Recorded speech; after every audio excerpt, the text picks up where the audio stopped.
All right. Welcome back to the cafe, everybody. It's great to see you today.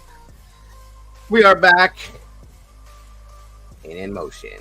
It is great to be here with you guys. Happy Saturday. It is September 28th, 2024. We are almost in October. So today, guys, we are doing a true crime catch-up. Yes, we are. And catching up with everything going on in the true crime world. Open discussion. It is whatever it is what we're going to talk about. So thank you guys for joining me. Thank you for being here. And I think we should get this show on the road. What do you think? I think he thinks so too. Yeah. Feed me, Seymour. Here we go. Here we go. Here we go. Here we go. Here we go.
Hello, everybody. Welcome back again. Great to see you all here today. I hope you're having a great start to your weekend. It is Saturday.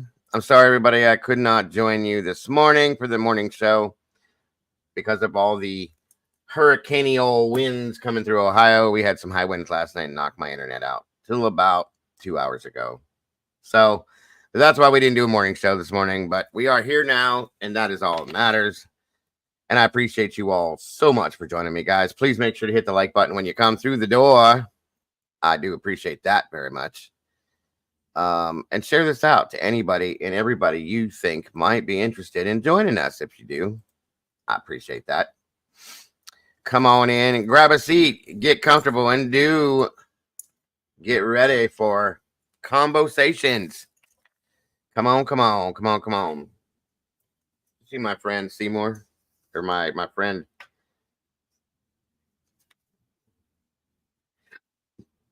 I can't think of his name. Hold on a minute.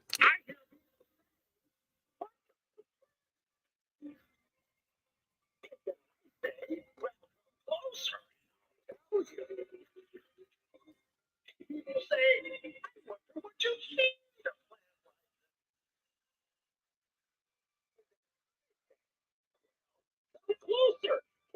I'll show you.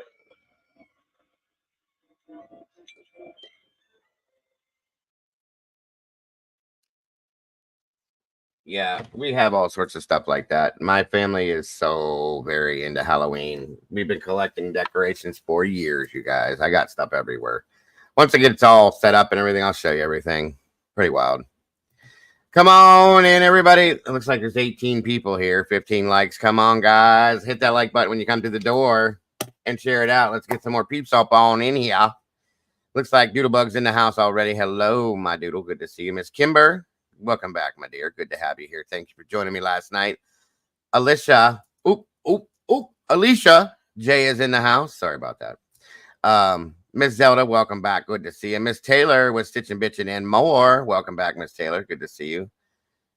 Let me see. Miss Sherry Wisdom Speaks in the house. Always happy to see you, Miss Sherry. Thank you for being here today. Sorry. Good to have you here, Miss Zelda. I'm telling you, I hope you have a day off. You get to relax a little bit. Let's see here. Let me see. Brandy B, the OG's in the house. Good to see you today, Miss Brandy. I hope you're having a great day. Hope you're safe down there in that Arkansas with all this crazy weather. Mama Duck, good morning to you, Mama Duck. Good to see you. Welcome. It's great to have you here. Squishy Bum from over the pond. Good to have you here. Good to see you. Miss Paula's in the house this morning. Afternoon. I can't get the time of day right. Doc Holiday, my brother. Good to see you, my friend. Thank you for joining us today. I hope you're having a great weekend so far. And I appreciate you joining us today. Again, guys, please share this out, if you will. Share it to your neighbors, the milkman, the mailman, the dog, the cat, the fish bowl. I don't care who you share it to, but share it to somebody. Let's bring some peeps in here. There's too much blue going on in here, guys. Too much blue. I see my blue crews in here, and I thank you all so very much for joining me. Everybody knows I couldn't, wouldn't, or shouldn't never try to do this without them. But, again, we need some more green in here, guys. We need more green. Come on, come on. Miss Kimber's been a member for 5 months. I think it's been longer than that. But congratulations and happy Dagoversary to you, Miss Kimber. Thank you for being part of this community and this family. I'm so glad to have you. Welcome back to the Blue Crew as well. We appreciate you coming back into that. Very appreciative. I wish Mama Bear was here. I miss her so much. I really do. Let's see here. And a little birdie landed on my shoulder a little bit ago and told me today was Mr. Kimber's birthday. Well, Mr. Kimber doesn't come in here with us, but he sits and listens to us in the background all the time. So as far as I'm concerned, he's part of this crew too and part of this family. So you know what I do for birthdays, guys. You know what I do. So I'm going to set that up for you right here. I hope he's listening now. But we appreciate Mr. Kimber just as much as we appreciate Miss Kimber, because Mr. Kimber puts up with us being in Miss Kimber's life. So I'll put it that way. He has to hear my mouth running all the time when she's listening too. So let me see here. Welcome, Truth Exposed. Good to see you. Thank you for joining us. Yes, if you could all please wish Mr. Kimber a happy birthday. I think I'm going to play 2 songs for him because I get a feeling for him of what I think he's like. And I'm going to do this. I got a funny one because I like these funny ones because he's got a good sense of humor as well. And then I'm going to play another one for him. Give me 1 second, folks.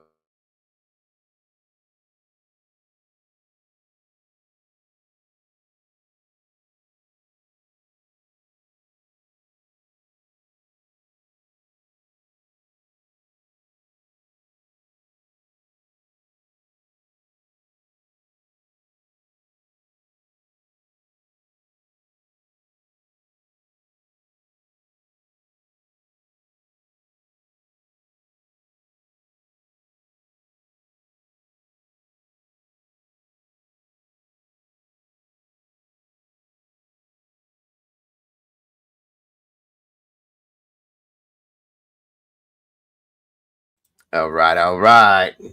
So here's the first one. And I picked this out personally because I think knowing Kimber and Mr. Kimber, they both got good senses of humor. You guys should love this, especially you, Mr. Well, Don. I'll call him Don because that's his name.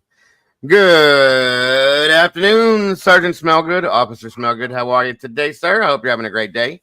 Welcome. Great to have you. Great to see you today, sir. I hope you're being safe out there. I appreciate the work you're doing. Please, sir, keep yourself safe and sound. And thank you for being here. We appreciate you so very much. And anybody that's there with Sergeant Smellgood in the background, possibly, thank you for watching this as well.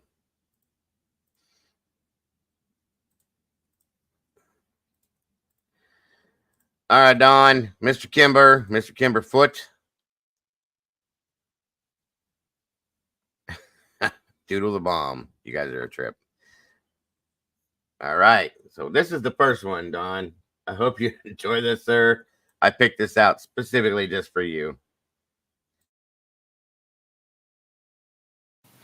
It's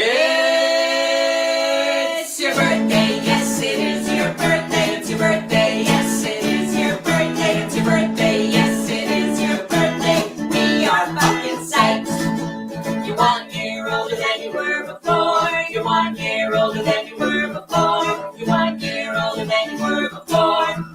are fucking psyched.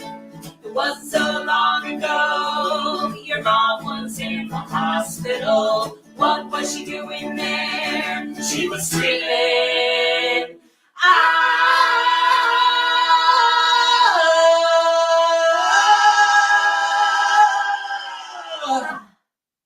It's your birthday, yes, it is your birthday. It's your birthday, yes, it is your birthday. It's your birthday, yes, it is your birthday. We are fucking psyched. We are fucking psyched. We are fucking psyched.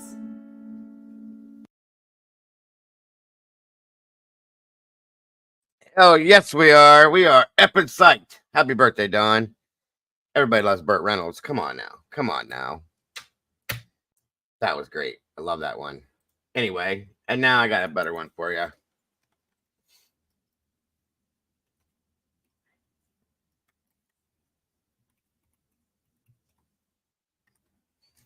Let's see here.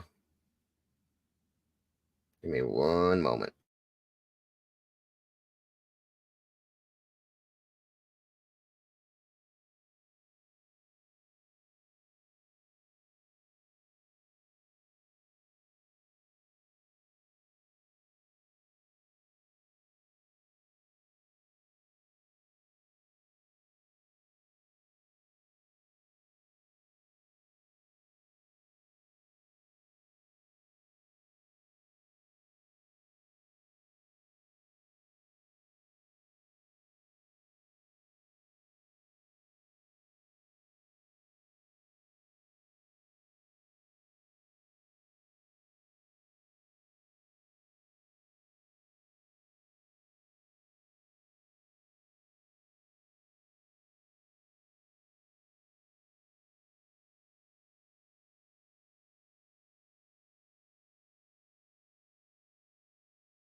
Sorry, guys. I don't know why that one stopped working. It doesn't work now. It's weird. Give me 1 second.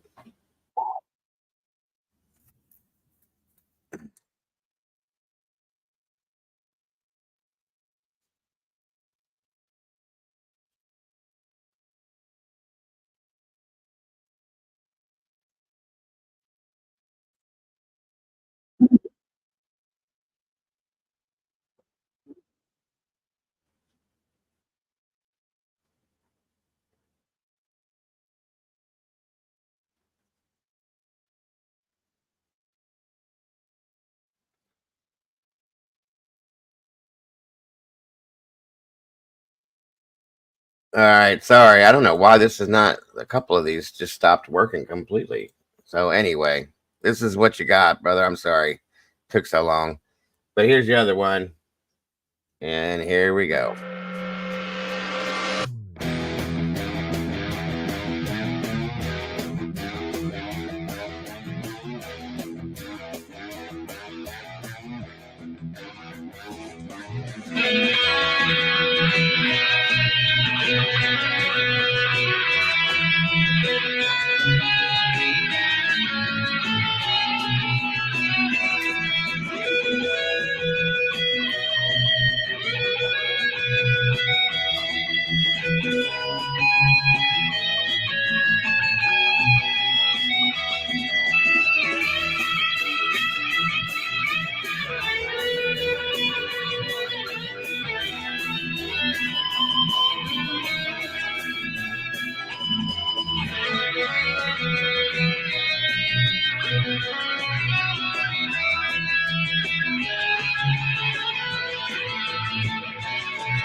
Happy birthday, my friend. I hope you have the very best day you possibly can.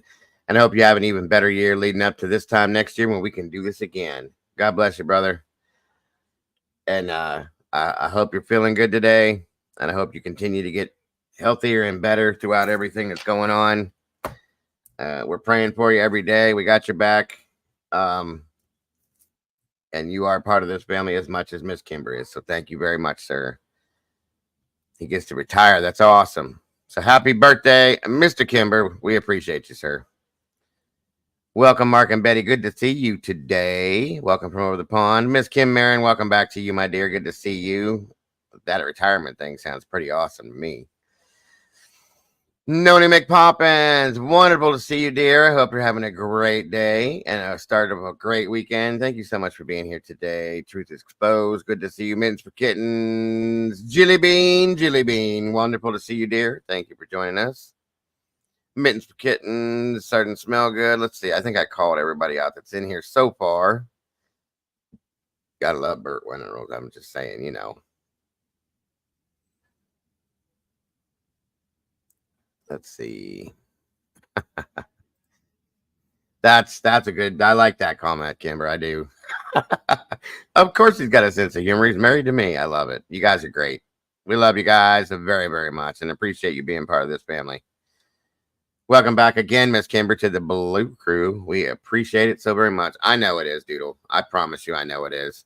Believe me, guys. If I could be out there doing what I was doing, I would give anything in the world to go back to work. I'm promising you I would. I miss it so much. It's not even funny. I really do. You guys, I'm telling you, I'm like a dog. I hear an ambulance going down the road or a fire truck coming. I'm like, whoa, where's that? I run to the window, run to the front door, and I'm watching it. It's like, good God.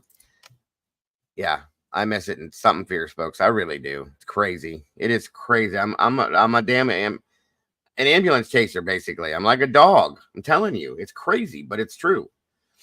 As soon as I hear it coming, I'm perk up. I'm looking out the windows. Guys, I've got in my car and followed them at times just to see what the hell's going on because I miss it that much. I'm just saying it's fact. I miss it so bad. I really do. But it is what it is. I got you guys now, and that's better than anything. I'm telling you, I can't go wrong. So it is what it is. Come on in, everybody. Please hit the like button when you come through the door so we can try to make an algorithm. We haven't been in the algorithm in so long, guys. I forget how to spell it. Not that I ever did know how to do it in the first place, but it's all good. Thank you. Thank you. Amen to that one. I wish I could stand or sit longer than 20 minutes my damn self. My leg goes numb if I stand up for more than 10 minutes. And if I sit too long, same thing. My hip goes out. It's crazy. That's why I'm constantly doing this. That's why I shut the camera down all the time, because I'm constantly standing up and jiggling and moving around and trying to get my life back into my legs. It's not fun, guys. I'm telling you this. I'm not saying it. I said it before, but take care of your body. Take care of your back. Yeah, I am, Truth. I am as well. But most of my problems is because of my back and my neck. Everything, like my shoulders fall apart or falling apart. My arm goes numb. My leg goes numb. So I got to stand back up again, do this. My feet, I got, what the hell do you call it? In my feet, my legs, neuropathy. I mean, take care of your bodies, folks. I'm only 50 years old. I feel like I'm 150. I'm just telling you. Please take care of your bodies. Don't take it for granted, because it takes one time to screw up your back and your neck, and that's all it takes, guys. I have sciatica too, Kim. This side over here. I've been dealing with that like crazy. I can't walk. I don't think I've walked without a limp in 25 years. I promise you, Noni, I promise I'll give you a warning if I howl at the sirens. No problems there. Welcome, James Tate. Thank you so much for being here today. Mine's a little different. I have my foot amputated at the talus. Oh my God, Truth. Jesus. That's a lot different. Good Lord Almighty. Well, I hope you're doing all right. Yeah, I'm definitely diabetic. That's why I don't do the sugar stuff. I became diabetic because I got fat when I hurt my back, because I wasn't able to move around and do the things that I used to be able to do. It doesn't help that I have a wife that's from the South that knows how to cook. I bet it does suck. Absolutely, Truth. I'm so sorry that you had to go through that, hon, and that you go through that daily. That's yeah. The diabetes thing sucks too. Alabama is playing Georgia today. That is a fact, doodle. Roll Tide. There you go. I know that was loud, you guys. Sorry. 38 Hall Up Point. Jesus. Good Lord. No. Wait a minute. What? Kimber.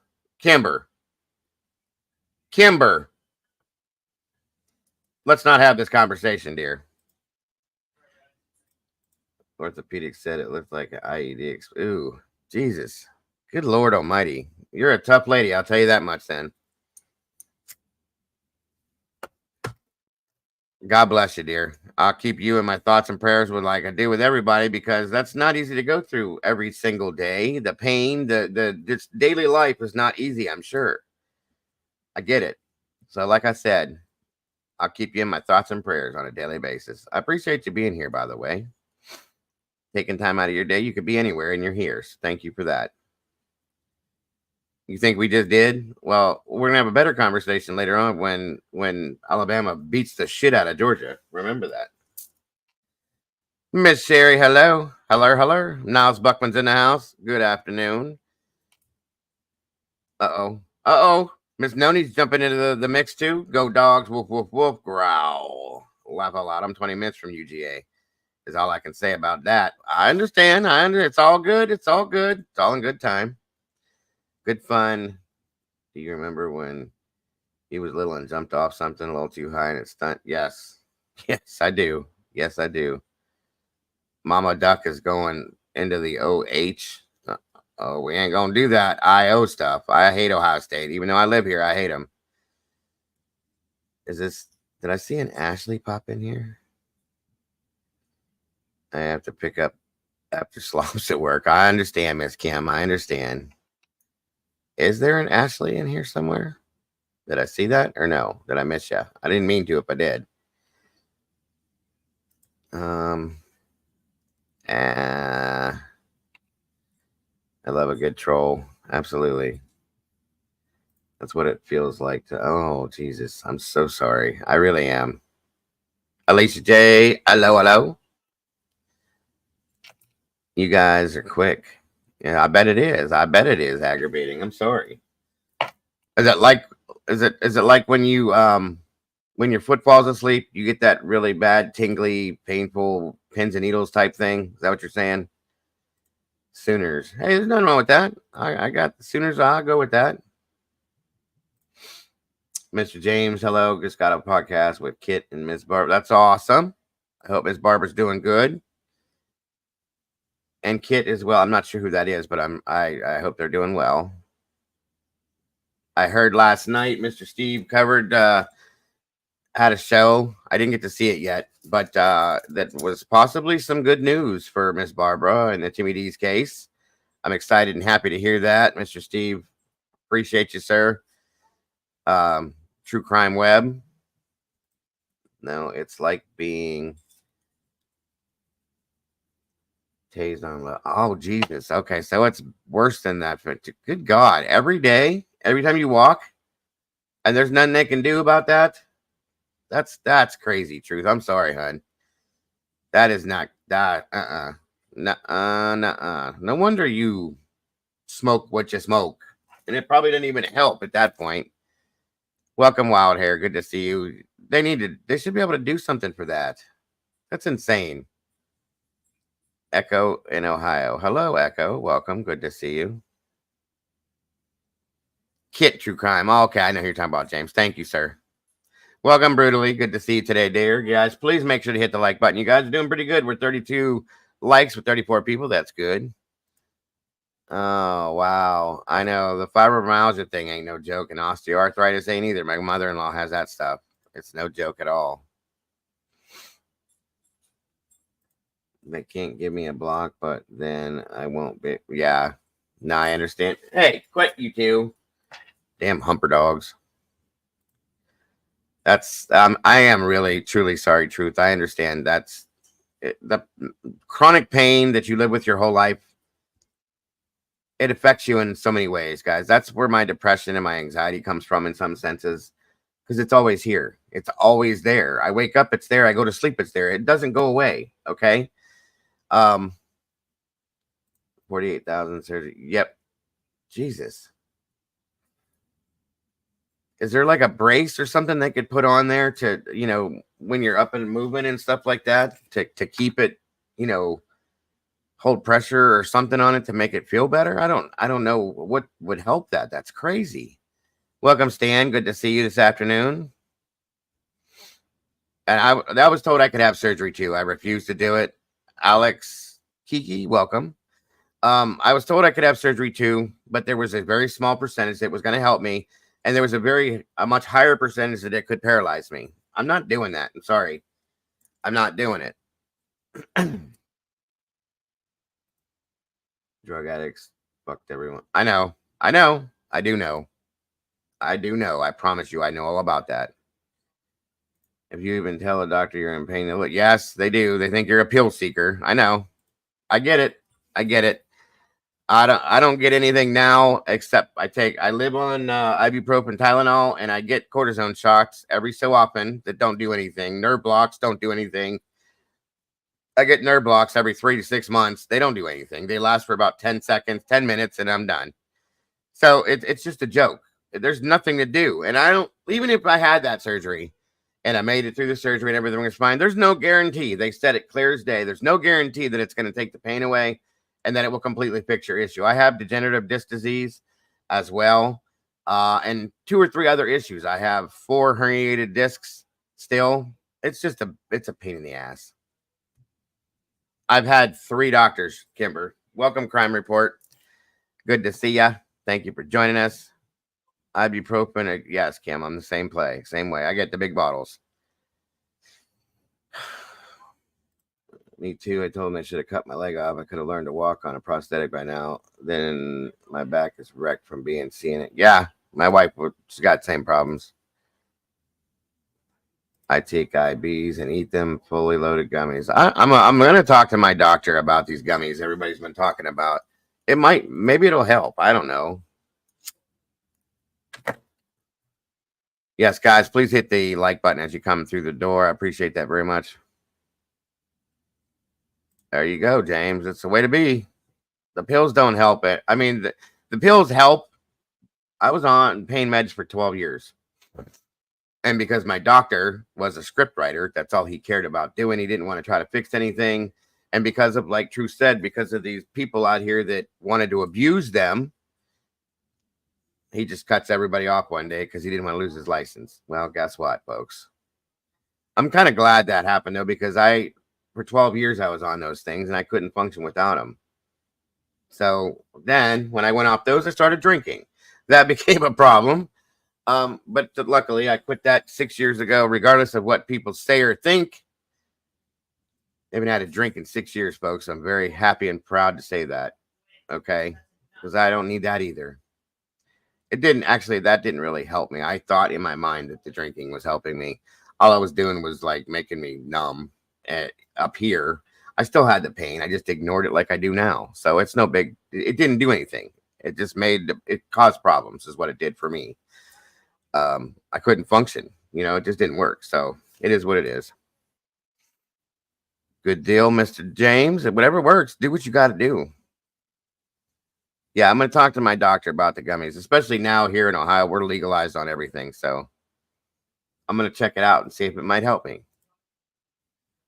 Go to Gratitude Farms Street Spot Gummies, get the number 10s. Make sure you quarter one gummy and eat a quarter at a time until you find your dose. 421 hippie calories each. How much do they cost, Truth? Roughly. That's awesome, Kim. Congrats. I'm so proud of you. I very much am. God bless. That's awesome. I'm glad to hear that. That's what happens. That is what happens, brutally. When they take you cold turkey, people go to the streets for stuff. It's not healthy. It's not good. There needs to be a better way to deal with the stuff that we have to deal with on a daily basis. You quarter them. Okay. Being that I've never had them, I probably would have to do that too. About 35 per 10. Okay. Is any of that stuff covered by insurance? Let me write that down. That is amazing, Kim. I am so very proud of you. Where did you write? Let me see here again. Gratitude Farms.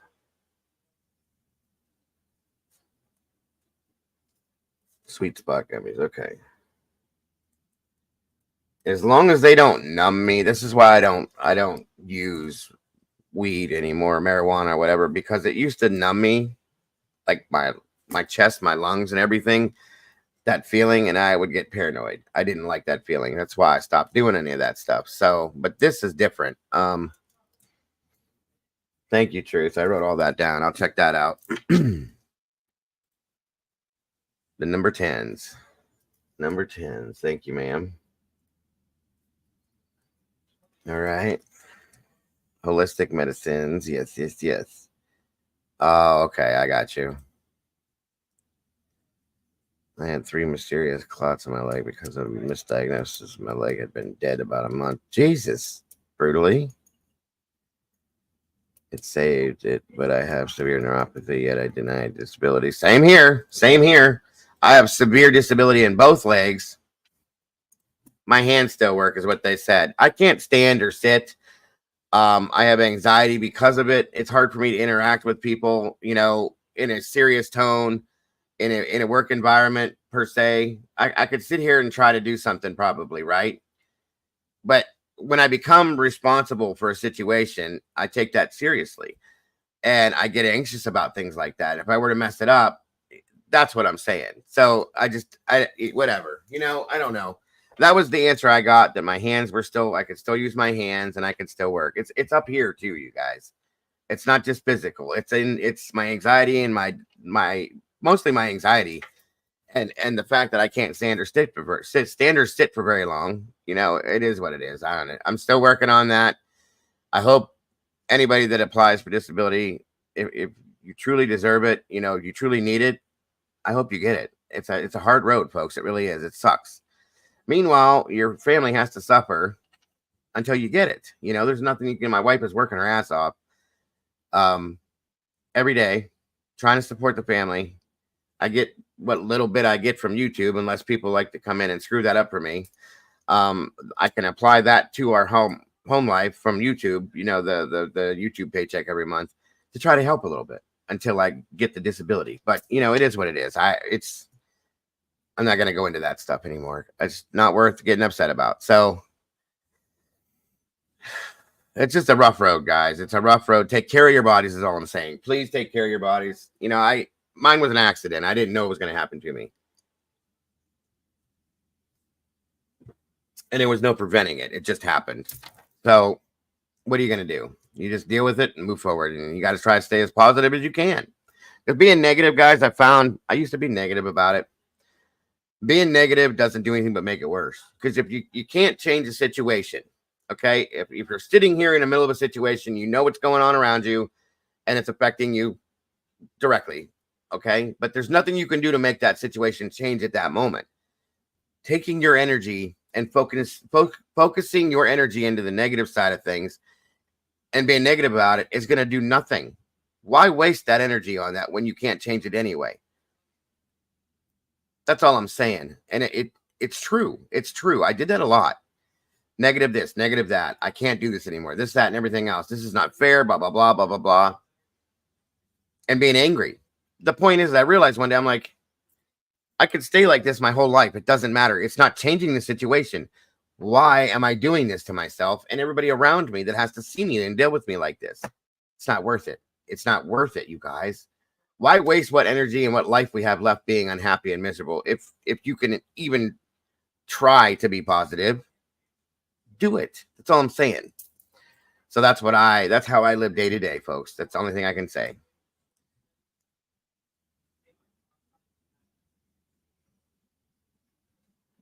That's all I can say, guys. I'm doing the best I can out here.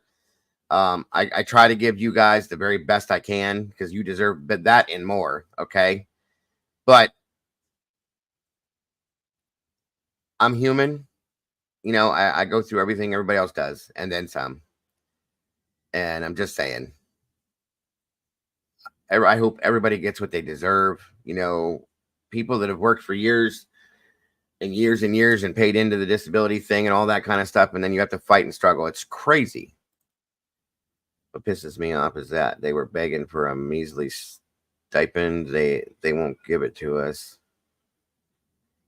They'll give these import. Oh, I know. I believe me. Don't even get me started. Truth. I know. We had that conversation the other day. I get it. I agree with you. I do agree with you, dear. I understand completely. It's not right. It's not fair, you know, but at this point, we can't change it. And I'm not gonna, I try not to focus on it because it does make me so mad, you know. So I try to focus on the amazing people in here, do what I do, and try to go forward in a positive aspect every single day. When I wake up, I'm grateful to stand up and take a breath in and look around at the beautiful people in my life, come in here with you amazing people, and thank God that I got to do that every single day. That's how I look at this now. It's the only thing I have, the only way to do it. And I ignore the negative, nasty, miserable people that try to come at me because I'm sorry you're miserable. I'm sorry there's something in your life that makes you feel that way, but it's not me. I have my own things and I deal with them, so you deal with yours. That's all I'm saying. I get it. I know you're right. You're right, honey. I agree with you 100%. It makes me want to do it too. Then I would hurt with my luck, though. I'd end up breaking my hand, and then I'm in another boat. You know what I mean? So it's just not worth it anymore, guys. It's not. But I promise you, truth. I promise you. There's a lot of people I keep in my thoughts and prayers on a daily basis. You're one of them. Now that I know that, you're one of them. You really are. I know what you're going through. It's not fair. It's not right. And you deserve better than that. And I promise you on a daily basis, I pray for a lot of people. I'm not an overly religious person, but I do pray. I have my faith. I pray for myself. I pray for my family. And I pray for everybody in the world that needs that because there are a lot of people that need it, that deserve it. Okay. And that's all I'm saying. I keep you in my thoughts and prayers 100% because you deserve that. So again, welcome everybody. I know I'm rambling. Again, I'm sorry guys, I didn't get to do the morning show this morning. I'm really kind of upset because I've been enjoying those shows. My internet, because of these stupid hurricane winds that we got up here in Ohio, knocked it out last night, about 3 or 4, I think, and came back on. Well, it's 3 now, about noon, I think, roughly. And I get to do this now. Welcome, Susie Smith, Captain Jenks, my friend. Welcome. Good to have you here. Absolutely. I don't either. Even the people that hate me or that don't like me, you never hear me dragging them. You never hear me talking down to them or about them. I won't do that. Okay. They have enough going on in their lives. You know, but the people that go different places, I never thought you hated me, truth. I'm not worried about that. You know, people do have faults. That's fact. Whether they see them or not is what it is. You know, that's their issue. So be it. You know, there's people that will go bounce around on different channels, different panels, and talk shit about me and make fun of me and this and that and everything else. If that makes you feel good, so be it. I know who I am. I know exactly who I am. My family knows who I am. The people in here that support me know who I am. I don't care what other people think of me. Okay. Obviously, it affects this. Well, so be it. Just means I got to fight harder. And it just means I got to work harder. So be it. You know, I can't just sit here like some people and have shit handed to me. You know what I mean? And just get 50,000 views because I'm going to go talk shit about somebody. I'm not going to do that, guys. I have morals. That's why I won't do it. I could do that just like everybody else does and have thousands and thousands of views, guys. What's the point behind that? What am I going to gain from doing that just because people like drama? It's not worth it to me. I will not be able to sleep at night knowing that I did that. I don't need that, and I'm not going to do that. So just saying, that's how I think and feel about those things. What's up, 12? Ciao, back to you, my friend.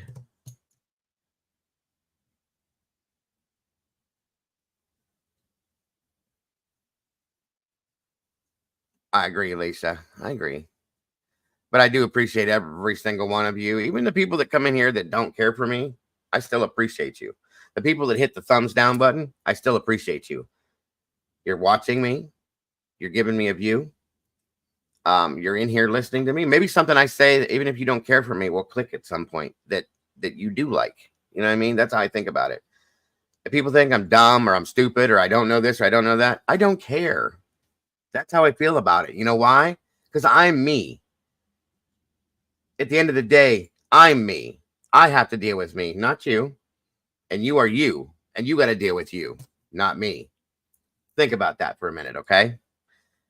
I have a passion for what I do. I feel very strongly about it.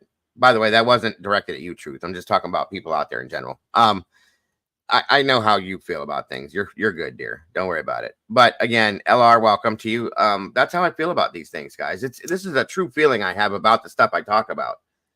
I get passionate about it. You guys see me get going sometimes, and I feel strong about it. That's why I do it. I'm not out here just trying to make a damn living. This is my job at this point. Yes, it had become that, but I really truly do this because I have a passion about what I'm doing. I feel strongly about what I'm saying. I feel strongly about helping in certain senses to try to do something. Like I said before, I'm never going to probably ever solve a case, guys. I'm not a damn detective. I'm just a guy with a big mouth that cares about people and that cares about seeing justice come to the people that suffer these things and the families themselves too. That's all I am. I'm a nobody. I know that. And I'm okay with that. If I become something more because of what I'm doing, then I do. But I'm not striving for that purposely. Okay? But yes, this is my job at this point, and I do the very best at it that I can. If it's not good enough to some people, then it's not. I'm sorry. There's obviously other people that are. But the thing that gets me with this whole thing, guys, is why I get down a lot, is because there's people that have been in here with me from the time that I started that supported me, this, that, and everything else. And because I refuse to come out and project drama and play into the drama, they walk away. Don't come out here and to say that you care about victims and what happens to them and their families if you're mad at me because I won't talk about drama. That's what I'm saying. Okay?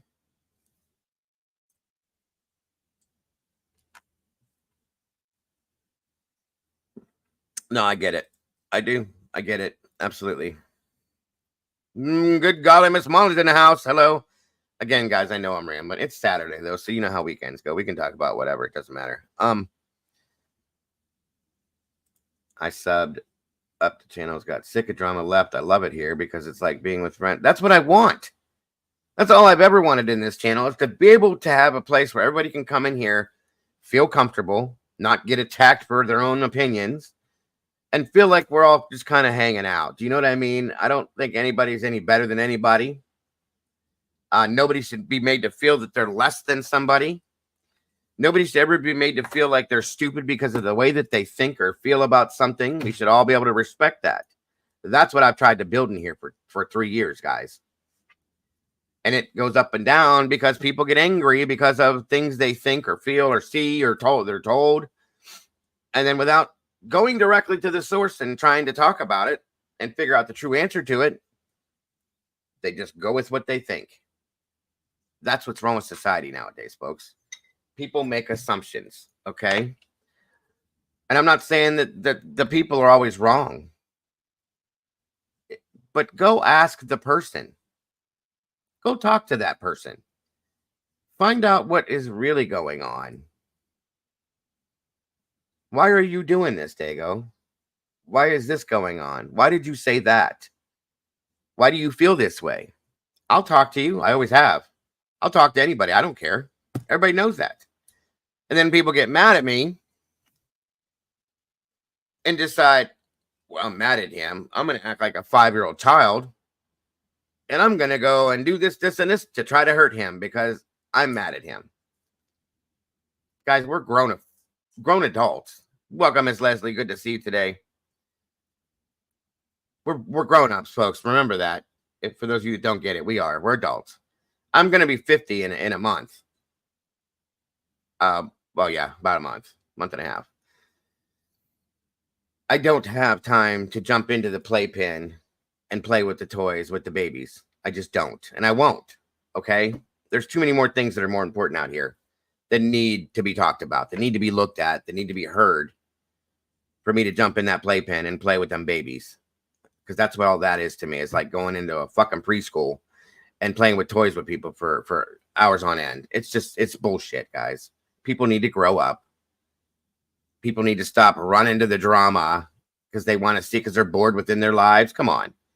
Drama off the backs of a missing child for the worst part of it. Let's grow up, okay? Let's grow up. Let's do what we're supposed to do out here. Let's make this true crime again. Nobody's upset me, Squishy. I'm sorry, hon. I'll shut up in a minute. Once I get going on these things, it brings other things to mind and stuff like that. But nobody's upset me. Nobody's bothered me, you guys. Don't worry about that. I'm good. I start talking about something and it takes me in another direction. So I ramble at times. I have a passion for things, guys. And I feel strong about something. I'm going to express it. That's all. So my apologies. I'm done. Please. Yeah, that's about true. You know, I probably do have YouTube PTSD. I've been through shit 4 different times, so it probably is a thing at this point. That's all. So anyway, I'm sorry, everybody. I didn't mean to get rolling that direction. I love you guys. I really do. I love YouTube, believe it or not. And I love what I can do out here on YouTube. I really do. So, I'm glad to be here. I'm glad to have you all here. Just saying. Yeah, we were just kind of getting into talking about different things here and there.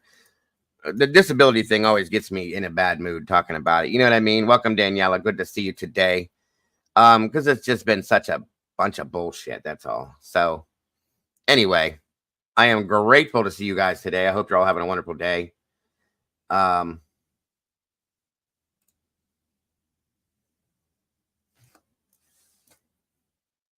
And I am so happy to be back with you guys today. Thank you guys for joining me last night for the Bell Witch show that we had. I thought that was pretty interesting. I thought it was a great show, actually. It was pretty creepy in a lot of ways. For those of you that were there, thank you so much. I hope you enjoyed the show. For those of you that weren't, I understand completely. Red squirrel, okay. Let me write it down.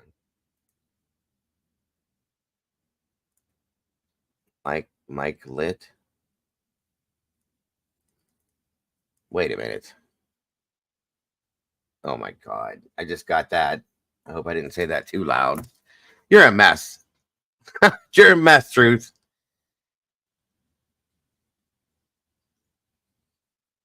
I bet I will. After what I just said, I bet I will. I'll check it out though. Thank you, Truth. What did I tell you last night? We love you. We love you. If you, the old Dago, the new Dago, whichever Dago, and you are more than ever okay to vent. We do it to you all the time. Well, I'm sorry, guys. I shouldn't vent to you guys. I will check that out. That's awesome, Truth. Welcome, Michael. 007 in the house from over the pond. What are you making me, Kimber? Good to see you, CZ. Well, thank you very much for that. Says, I greatly enjoy the channel. I am shocked that some travels have covered nothing but Sebastian. Some channels have covered nothing but Sebastian Rogers every single day. There are many cases. You know why, CZ? I'm not ashamed to say it. Because it's all about how many views they get. That's all they care about. Truly, that's what it is. That sounds so damn good, Kimber. I love salmon. That's all they care about. They don't care that there's other things to look at. You know, they don't care that there could be other people that need attention. It's about what views they know they're going to get if they talk about that. There's nothing to talk about in Sebastian's case. We do need to bring his face back out every so often and bring his information out every so often, but there's nothing to talk about unless you want to talk about the dumb drama bullshit that's going on around him that never should have been on that case. But that's all there is to talk about. And that's what they know is going to bring people in to watch them. If I were to put a title up right now This is a fact, you guys. I could almost prove this, but I won't because I have morals. If I were to put a title up right now that had Sebastian Rogers' name in it with a hashtag attached to it and say, guess what Betty did now? I can guarantee you guys that video would probably get 10,000 views, and I'd probably have 300 to 500 people in my chat right away. But I'm not going to do it. But that's what happens. It happened in Idaho 4. Same thing. If I were to put a title up right now that said Brian, which we're going to talk about that today too a little bit, but Brian Kohberger innocent. It's clickbait, but still, if I were to do that, do you know how many people I'd have in here? That's how YouTube works, everybody. It's really sad, but it's true. It's true. So I'm just saying. Yes, that's right. We did, Miss Kimber. We did. We absolutely did. By the way, you're welcome to join me today, Kimber, if you choose to. Just let me know. Well, thank you for the hug, Leslie. I appreciate that very much. And that's okay, Squishy. I respect that 100%. I'm not saying that he's not. Okay, I'm just saying that would draw people like that. Whether we know that it's true or not, they want to know why I'm saying that. You see what I'm saying? That's the hard part with this. It's kind of crazy. Welcome, LR. Again, I may have said it once, but it's great to see you. Yes, very true. I appreciate all the nice things everybody in here is saying about me and the channel, guys. I really do appreciate you very much.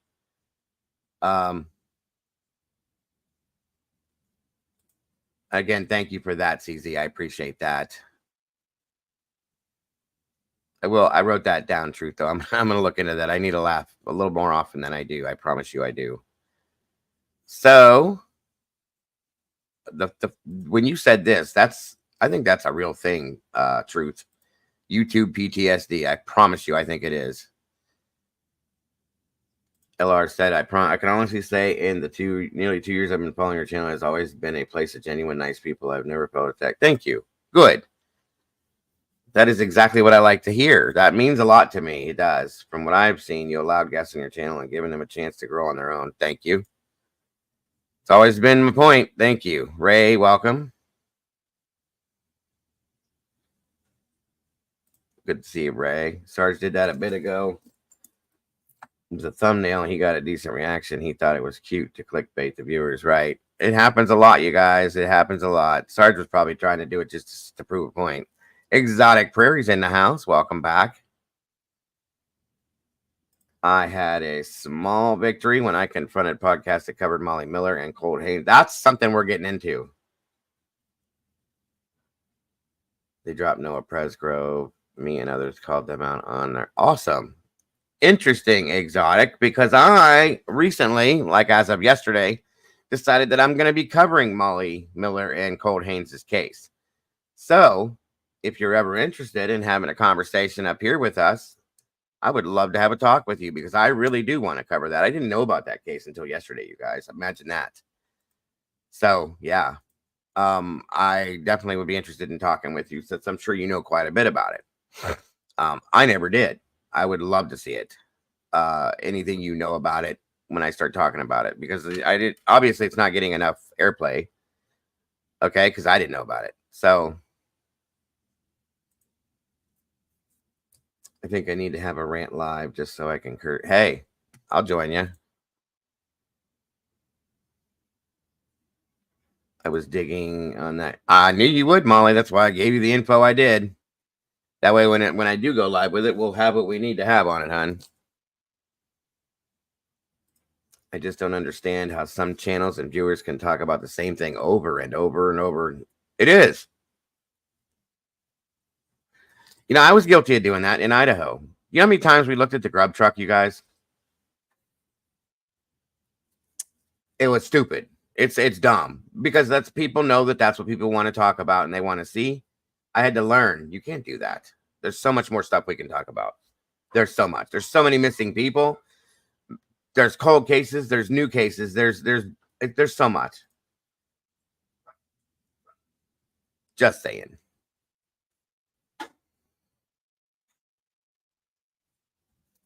Very good point, Brutally.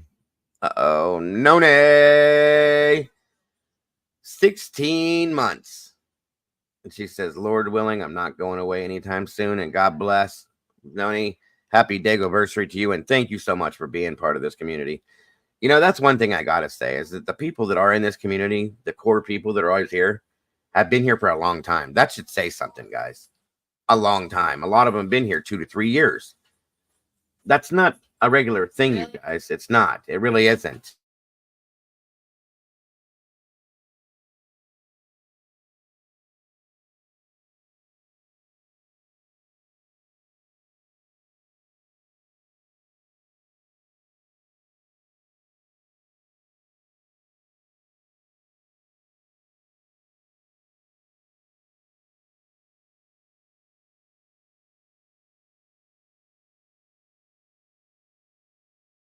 Whoa, whoa, whoa, whoa, whoa, whoa, whoa. Come on now. We don't do that kind of stuff in here, guys. Please. I just said that that's what I like about you guys. Come on now. I'm not saying anybody's being disrespectful, but people can like not agree on things. Let's just be respectful. That's all. I didn't say you were being disrespectful at all. And I'm 12. You're fine too, but like just be nice to each other, please. Yeah, 12 and truth. You're both being, respectful. I'm not saying you're not. Be respectful to each other. You can disagree without problems, guys. You know what I'm saying? It's okay. It's okay to think differently about things. You're fine. I'm not saying you haven't been, truth. It's okay. And same goes for you, 12. Let's just move on past that and move into where we need to be. That's all. And have cake. Thank you, Doodle. Miss Cassie, hello.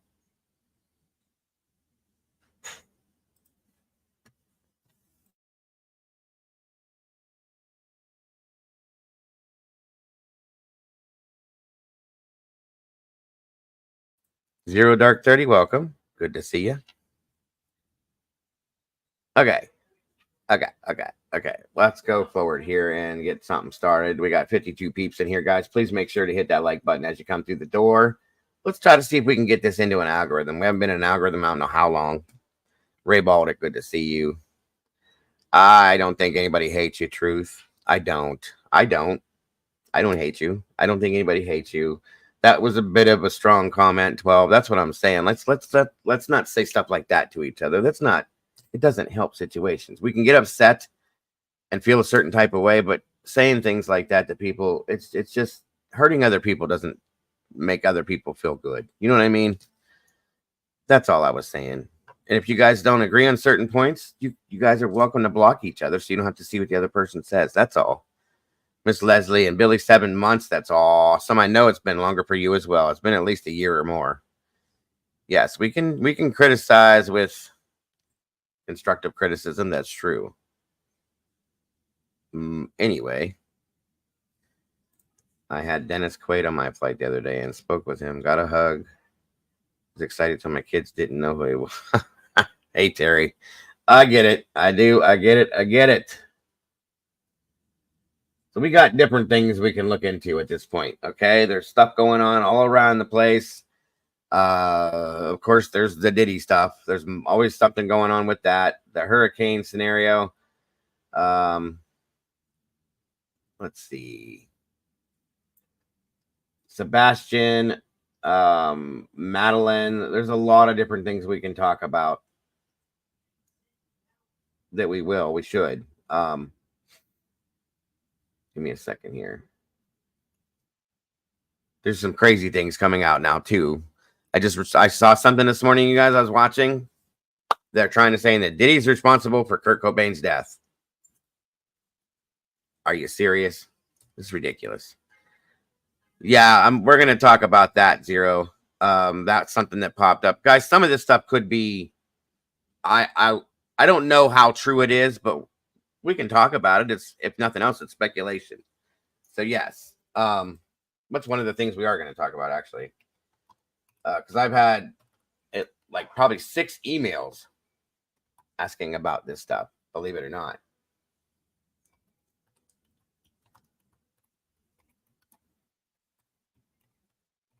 So we're going to get into a little bit of this and a little bit of that. Welcome, girls, girls, girls. Good to see you.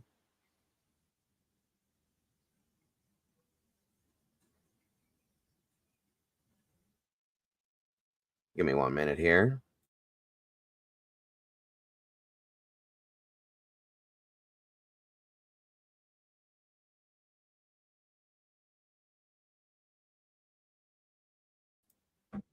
We got lots of different things we're going into today. Brian Kohberger. I can't stay. Are you? Did I say something exotic to run you off? I'm sorry. I didn't mean to. My apologies. I appreciate you being here. Michael's been a member for 10 months. Congrats. Happy day anniversary to you, sir. Thank you so much for being here. That would be my adorable. Wait, was it my son or the taller one or the little one? Probably my granddaughter or my son. Happy day anniversary, Michael. Thank you for being part of this family. I hope I didn't say something to run you off, exotic. Hope to see you soon.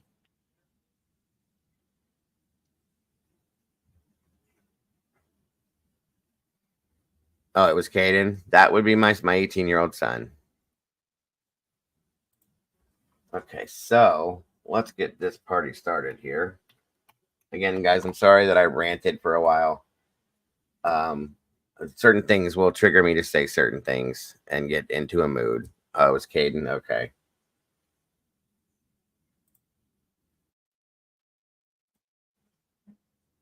All right, so there was a status hearing the other day, and the Ms. Boone, hello. Good to see you, darling. Thank you for joining us today. I appreciate you so very much, and I hope you're doing well.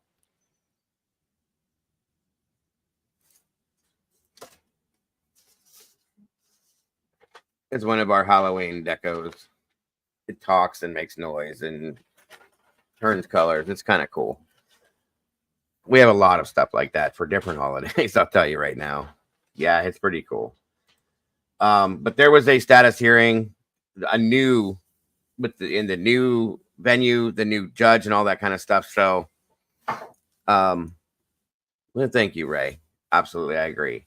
So we're gonna look into this. Of course, my favorite place, my favorite peeps over in Court TV land, put something out on this yesterday, and I thought it'd be interesting for us to review and go from there. And again, like I said, it is an open discussion. The panel, we can open that up to people's thoughts and feelings on things once we start rolling. So yes, thank you again, guys, for being here. All right, here we go. All rise. District Court is now in session. Honorable Judge Hitler presiding. And we get to meet the new judge. Be seated.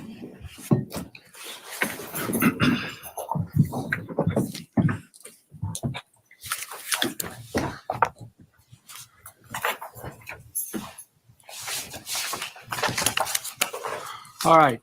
Good afternoon. This is State v. Kohberger. I want to go over the appearances this afternoon on behalf of the state. Would state attorneys please represent themselves for the record? Thank you, Your Honor. My name is Bill Thompson. I'm the Lathrop County prosecutor. This is Ashley Jennings. She's my senior deputy. And then we have Mr. Nye and Ms. Beatty from the Attorney General's office. And then we have victim support staff with us. All right. Thank you. Yes, sir. Defense? Ann Taylor, attorney for Brian Kohberger, Elisa Massa, and Jay Logston, counsel for Mr. Kohberger as well. Thank you. All right. Like to tell you I'm happy to be here, but why start with an untruth? I am accepting of my responsibility to be here. I want to go over with you some expectations of mine, given that I don't think any of you, other than Ms. Massoth, have appeared in front of me before. When you file memorandums of law, briefs, etc., please provide a Word copy by email to my staff attorney. After today's hearing, you may get that from staff here today.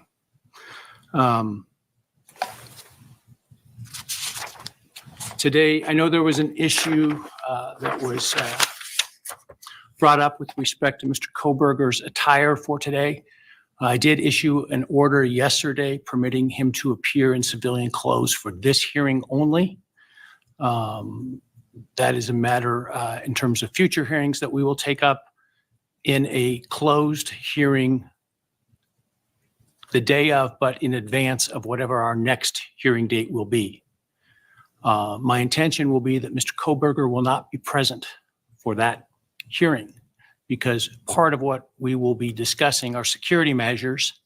And I expect to hear from the transport deputies and the bailiffs regarding security issues that they want to address or that I have questions for them about, so that I can make an appropriate ruling in terms of his appearance here, but weighing that not just against, of course, his rights, but also against the needs of security in this case.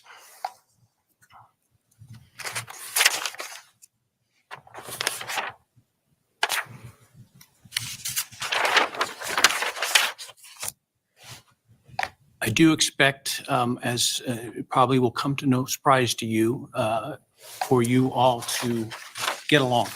I understand the stakes in this case are as high as they can possibly be in any case, but you are professionals. You have taken oaths, both as of officers within your jurisdictions. I do expect for you all to get along. Where do you think that came from, you guys? Because Triple J never said that. I gotta wonder if he was watching the other stuff and saying, we ain't gonna have that in my courtroom. Do you know what I mean? This guy seems like he's a little bit more strict. Maybe that's what they need. Who knows? But I'm curious. And Bill kind of grinned when he said that, if you didn't notice. But also as attorneys I kind of like this view from the court, too. That's wild. before this bar.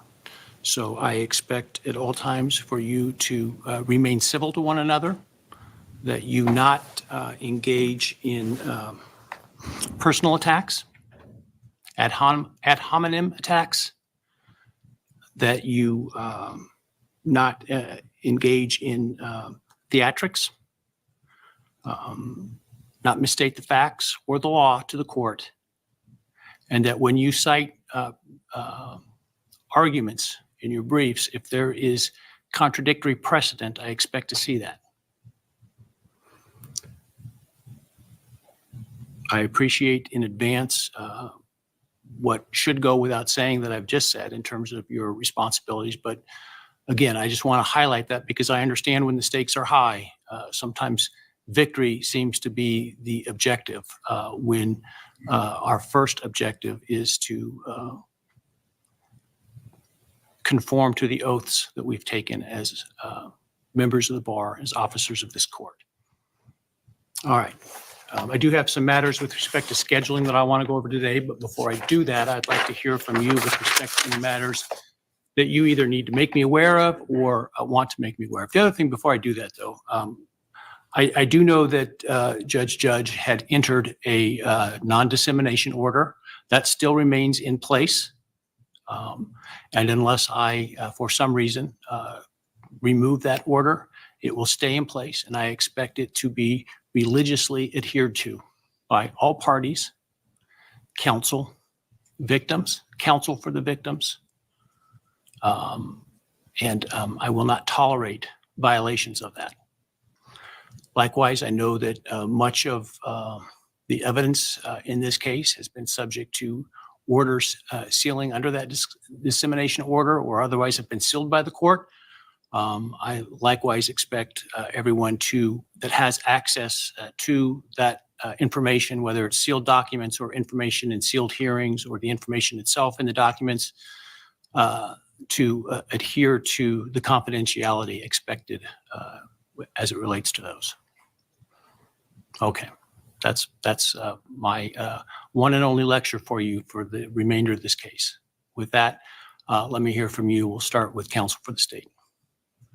Your Honor, I don't know that we have specific questions we want to propose today. We're looking forward to hearing the scheduling. I think that's going to drive for us, particularly the distance involved, any questions that we may have. I appreciate what you've already mentioned to us, and we will certainly honor all of that. Thank you, sir. The first and foremost, that, yeah. Who said that there? LR, yes. I respect the fact that he put out his expectations. First and foremost, how he felt. And I don't think this guy's going to play with either side. He's not going to allow bullshit to come from either side, which I think is good. In turn, maybe this is what's needed, because a lot of people look at this case and they think, well, Triple J was being biased towards the prosecution, or he was being biased towards the defense and this and that. I don't feel this from this guy. Oh my God, chili sounds good. But again, I think that this is going to be good. And a lot of people said that Ann was given everything she wanted from Judge and this, that, and everything else. And this is not going to happen here, guys. I'm just saying that's not going to happen unless it's deserved. And I'm glad to see, and I don't think it's going to happen that way on either side. If the prosecution is slacking on something or not doing their job on something, I think he's going to get in their ass, and vice versa with Ann. So we'll see. We'll see. Taylor? Thank you, Your Honor. There are a few issues that I wanted to make the court aware of as the court decides on the scheduling order. We want the court to know that our team has been working towards the June of 2025 trial date that had been issued by Judge in the case. But in candor to the court, I need to let the court know some issues that have come up that we face that causes me concern. First, I think the court's probably aware of the vast amount of discovery that's been exchanged in the case by reviewing the record. But since August, we have received about 398 gigabytes of new information, and I can tell the court that nobody on the team has read every bit of that yet. So there's a vast amount of discovery to continue to go through, and I wanted the court to be aware of that. The second, 398 gigs of new info. Wonder what that is, you guys. That's interesting. Quite interesting. I wonder now what that means. Truly. thing is that during the course of this case, we had an expert that we were working with, and that expert passed away. We have been able to refill that role, to have a new expert to do the work that that expert was hired to do, but we are not progressed to the point that I'd hope to be through no fault of the new expert. The court should be aware of that as well. What expert passed away? Who would that be? I never heard nothing about that. That's crazy. And last, as the court is very well aware, the system of delivering public defense is changing next week. As appointed counsel in the case, I do not have a contract yet. Nobody on my team is under contract for this case. I'm concerned about what that means, and I thought the court should be aware.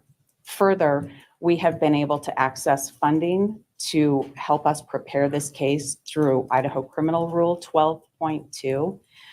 At the current time, we're working with about 25 experts and investigators to prepare the case. I don't know if 12.2 will continue to be the way to get funding for those experts and investigators, or if that's changing. And I thought the court should know those things. Thank you. The mitigation expert for the penalty phase. That wasn't, what's her name, was it? Isn't that what she did? Or no, she's right there. I'm sorry. God,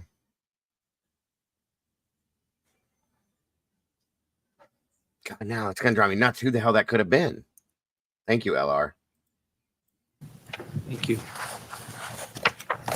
So I am hopeful that Mr. Fredrickson will ensure that the contract is available for you and your team next week.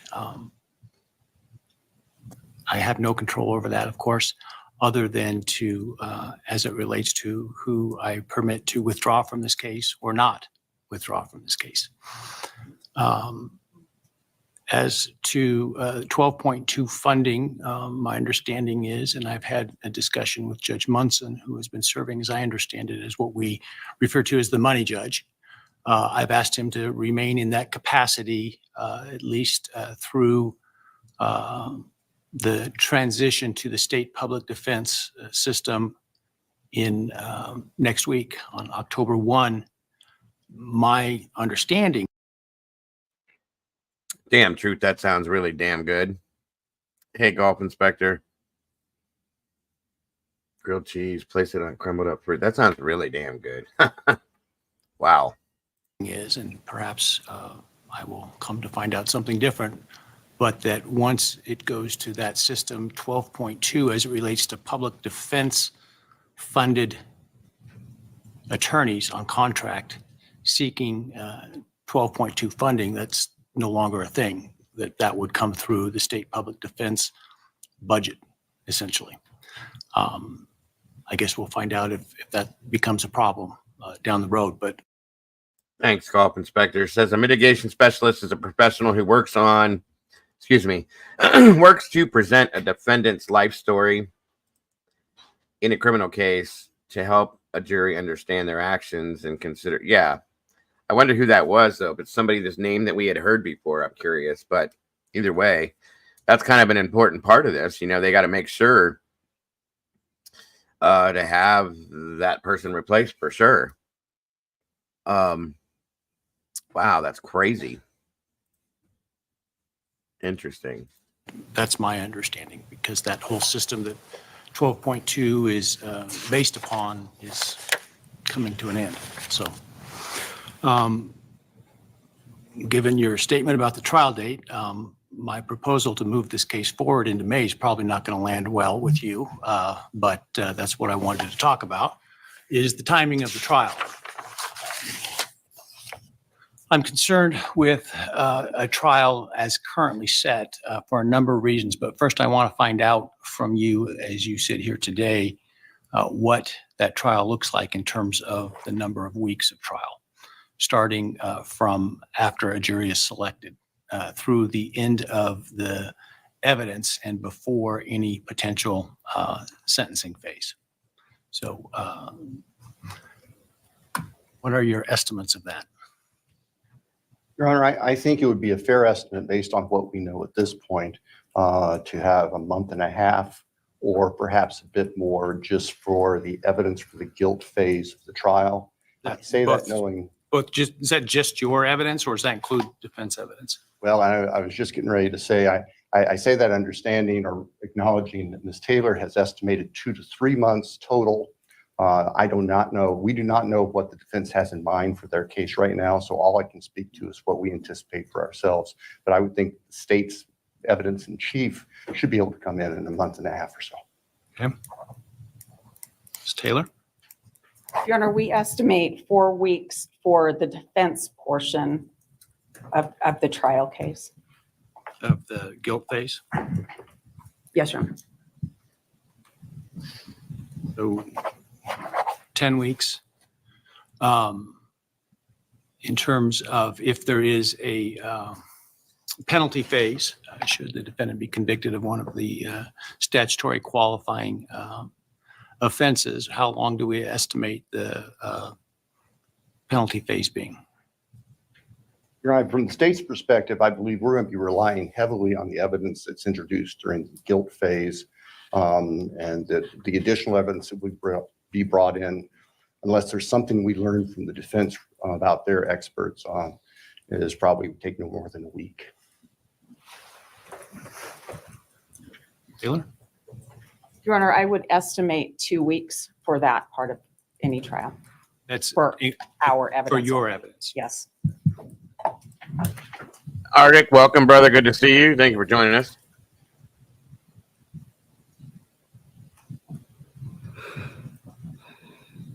Okay.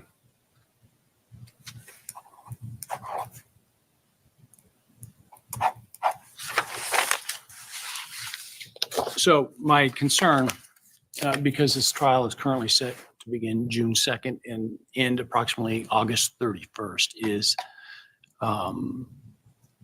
having it set to run the entire course of the summer, I think we will find to be difficult on jurors in particular. Jurors who may have children who are out of school in terms of being able to spend time, go on vacations with them, et cetera. That's one concern. The second concern is with school that typically starts in mid to late August, and jurors or parents who may have kids going off to school, the timing of that through August. And that's my primary concern about that time frame. Welcome, Virginia. Good to see you, brother. Hope you're having a good day. Thank you for joining. I had two proposals. One was to start the trial in the evidence portion of the trial the first week of May. And the other would be to start the evidence in early September. And I'd like your thoughts on those.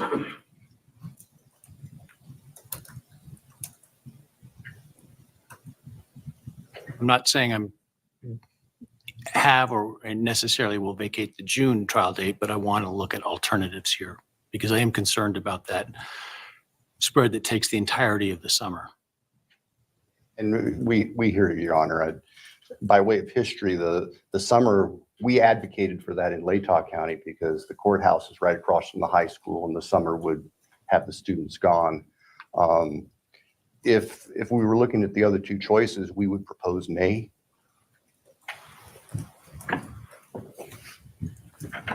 Taylor? Thank you, Your Honor.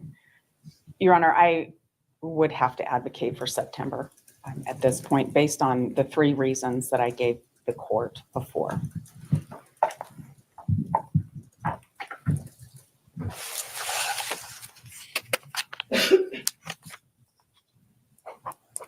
So I'm not going to worry about the public defense change because I think that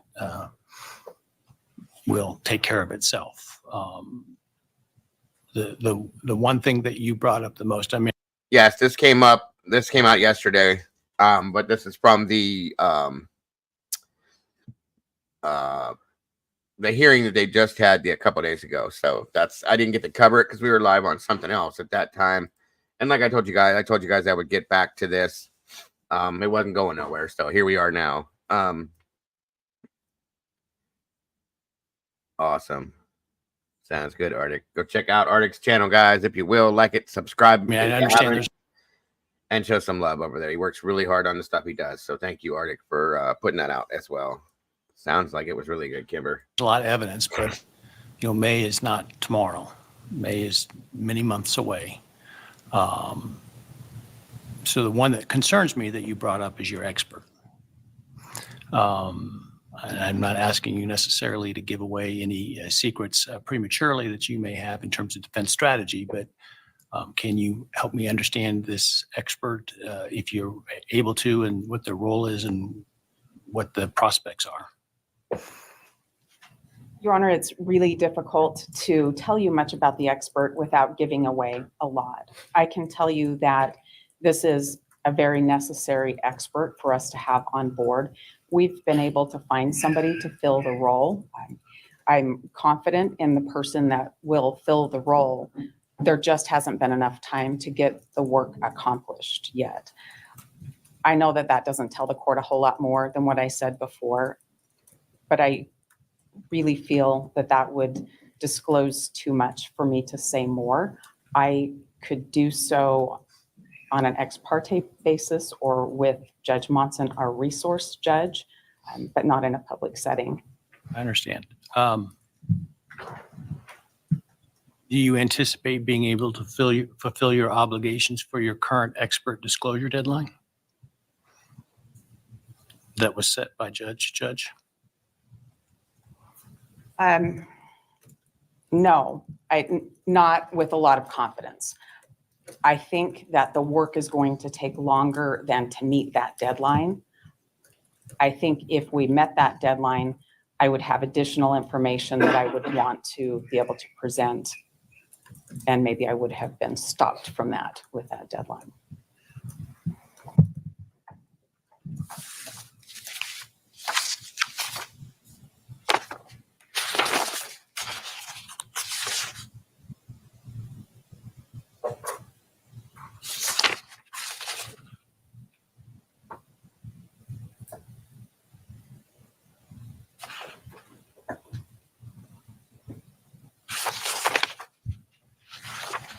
So I don't have a motion to extend that date, obviously, and with the changes that occurred, I understand why you didn't file one out of the box, but the deadline, I think, is January 6th, something like that, if I'm not mistaken, for experts on the defense side.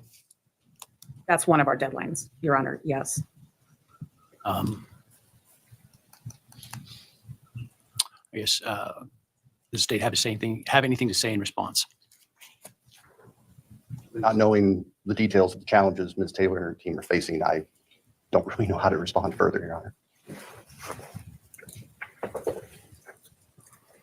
What do you think is a realistic deadline for you to be able to disclose your experts for everything? I'm assuming it was January, all save that one expert. But with respect to the expert you had to replace, when do you think you could disclose consistent with the scheduling order? Other than the expert that had to be replaced, Your Honor, there were two separate deadlines. One was for trial experts and one was for mitigation experts. And I believe that I can make that deadline other than that one expert, Can you tell me if the one expert is a mitigation or a trial expert? a mitigation expert, Your Honor. And what do you think you need for that mitigation expert in terms of a deadline? Compared to that mitigation deadline was, I believe it was March. I don't recall the exact date. yeah, so that's a long time from now. So I have a lot of questions, but I'm hesitant to ask you the questions because I'm sure you're not in a position to answer them currently, given the forum. So, but March is a long time from now. So basically what he's saying is that in layman's terms, March is a long ways away. You should have enough time to be able to pull a mitigation expert in and have them review the discovery and figure out what they need to do. But at the same time, she's claiming that she wants to possibly do this ex parte with the judge, which would be in closed quarters without the prosecution hearing what she's saying, which is all part of her. Obviously, she doesn't want to give away her strategy. I get it. I understand that. For those of you that may not understand what's going on, I'm just trying to explain this to you guys. There are people that don't get a lot of this. But I get it. I get it. Basically, in essence, long to short is that they lost somebody. They lost one of their main and very important experts on the case, the mitigation expert, which, like Golf had explained, mitigation basically is going to be, or that expert is going to speak to the character of who Brian is, his life, type stuff like that. Okay, they need to have that to be able to put that forth so that the jury understands who Brian Kohberger was as a person per se. And she can't put that out there in public. Or, thank you, Ray. Yeah. Otherwise, in turn, the prosecution could pick up on what she's doing and be able to fight that on their own. This is like a volleyball game, guys, back and forth. You know what I'm saying? And obviously one person has to win, and we all know that. And you're not going to put out your strategy of how you're going to play that game. And she's not going to do that in public because she doesn't want the whole world and or the prosecution to know what's going on. So I get it. I do. And that's what this is about right here. Runner, the time passes very rapidly, and I appreciate the court not asking questions I can't answer. I think if I had an end of April deadline for that one witness, I think we could make that deadline.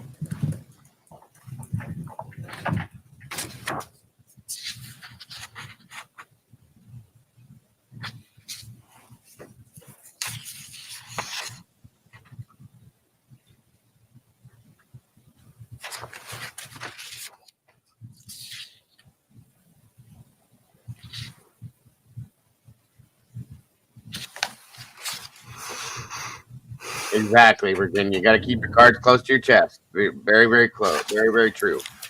So understanding this is a mitigation expert, Thompson, how concerned are you about getting that disclosure closer to trial? Closer to trial is somewhat relative. The end of April sounds like it would be on the eve of trial from the date the court is proposing. I think that would be, I'm not sure that would be realistic. And again, I'm not in a position to second guess Sure. what Ms. Taylor and her team are representing to the court. She had told us some time back that one of her experts had some health issues, and I think that she did tell us that that person had passed away and they were working on a replacement. If we're looking at a mitigation disclosure at the end of April, I don't know that we could be ready with all the final trial preparation for a May trial. Truth says my prediction is that they are already getting it lined up for him to be convicted, and Taylor, mitigation expert, is there to argue to take death penalty off the table. Very true. In case he is convicted, that's going to be that's a big thing. That's going to come. They're going to try to take death penalty off the table regardless. Yes. That's been something we've known for quite a while. She's actually spoke on that at some point too, but yeah. I think they're already sure that he's probably going to be convicted at this point. And I got to say, I think based on everything we've seen that most people do expect that. Okay. I don't see how he wouldn't be at this point, truly, but just saying, I don't know, but that's a good point. Truth. It is. Thank you guys for Doodle. Thanks for dropping the links in here, and everybody else is dropping links. There's Arctic's link to his channel, guys. Please go check him out again. Like I said, and let's see. Truth says if she can't get DP off the table, the defense sees it as a win. Of course, if she can get it. Sorry. Yes, of course, absolutely. Yeah. If nothing else, saving his life, that's a win for them. I agree. Whether or not he's convicted, and has to spend life in prison, he may not see that as a win, but being that this is a death penalty case, of course the defense does. I do agree with that. Thank you, Doodle guys. For too much blue in here, we need some more green. So if you are interested in becoming a member of the Sauce and this awesome community, please check out that link there and become a member. Please, if you will. I appreciate it very much. Thank you, Doodle. Also, thank you for that, Doodle, there. Again, guys, anybody that donates to these links in here, guys, this goes directly to keeping my channel up and running. It also goes to getting documentation that we have to pay for at times to be able to bring certain things to you guys. Understand that, too, because it is out there. That's sometimes how we have to do it.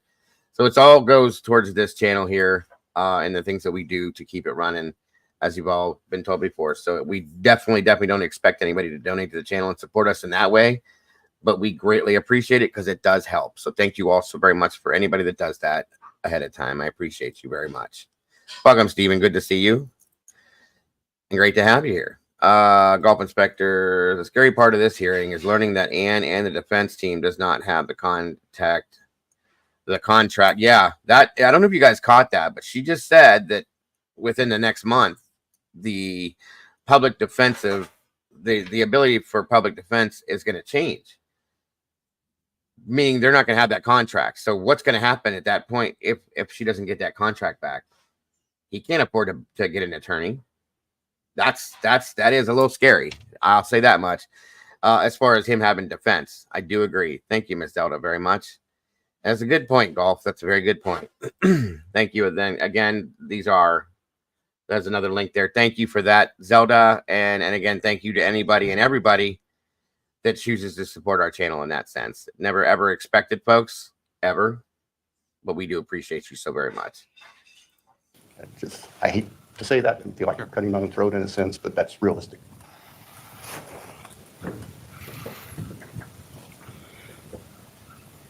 Well, I can do one of two things. I can set a separate hearing ex parte to explore this further, but I frankly don't know how far that's going to get me. I mean, I can set a date, and my experience tells me that date will be complied with regardless, right? 24 hours in a day, but if you use enough of those hours, enough days in a row, you get it done if you have to. At the same time, I don't want to put unrealistic deadlines. And so I can do that.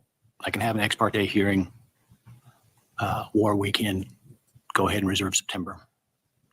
I will throw it to you, Mr. Thompson, is what you want, what you would advocate for. Can I have just a moment?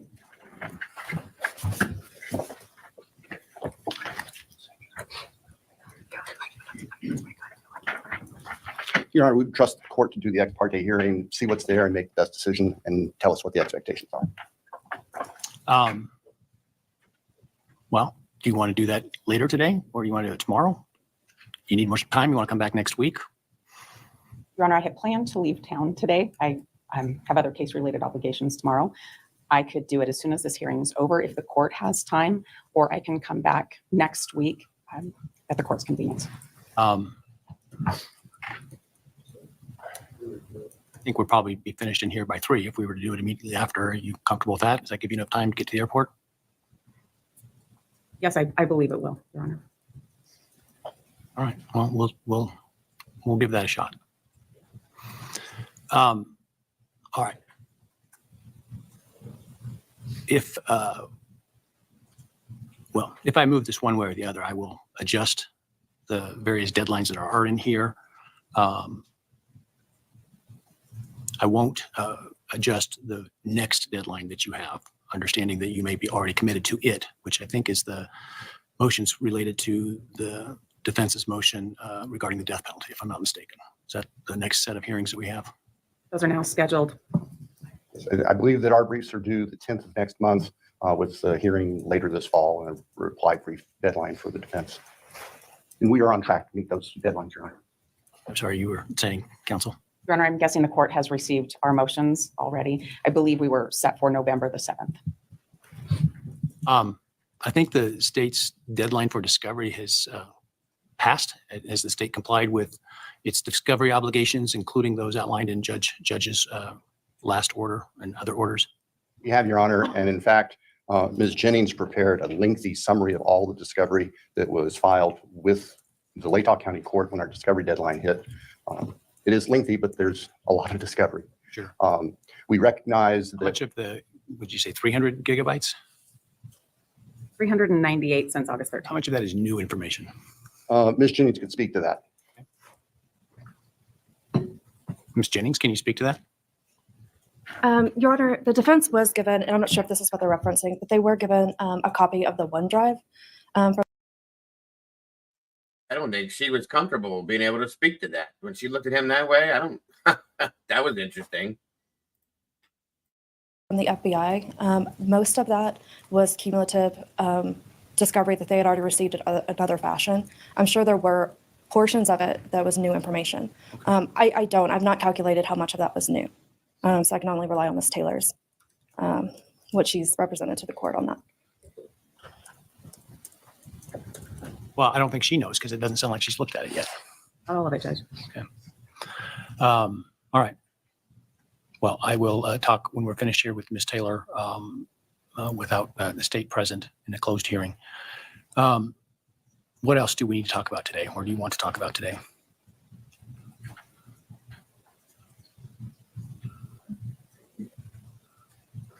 Nothing comes to mind right now, Judge. I know that there will be plenty of opportunity for other discussions. As far as your meeting with defense ex parte, do you want the state for any reason to stay around, or would you like us to get on the road back to Moscow? Are you flying or driving? Driving. Okay. Well, why don't you hang around just in case we need to, if I'm able to make a decision based on that, I can inform you what that is at least. Yes, sir. Thank you. Anything further, other than your motions regarding the death penalty? Do you have any outstanding motions and the motion as it relates to Mr. Kohberger's attire? Your Honor, there's no outstanding motions right now. I do anticipate filing several motions in the motion to compel deadline. As far as discovery goes, I anticipate there may be some follow-up motions. I, of course, will first try to speak with the prosecutor to resolve those. Right. I think you will find I'm probably more inclined to hear things more quickly than you're perhaps accustomed to in this case. So just be aware of that. It'd probably be more along the usual, 14-day timeline with respect to motions. If there's a lot that needs to be done with respect to them, we can talk about that. But okay. On that point, Your Honor, as you can see, they're a multifaceted team. And on motions, we try to assign them to specific attorneys. On various motions, would it be acceptable to the court for those attorneys who are not actively arguing the motions to be able to participate remotely? Welcome, Or would you like us to be present? We're happy to do either. I'm fine with that. I just prefer those that are going to be arguing to be here just because it makes it easier to have that dialogue. So Okay, thank you. the others, if they want to appear remotely, that's fine. Thank you. And same for defense as well, depending on what defense wants to do. Okay. All right. Then if there's nothing else this morning or this afternoon, I guess we will be adjourned and have a discussion in a few minutes. All right. Okay. Well, there is that. Give me a minute here, guys. Give me a minute here. Tell you what, you guys. We're going to have an open discussion. So, what I'm going to do now. Hold on a minute here.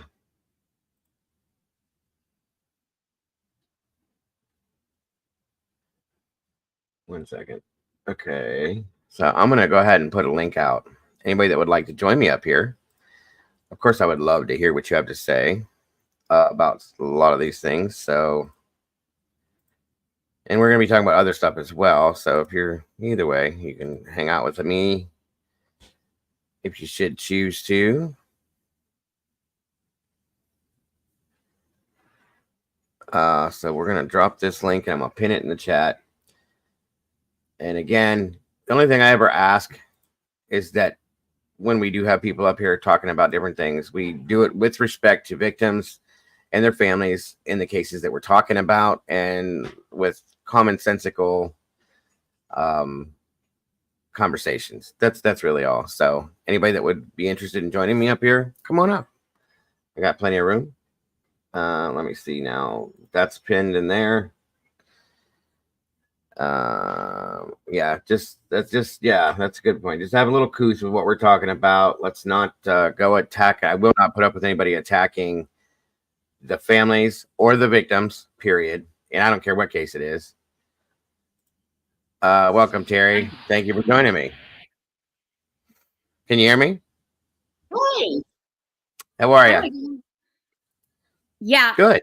Can you hear me? It's good to see you. Thank you for joining us. I'm going to go. Okay. No problem. No problem. No problem at all. No worries. So what are you thinking? I am loving this judge. I do too. I think he's a no nonsense. He's not going to put up with either side's bullshit if they try to throw it. It was interesting how he very beginning, he put out the expectation. I expect you to get along and I expect no bullshit, basically. And I like that a lot because he's not going to take shit from Bill and his temper tantrums. He's not take shit from Ann trying to be manipulative in some senses. That's good. That's good for both sides, in my opinion. So I agree with you. My favorite is get your damn discovery in on time. Agreed. I do agree. I think this is probably something that may have been needed, maybe. You know, I'm not saying Judge was a bad judge. I just think he was so very laxed and kind of like, you know, and that's my judge in opinion. that town of this high profile that we don't even know what's all behind it. The people that are the heads of the snake in here. Yeah, very true. Very true. Mm-hmm. And I don't know. I just gotta say, I mean, he basically was telling this guy. Oh, and then I love it how she got up. He's like, Bill didn't know the answer, so he swaps it off on her. She'll be up and tell you. Yeah, and she turns and looks at him like, really? You're like, I mean, you just threw her under the bus, but okay, you do your thing, Bill. And you know what she said? Did you catch that? She said, I don't know if it's all new. In other words, that is bad. That means there's old discovery that is still not turned in. And that's when he said, well, I don't think she knows what it is. If you haven't. Right. And she said, it was claimed that Ann claimed 398 gigabytes of new material. Is it new or is it new? Like it's new to them because they just got it. But is it new information on the case itself? That was kind of an interesting thought and an interesting thing to hear, because if it is new, I wonder what that is. You know what I mean? Mm-hmm. That was quite interesting. I'll say that much. I think at this point, LR says, I think at this point we know nothing that the defense has and what they have found out. I'm interested. I am too, because at this point, I have to say, from the moment that this stuff has started with these hearings and everything with Ann, she's definitely got a strategy. I think she's good at what she does. I think she knows what she's doing with the strategy. And I said, so it's going to be interesting. I can't wait for this trial to start, you guys. I am so impatient. I wish that it was starting tomorrow, to be honest with you, but we know we got to make sure everything's in order. It's a death penalty case and it does take time, but this is going to be quite interesting to me. And I think there's going to be some bombs. I truly think there's going to be some bombs, maybe on both sides, that's going to throw us all out there like, what the hell just happened? And I'm here for it. I'll say that much. I'm in awe to actually hear a judge, instead of asking, telling. Thank you. That is a good way to put it too, because Judge, or Triple J as I called him, he did do a lot of asking, and he was very, like I said, he was very lackadaisical. For you, what do you think it would take? What? And he's like, no, this is. This guy is just like, it's going to be this way and that way. And I like that. I like that a lot. I think the defense team truly believes in his. I do too. I think Anne truly believes Brian is innocent. I think that's been stated, and I've watched her reactions to certain things. I do too. I believe they think he's innocent of this, and I believe that the prosecution truly believes he's guilty. So those two things are very strong facts, on my opinion, on this. I'm just saying, I truly see this being, an actual fight back and forth from truth and innocence, or guilt and innocence, truly. So, well, why do you think that? Here's a question, Dago. Why do you think that? Why do you think that the prosecution really believes he is guilty with basically none that we've seen? I know that, they seem very. That's a good point. That's with what we know of, really nothing there to show. I truly feel that they think they have something that is the be all end all. Mm-hmm. They've shown extreme confidence. Mm-hmm. Okay. And they haven't really seemed to be faltered by any of what Anne's doing. Maybe they're hiding it. I don't know, but they don't show it.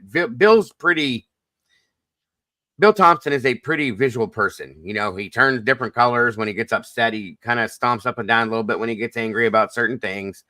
I'm not being disrespectful when I say that. I'm just saying it's visual with Bill Thompson. You can see. And Anne is kind of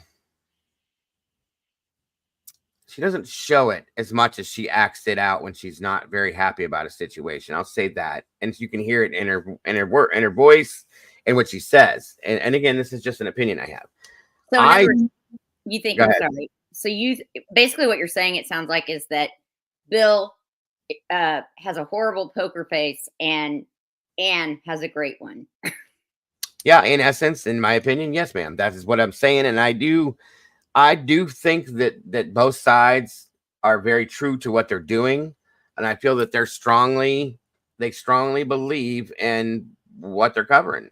I think that both the defense thinks that he's innocent by all means, and the prosecution believes that he's guilty by all means. That's, again, my opinion, but I could be completely wrong, but that's exactly what I think. Yeah. Just saying. He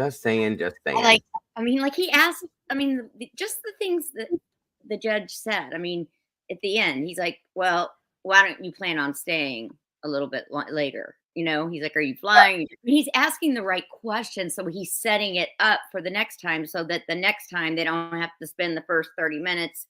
It's like they've been in La La Land. And now he wants to, yeah, definitely. This is the real thing. That was the pretend thing. You know what I mean? That's kind of how it comes off. I agree. And he wants to get these things done. He said, he even made that statement. You'll come to find out that I can see things a lot quicker and get through things a lot quicker than you could before. He's trying to get through this. He doesn't want to drag ass on this. He doesn't want to play games on this. Welcome, Mom. Good to see you. And he doesn't want to miss around. That's why he wanted to get this ex parte hearing out of the way as fast as he could, which I think is a good thing. Mm-hmm. Therefore, she can get rolling with what she needs to do and give them a good time. He's not playing games on this, in my opinion. Ex parte hearing, which was this one. What is that to set up? Like an ex parte hearing is just something that's behind, like, closed doors. Basically, like, they'll step to the side. She didn't want to have the conversation in front of the prosecution and the whole world as to what issue she's having. Therefore, she wants to talk to the judge about it behind closed doors so the prosecution or nobody else can hear what the issue is, because it could kind of give everybody a look into what her strategy is and cause problems for her side of things. That's all. Wow. Yeah. And that she's been very good at her defense and her strategy. She's not going to give it away now. You know what I mean? Mm-hmm. So yeah. Basically, one party is not present at the meeting. So that's what they're doing. As soon as they ended that. They were going behind, probably into his quarters to sit down, have a conversation about what or why that mitigation expert needs to, how much time it may take to catch them up to par, blah, blah, blah, stuff like that, and why that whole conversation happened. So. I don't know. I'm still just in awe. I mean, some of the stuff he was saying was like, holy moly. I mean, with the discovery and when he took up for, Anne and said, well, I don't think because Bill was trying to blame Anne on not wanting to have it at and remember, and she's like, there's a lot to go through. And, Sure. And he's like, I don't think she knows what it is. So, apparently you haven't turned it over. I mean, it is what it is. I mean, he's stating that he turned over everything and didn't disagree with that. But I still think there's probably something else that's going to come. I have a feeling whoever that poor sap lady is going to get yelled at by him for saying it was some new, some old. Sure. I mean, if that's the case, then Bill, you should have answered the question yourself. That's my opinion. You know what I mean? I think he was thinking, what? I can't remember my schedule at Walmart as a greeter. Right. Yeah. I gotcha. Let me throw this up real quick too, guys. It's just a news brief. As we were talking about, hold on a minute here. I'll be right back. I'm going to go grab a cup of coffee. Oh, take your time. Executed murders. The suspect appeared in a new courtroom and before a new judge on Thursday. Lawyers for the defense are fighting to take the death penalty off the table. Kana Whitworth is at the courthouse in Boise, Idaho. Good morning, Kana. Good afternoon, Mom. How are ya?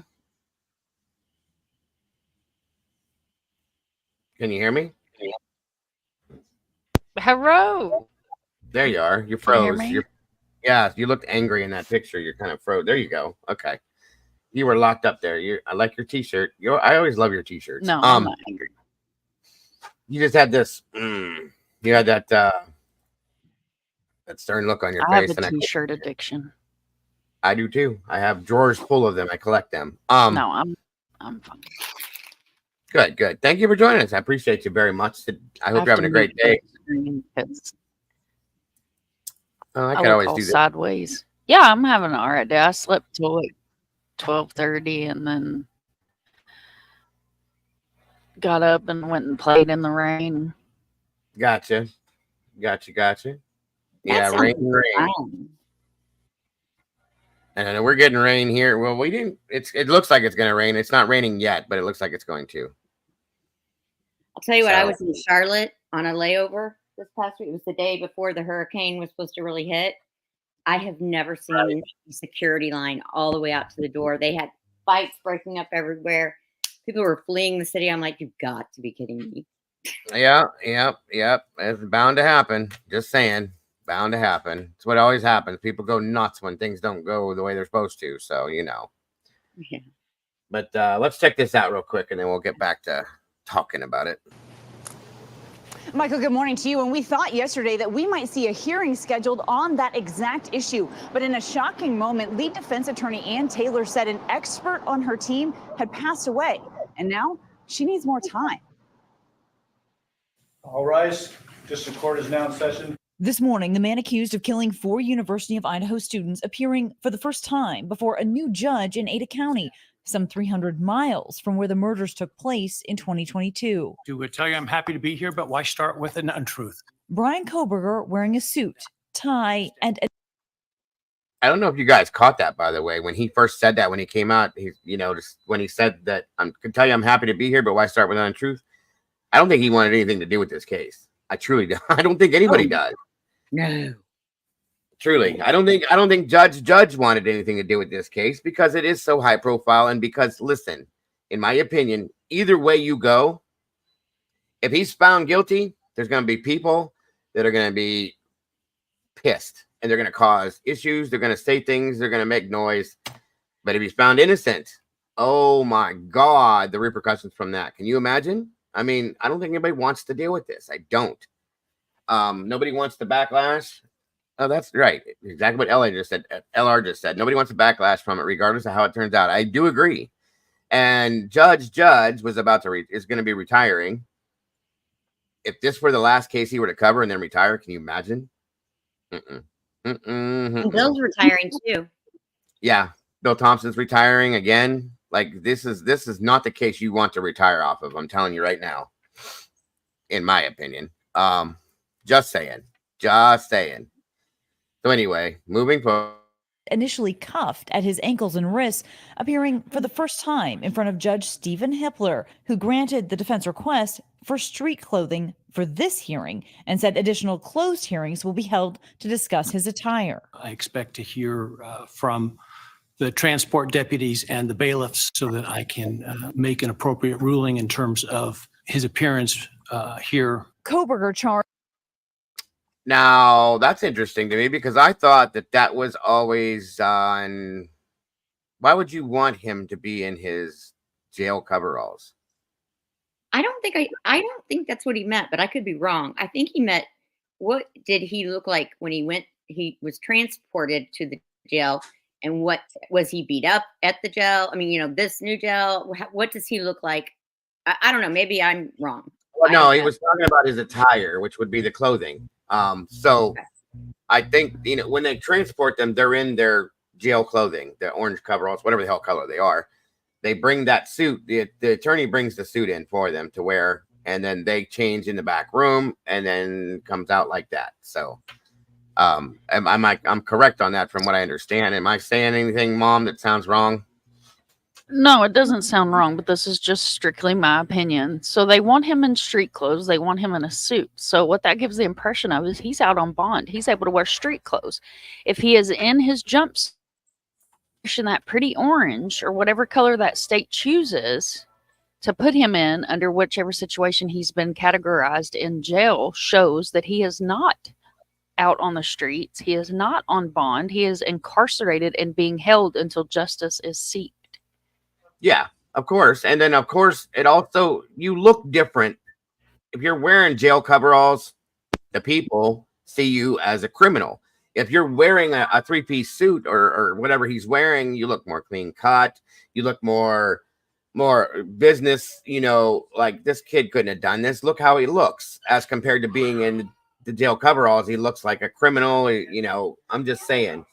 That's why when he grew that beard, I said, I'm surprised they didn't make him shave because he looks darker and he looks a little bit more evil, per se, for lack of better terms, with that beard going. He looks dirty and gruff, and he don't look as clean cut like the clean cut All-American boy. That's going to play a part in his defense, you guys. I'm promising you. I promise you that. Appearance is a lot. It really is. I mean, honest to God, look, if you were to walk into a courtroom and you've seen some dirty greaseball guy that's covered in dirt, ripped up t-shirt, like 5 days not shaved, his hair's all over the place, and then you see somebody walk in and very nice dress clothes, clean shaven, your hair's nice combed and everything like that, and you look very clean cut. What's that going to make you think of that person? You know what I mean? That's just how people's minds work, sadly. Blue for lower felonies. He could be out on bond and nobody knows. I mean, isn't that kind of dangerous? No, there's no way. They would have had a bond hearing. We'd have known about it. You know what I mean? That's just how that works. There's no way. No way we'd have known if he was out on bond. He's been in custody the entire time. If he was on bond, They just transported him. It was national news that they transported him, so he's not on bond.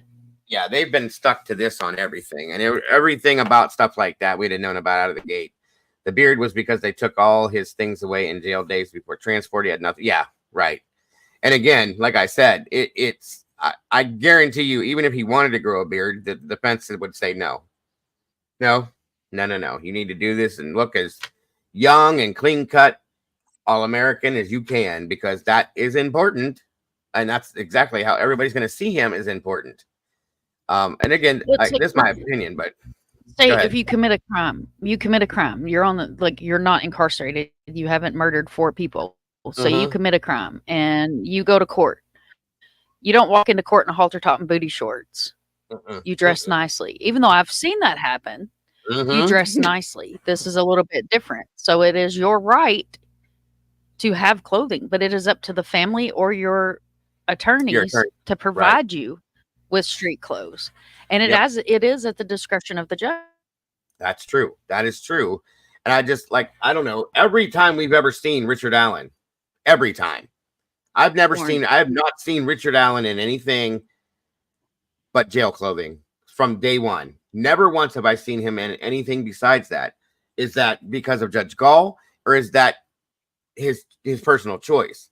You know what I'm wondering? And I'm curious about that, because you got to wonder if people were to see Richard Allen clean shaven with a nice haircut and wearing a jacket and a suit, a shirt and tie, people are going to see him in a different light. They're going to see him as a different person. It's just part of how our minds work, you guys.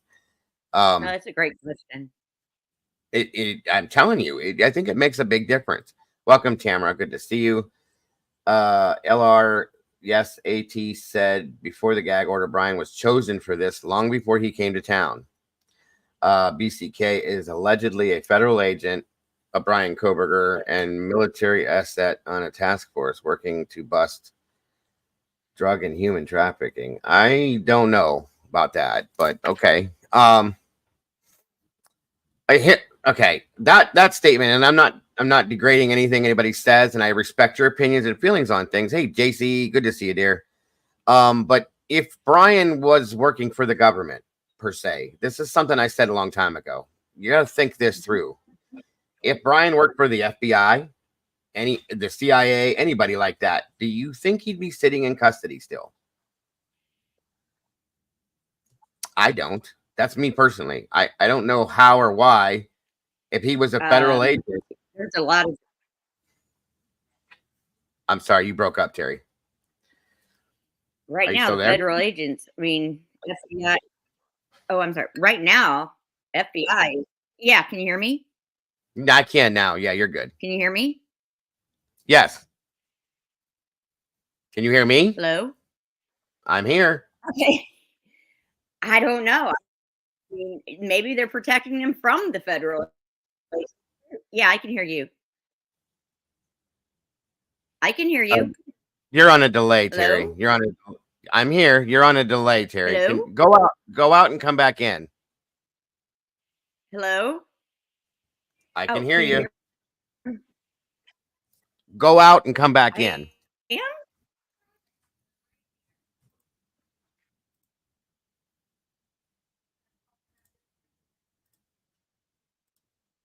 Okay, if you can hear me, Terry, click the link and come back in that way. I think you're on a bad delay. Can you hear me, Mom? Fine. You can hear me okay? Yeah, can you hear me? Yeah, you were a little delayed too. Come back in, Terry. Click the link and come back in. There's a bad delay for some reason. Yeah, it just doesn't make StreamYard. it probably StreamYard's been a mess for a few days. I don't even have my camera on. Oh, my chat just disconnected. So it might be YouTube. Yeah, that could be it too. If you can hear me, Terry, come back in. They're probably doing another wonderful update. Yeah, it always affects us too. If you can hear me, Terry, hit the link and come back up. You should be better off then. But yeah, I agree that's all about that kind of stuff when it comes to this. And I was just surprised that they were even talking about that, because he had been dressing this way the whole time in Latah. But then again, it's a new judge, new court, new venue, everything. So he could have different feelings about it.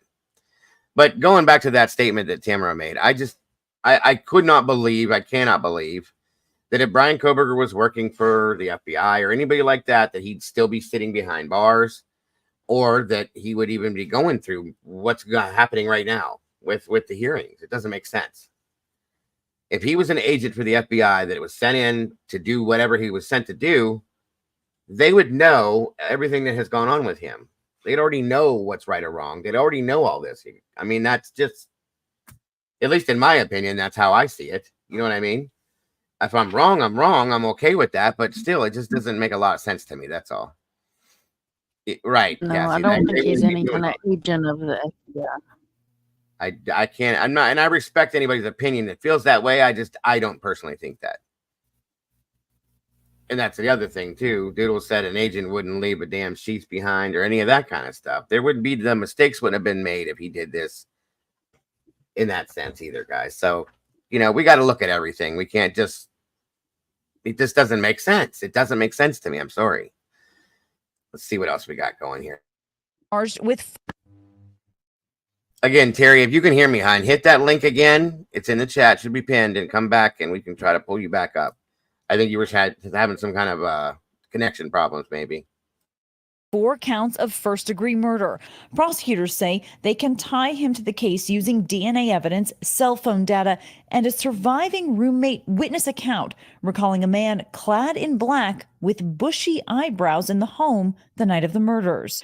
But the exact timing now uncertain, as the judge proposed either a May or September start. Lead defense attorney Ann Taylor asking for September, citing a death on the defense team. During the course of this case, we had an expert that we were working with, and that expert passed away. She also reiterated a familiar claim about the vast amount of discovery and her challenge in meeting deadlines. The judge dubious. I mean, I understand there's a lot of evidence, but, you know, May is not tomorrow.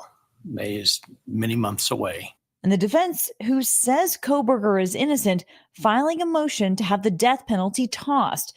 Recent court documents show they added forensic pathology specialist Barbara Wolf to the team, well known for her work on the O.J. Simpson case, and Judge Hippler overseeing his first death penalty trial, making it clear he wants to keep things on track. I think you will find I'm probably more inclined to hear things more quickly than you're perhaps accustomed to in this case.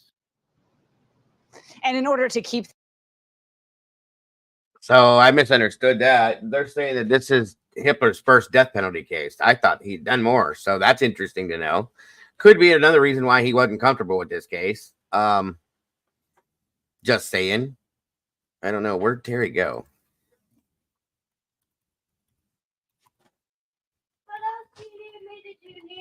Let's see if you can see that, Terry. I don't know. What do you think, Mom, about that part of it? I think it's interesting that this is his first death penalty case. Generally, it seems like they would choose a judge that has a little bit of experience in a death penalty case. But then on the other hand, why is the defense wanting the death penalty thrown out unless they know that the prosecution has enough to prove their case? That's a good point. That is a good point. They maybe they are nervous about that. Then yes, very good point. Because she's like the queen of. I'm sorry, I don't care for Ann Taylor. I've made that very public. She is the queen of procrastination. Oh, poor pitiful me. I don't have time. I have a whole team of people, but I don't have time to go through the evidence. Well, I'm sorry. You are not defending me if you can't take the time out of your day to do what the hell you are being paid a load of money to do. I respect that. I do. And that, you know, I love you to death and vice versa. This is where I'm proving, guys, that you can agree to disagree with people and still have a very good relationship with people. I disagree. I like Ann in some senses. I do believe what Mom just said is true with the procrastination thing. I've always said that with her. I like Ann. I like the way she handles her strategies with these things. But at the same time, she does procrastinate. I don't know why. I don't know if she's got too much on her plate. I don't know if she's doing too much. She shouldn't be. If you're handling this case, you need to let go of everything else. You need to be telling them, I can't do anything else. I need the time to do this. You should be able to do this with multiple people on your team as well. That's another thing. So that I have to agree with on Mom's side for sure. I like Ann as an attorney. Out of the victims and the families. So, I mean, I'm not a defense lawyer hater by any means. I actually have a bunch of defense lawyers that I stand behind and have had personal conversations with. I just don't care for her tactics, not necessarily her as a person. I don't care for her tactics of how she has presented herself in a case where there are 4 victims and 4 families that still we have not seen any kind of progressive movement.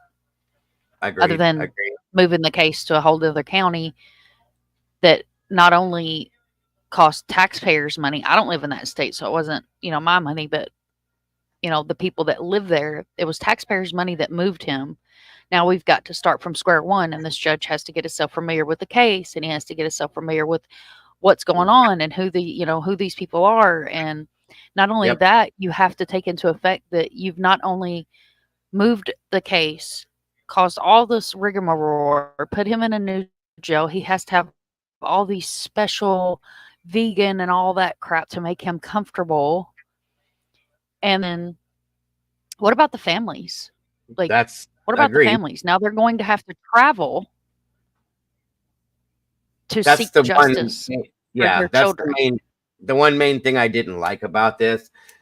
Listen, guys, we all know I've been 50-50 on this because I can't say Brian's guilty or innocent. I can't.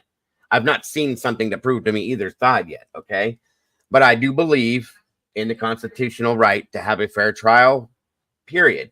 I do also believe that there was a lot of bias against Brian himself, and that in that sense in Latah that he would not have had a fair trial. But at the same time, I got to tell you, the one thing I'm very unhappy with the change of venue is that this is once again putting the families out to the victims. That's, in my opinion, it's putting them out, guys. They have to travel an extra 300 some odd miles now to go to this, to be able to watch and hope that there's justice given out to their children. And I agree with that.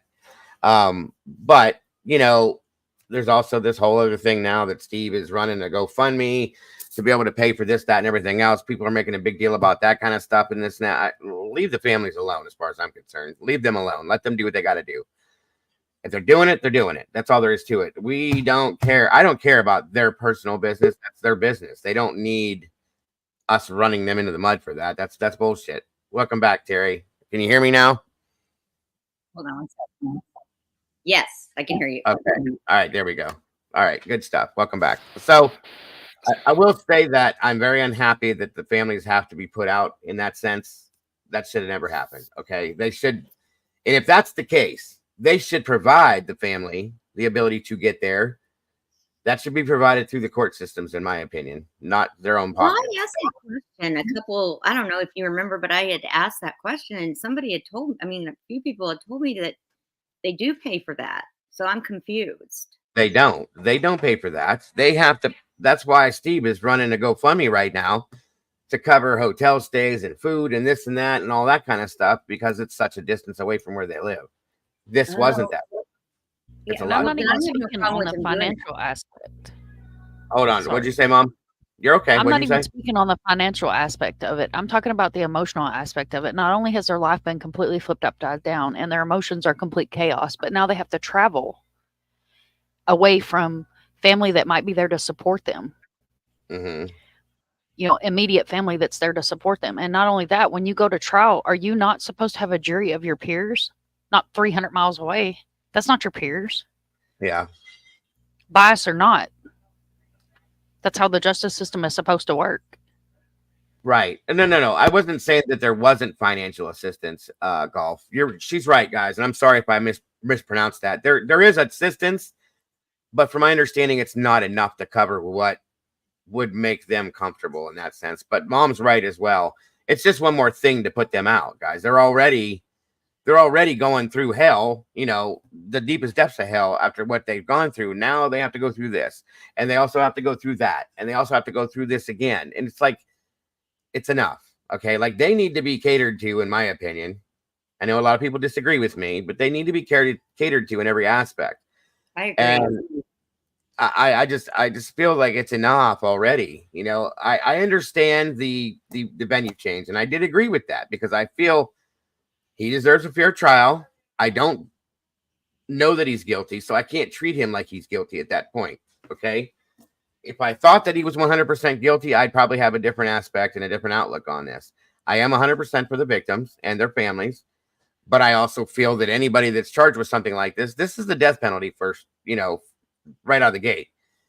If there's a mistake somewhere and it isn't him by some chance, we just went through this, and a lot of people know this and believe that Marcellus Williams was possibly not guilty of what he did, and he just lost his life over this.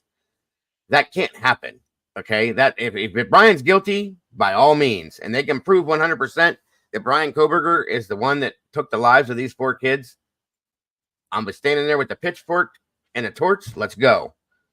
Until they can do that, though, I can't say that. You know what I'm saying? Right. And here's my thought is that, okay, so the Constitution, I know it's, I don't even know if there is a Constitution anymore, but you're innocent until proven guilty. And every one of us, I believe, want him to be that one so that I do. I you know what I'm absolutely saying? do. Yes. But if he's not, but we also are looking at the evidence and we're like, what? I mean, you got to be fair on both sides. And they haven't, it's their job to prove that he's guilty. It's not his job to prove he's innocent. I know. Yeah, that's true. Crime Report, welcome, by the way. Thank you for being with us today. It says, I'm not sure when we started praising the criminal, not saying you guys are, but look at this mess. Well, in here it is. It's not about praising the criminal. It's about ensuring that the criminal is the criminal. That's all I'm saying. Mm-hmm. That's all I'm saying by that. Because okay, I've been hit with this left and right, and I get it. I understand. I am not pro Brian Kohberger. Please understand that. Everybody in here, I am not pro Kohberger. I never have been. I truly and wholeheartedly hope that Brian Kohberger did do this and that they are on the right track. They have the right person. They know exactly what they're doing is all I'm saying. Because of the fact that the prosecution hasn't presented things that have made me look at it and go, that absolutely was him. That's why I question it. And the fact that the defense has come out and said certain things that make me question the prosecution is, again, why I can't say Brian did it. I believe in law enforcement, folks, by all means. I absolutely do. I support law enforcement. There's a lot of corrupted law enforcement. I'm not saying in this case there is, but there is. We've seen it in different cases. We've covered it. All I'm saying is I really do want to be sure that this is the right person and they don't put somebody to death that shouldn't have been. That's all I'm saying, based on the Constitution and what we believe. Hey, now, I'm saying, I'm sorry. I was reading one Crime Report said, yes, I understand, but what other criminal gets all this praise? I'm not praising him. I'm not praising him at all. I see a lot of people that do because they think he's innocent. We're praising him. I think the thing is that in the past, we didn't have the ability to look into, watch it this close from the inside out. And now we are seeing it done. You know what I mean? In the past, we didn't really see it. So, it was like, okay, well, that's, the old thinking is, well, he must have done it. They arrested him. They have some, whatever. Now we've been watching this and following it and living it and dreaming it. And let's be honest, it's part of our lives now if you're into it. And honestly though, Crime Report, if you look at Karen Reed's case, everybody thought she was innocent mostly. The Delphi case, Richard Allen, there's a lot of people that think he's innocent. Okay. Chris Watts, the list goes on and on. Yeah, Chris Watts. There were more people. There are whole groups of women. Yes. There are whole groups of women that have proposed to this man disgusting puke. There are whole groups that are pro Brian's got people talking that way too. Yes, there's a lot of them. I do agree. So it's not that that Brian is being praised per se. Me personally, I can't speak for everybody, but me personally, are you up here, JC? I thought I brought you up. Where'd she go? Me personally, I just want to see everything done right. That's all it is. That's all I care about, truly. And I want to be sure because there's been doubts put into my mind, as there have been others, that Brian may not have been. First off, he may not have been the one. Second of all, he may not be the only one. Correct. But I'm also looking at it from the aspect that there has never been another person mentioned via law enforcement. Not saying the rumor mill. Except via law enforcement, there has been nobody else brought up. Never. Except vehicle number one. I think that truly, Terry, I got to say, I think that is just wording. I don't think that means anything at this point. I said that a long time ago, too, that I questioned that. But I think it's just the way that the verbiage is put into the documents. That's truly what I think that is. Now, I could be proved wrong. There could be something that they think is out there, but they haven't put out there. Why would they not put it out there, though? If they think there's a vehicle number 2, why did we never see or hear about it? Well, I mean, let's be honest. There's a lot that we haven't.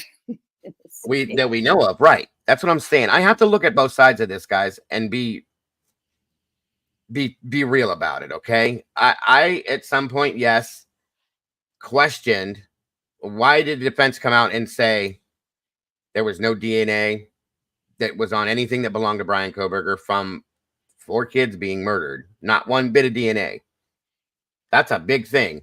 When Brian was arrested, we all heard from multiple people that that car is going to be like a petri dish.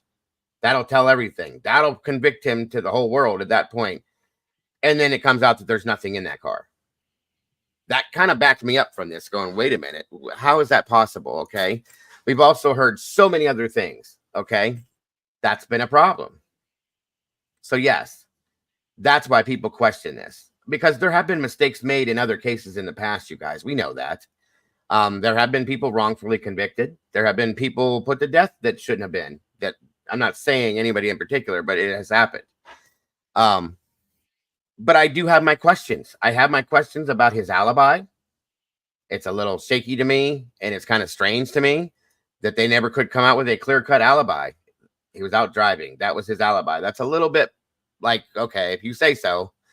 But I have, and that's what I'm saying, I have questions on both sides of the fence, which is why I'm sitting here in the middle waiting for somebody, whether it be the prosecution or the defense, to show me something powerful that says that he either did this or he didn't do it. If the defense is so sure that he didn't do this, then they should be able to prove that. Not that they have to, but they should be able to prove that he didn't do this. And if the prosecution is so positive that he did it, I'm expecting that they're going to show that too. And that's what I'm waiting for this trial for.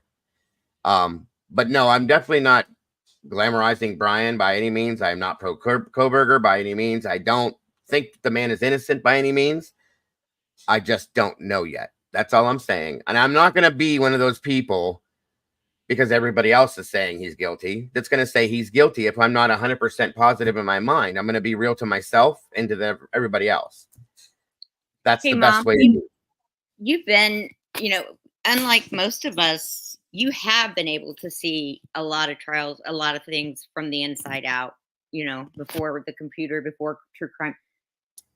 In your gut, what are you thinking?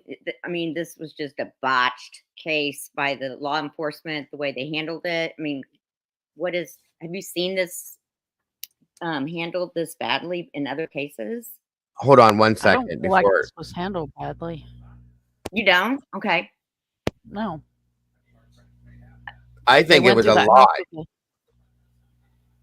Right. Sorry. They went through that house with a fine-tooth comb. Some things could have been handled differently, but I don't think it was handled badly.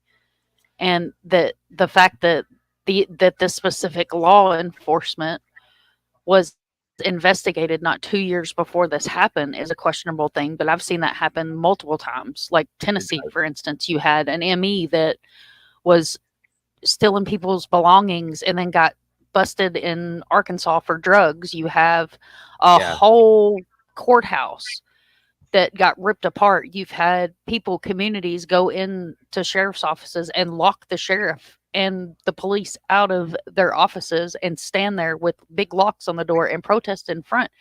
But I think they went through the house with a fine-tooth comb. They had great investigators that were there, world-renowned investigators. I think where a lot of the misinformation, a lot of the mud in the water came from was social media and people inserting themselves into this case that were locals, not locals, whatever the case may have been, and come out and put out a lot of misinformation. I have a strong opinion.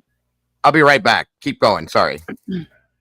I have a strong opinion on cases like this that get drugged through the mud. The families get drugged through the mud. It's, there's gag orders, which I don't agree with the gag orders. And I'll be totally honest why I don't agree with the gag orders is because if this is supposed to be transparent, this is things where the community has the right to see what's being done and being said. I'm not talking about putting everything out because you don't want to put all your cards out there on the table in case there is someone else that's involved with this. You don't want to tip them off and then be 5 countries away. But I don't feel like it was mishandled by any means. I feel like it could have been done better with the way some of it was handled, but I don't believe it was mishandled. And as far as the family coming out and talking and speaking and saying things that maybe they shouldn't have said on social media or on mainstream media, that's where you have to take into effect that these people have went through the worst part of their life, possibly the worst thing that's ever happened in their life. Their emotions are chaos. They're running on no sleep. They're running on no food. They're literally running on fumes and trying to do everything they can to hold their sanity. Right. I have been feet away from Ethan's mom. Literally, the woman was sitting beside me. Mhm. So I have a completely different opinion about this case. Not that I have personal ties to any of them. I've never reached out to the family. I've never interviewed any of this family. I covered this case in the very, very beginning because Tater, my youngest son, is actually friends with a guy that goes to that college. And that's how I heard about this case. Was Okay. he came running into my room and was like, "Hey, Mom, such and such just messaged me on Discord. There was 4 people killed. Apparently last night, this morning, when, it was been a while back, however it was exactly worded, but I covered this case in the beginning when it all went to the shitstorm on YouTube. That's when I stepped away from it because I can't handle the drama and I can't be in the middle of the drama because I work with a lot of families. I work with a lot of victims. I work with a lot of people, a lot of credible people. And I can't be in the middle of all the drama. That's why I've stepped away from it. And I tend to get a little heated in these cases like this where the victims and the families have been pushed aside. And the accused, I'm not going to say the criminal, I'm not going to say the murderer, I'm going to say the accused is put on a pedestal, and it's disgusting. Welcome, Kaylee and Staniperd. Good to see you. JC's back. Can you hear me, JC? Hello. There she is. Okay. Real quick, and thank you, Mom. Thank Tamara you. says, again, a big black SUV 2022 Mercedes-Benz G-Wagon parked at Linda Lane from 12:30 to 4:30 or 4:23 is more important than a white Elantra. It's the command center. Emma. Tim, how do you know that? Okay, I know where that's coming from, and I've heard that, and I'm not trying to be disrespectful. I respect your feelings on things, Tamara, but that has come from going down multiple rabbit holes. Okay, we don't know that. That's never been talked about. Those names have never been put together with that scenario. Yes, there was an SUV. We all saw it. Okay. That doesn't mean that it had anything to do with this. It's never been proven by law enforcement. Law enforcement's never gone and showed us that vehicle. They've never taken that vehicle with anything. They've never brought that out to anybody. They've never talked about that. I cannot understand how that can be put out. It's not a factual piece of information, Tamara. No disrespect intended. I mean that absolutely with nothing but respect, but it's not a fact, hon. It is not.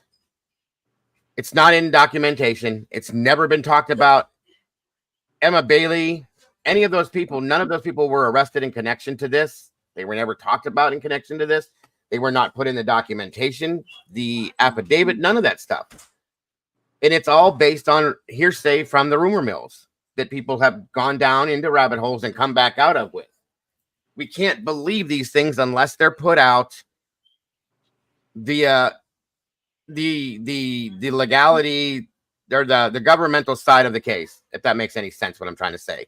Dago. Yes, JC, welcome. The only thing that I'll say about that comment is the only part that would make me question would be the timing. Mm-hmm. You know what I mean? In regards to like the time of the vehicle that she. Sure. No. I agree with that. It was there, and it was in the period of time that the murders were committed. I agree with you on that. Yeah, but that's it. Yeah, I agreed. Thank you. I looked at real quick. Thank you, Miss Paula, for donating a membership again. I couldn't see who got it. Whoever it is, congrats. Welcome to the sauce. We do appreciate you very much. And thank you again so much, Miss Paula. God bless. That's so awesome of you. Love you, girl. But again, to go back to what I said, that has never been proven. Yes, I did question. I watched the Linda Lane footage again and again and again. It's there. It's in that period of time, but there's never anything been proven with that. I got to say that. And I got to be, guys, that's what's happened with this case. Okay. We don't know. We don't know any of that stuff. It's just people are guessing on these things because it's there, because they think this, because it looks like that. If anything, I will say this. I don't think that law enforcement handled the case wrong. I think there were some mistakes made. I'll say that. But also, guys, this is something else. This is a small town. It's not like the city of Los Angeles or Detroit or Chicago that deals with like large scenario like this on a like, daily basis. Right. This was 4 people murdered in one night to us in a small town. They don't have the ability to walk in and go, oh my God, here we are again. They don't have the resources. Right. And it was more like, oh my God, I've never seen anything like this in my life. But I do think that not having the resources does lead to mishandlement. Agreed. Agreed. Mhm. Agreed. That is a So good point. That's a good point. I don't know how much I usually don't. I mean, and you can't really knock them for it, but at the same time, like, you can blame them for it. Sure. Of course. I mean, all they can do is learn from the experience. And that's I said that a long time ago. This is one thing that they will never, if they ever have to go through this, God forbid, we all, God willing, that'll never happen again. Okay. Ever. But if they do have to go through something like this again, they will know how to approach it this time. I'm just saying. That's true. Maybe not completely, but at least better than they did. Agreed. And Ray, yes, Linda Lane is definitely not a document. It is video footage that has been spread all over the internet. It's been doctored in a lot of ways. It's been changed. It's been flip-flopped. It's been it's been beat around, guys. And it's not a document. And it's never been used by law enforcement or the FBI. And anything we've seen or heard, it's never been put out on the news as this or that or as factual information. And we got to remember that. Yeah. And again, in my opinion, if Brian Christopher Kohberger is one of the original 48 FBI agents who was in town investigating corruption in Pullman, Moscow, there is that is a rabbit hole. I mean, have you ever seen credentials that put Brian in the FBI? Ever? No. Emma has been talking to Translucent for a year. Who is Translucent? Is that another YouTuber? I don't know who Translucent is, but okay. But again, that's a YouTuber. That's as much as for me to tell you that I've been talking to Emma Bailey too. Yeah. Unless I show you that proof that Emma Bailey told me these things, how are you guys going to know that that's true? And I'm not saying Translucent's lying. All I'm saying is that there is no proof of that. Word of mouth. That doesn't exist in courts, folks. We have to be realistic with this stuff, you guys. We can't do this anymore. Because you know why? I'm saying that this is crazy, that this stuff shouldn't happen anymore. I've been saying it for a long time, but I'm really being serious about it, folks. We can't do it anymore. You know why? You know who it hurts? It hurts the memories of the victims and their families. Because they know what's going on, for the most part, let me tell you it that way. And they know what they're told by law enforcement, what they've been seeing, what they've been shown. And it's confusing to them. They don't need to hear all this other bullshit. Here's a question. So there's the gag order, right? But it only affects certain people, right? Am I correct? To an extent, yeah, to an extent, right. Okay, so things that, and I'm looking at the question about why did law enforcement release body cam for Banfield that night? Usually body cam, that's public. I mean, you can get public domain. Yes. Mm-hmm. I don't know the word for it, but you know what I'm saying. Yes. So we're not affected by the gag order. The public isn't, right? You, me, any. No, but we also don't have any information other than what the documents give us. So yes. But we've seen that, but we can call and they can, I mean, other creators have done it. I mean, you call and they send it to you. Am I correct? No, you cannot FOIA information out of this case yet because it's an ongoing investigation case. Yeah, you can't FOIA a case until it's... No. Yeah. No, anything that they're FOIAing is coming from, well, well, like you brought up the Banfield videos. We've seen that. We know what that is. That's there. You don't have to get that from anybody because it's already out here. But yeah, it had to come from law enforcement to some place. But here's the thing, though. People have taken that stuff, Terry. This is what I found out a long time ago, and it's a bad thing. People will take some of this stuff that they put out here on the internet And we have people that are very good with videography, and they will go in and change things and make things look a certain way and change audio out and put it back out and go, look what I found. No, that's not what that is. And it's making people look at stuff and go, well, that proves that this is this and this is that. And there's the 4 kids or 5 kids that were running in the one Banfield video past the car. In the very beginning, everybody said they're the ones that did it. Why? Because they were kids on a Saturday night or Friday night running past a car. That doesn't mean that they did anything. It's a college campus, for Christ's sakes.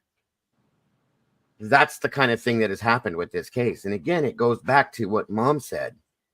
The people that are affected aren't not you, Terry. They're not me. They're not Mom. They're not JC.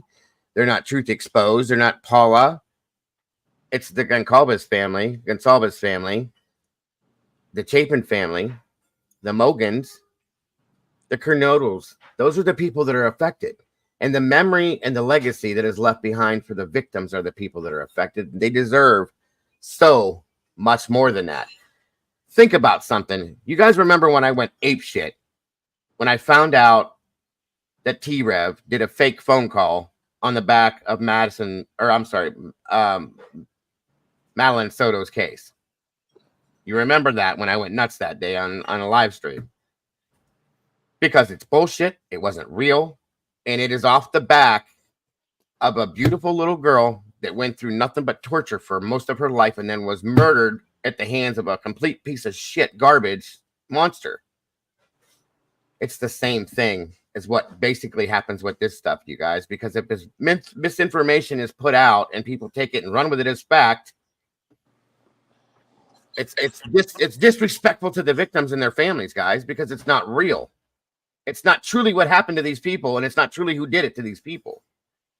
And that's how I look at it at this point, and I have for quite a while. You know, you just can't play these games with this bullshit. People seeing reflections and hearing. Come on, guys. I mean, we're all grown adults. We're in our 50s and our 60s. Some of us. We've been through life. We've seen things. We have common sense. We know what's real and not. It's not a cartoon. It's not a comic strip. We have to make it what it is and make it real. That's all I'm saying, you guys. I'm not saying Brian did this. I'm also not saying Brian didn't do this.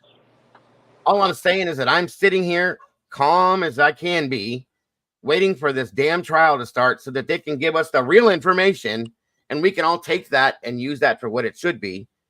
And that's to make a decision as to whether Brian Kohberger killed somebody or didn't kill somebody. And if he did, then damn him to hell. He deserves everything he gets.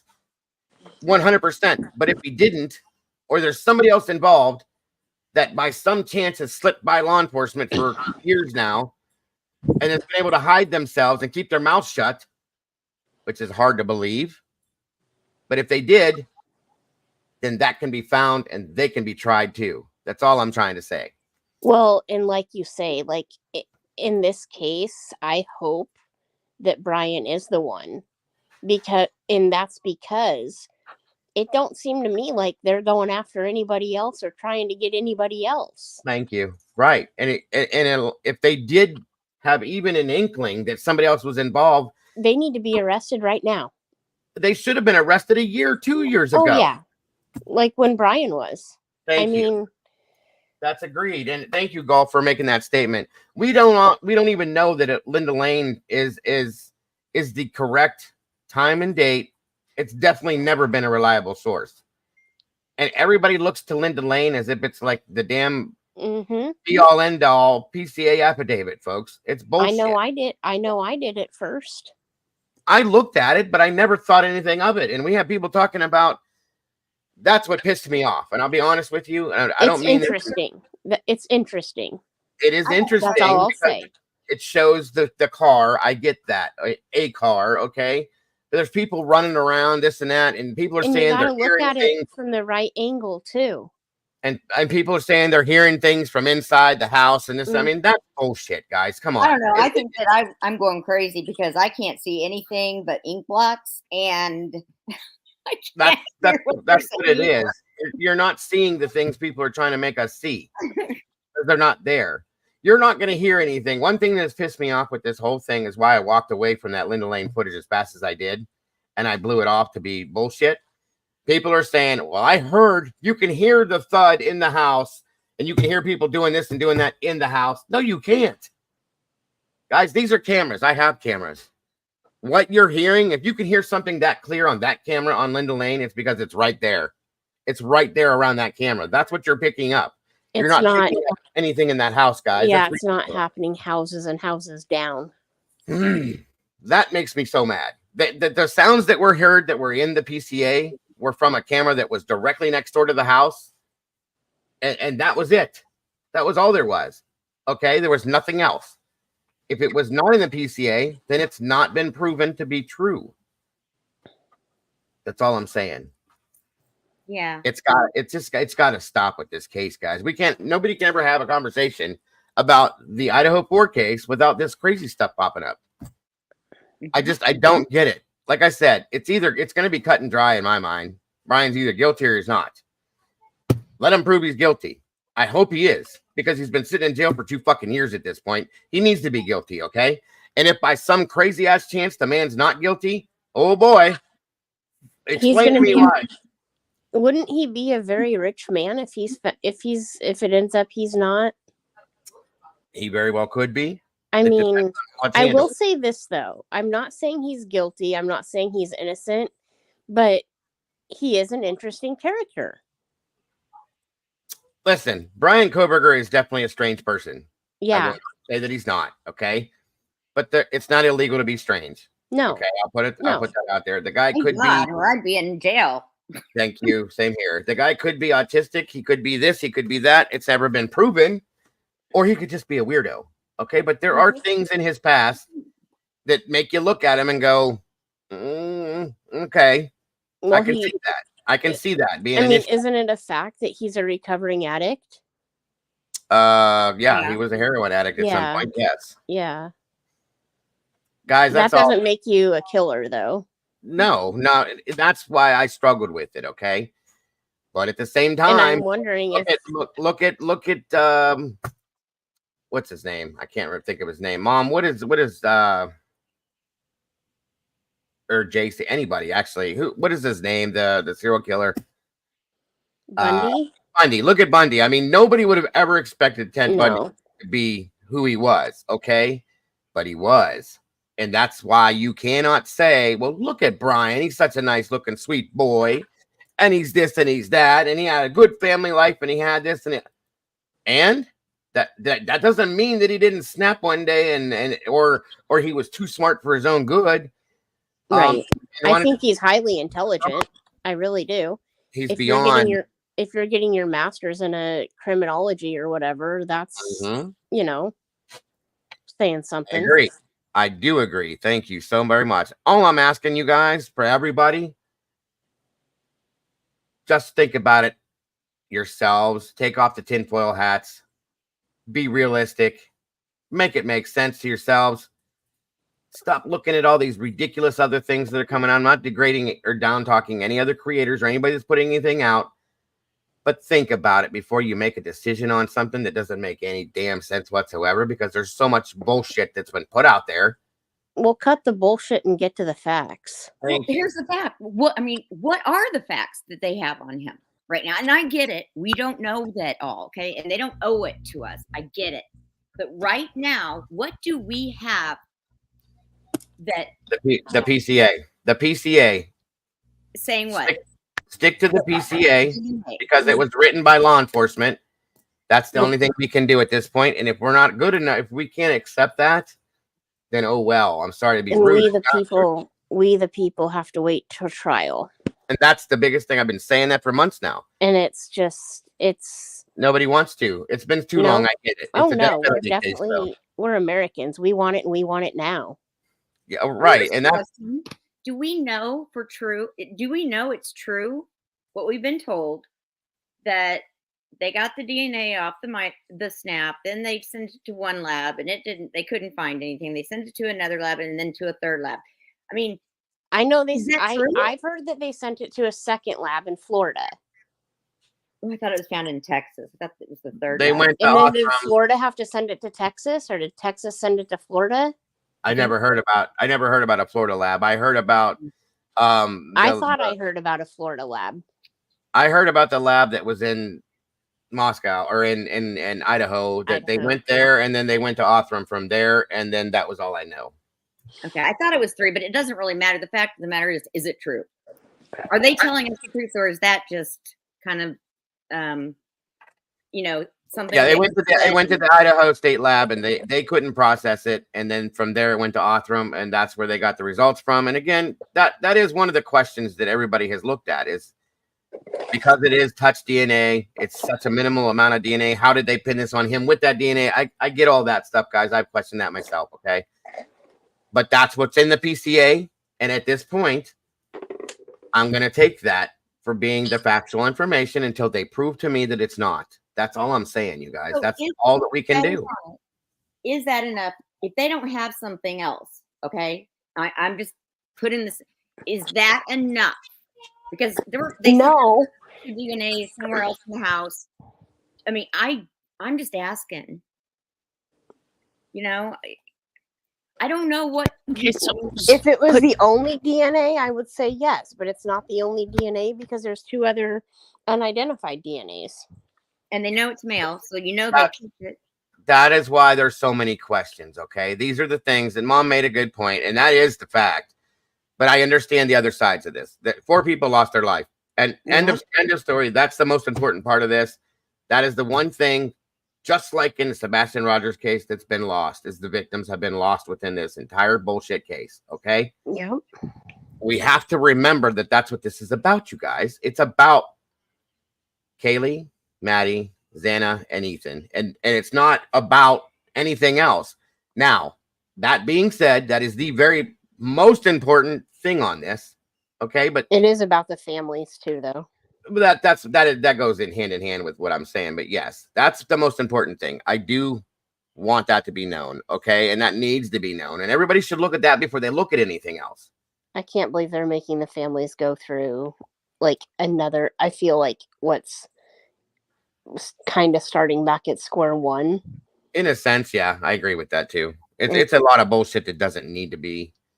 But at the same time, if Judge didn't feel like he was qualified, and also if the other side's not going to get a fair trial, then what do you do? I mean, it's all just unfortunate.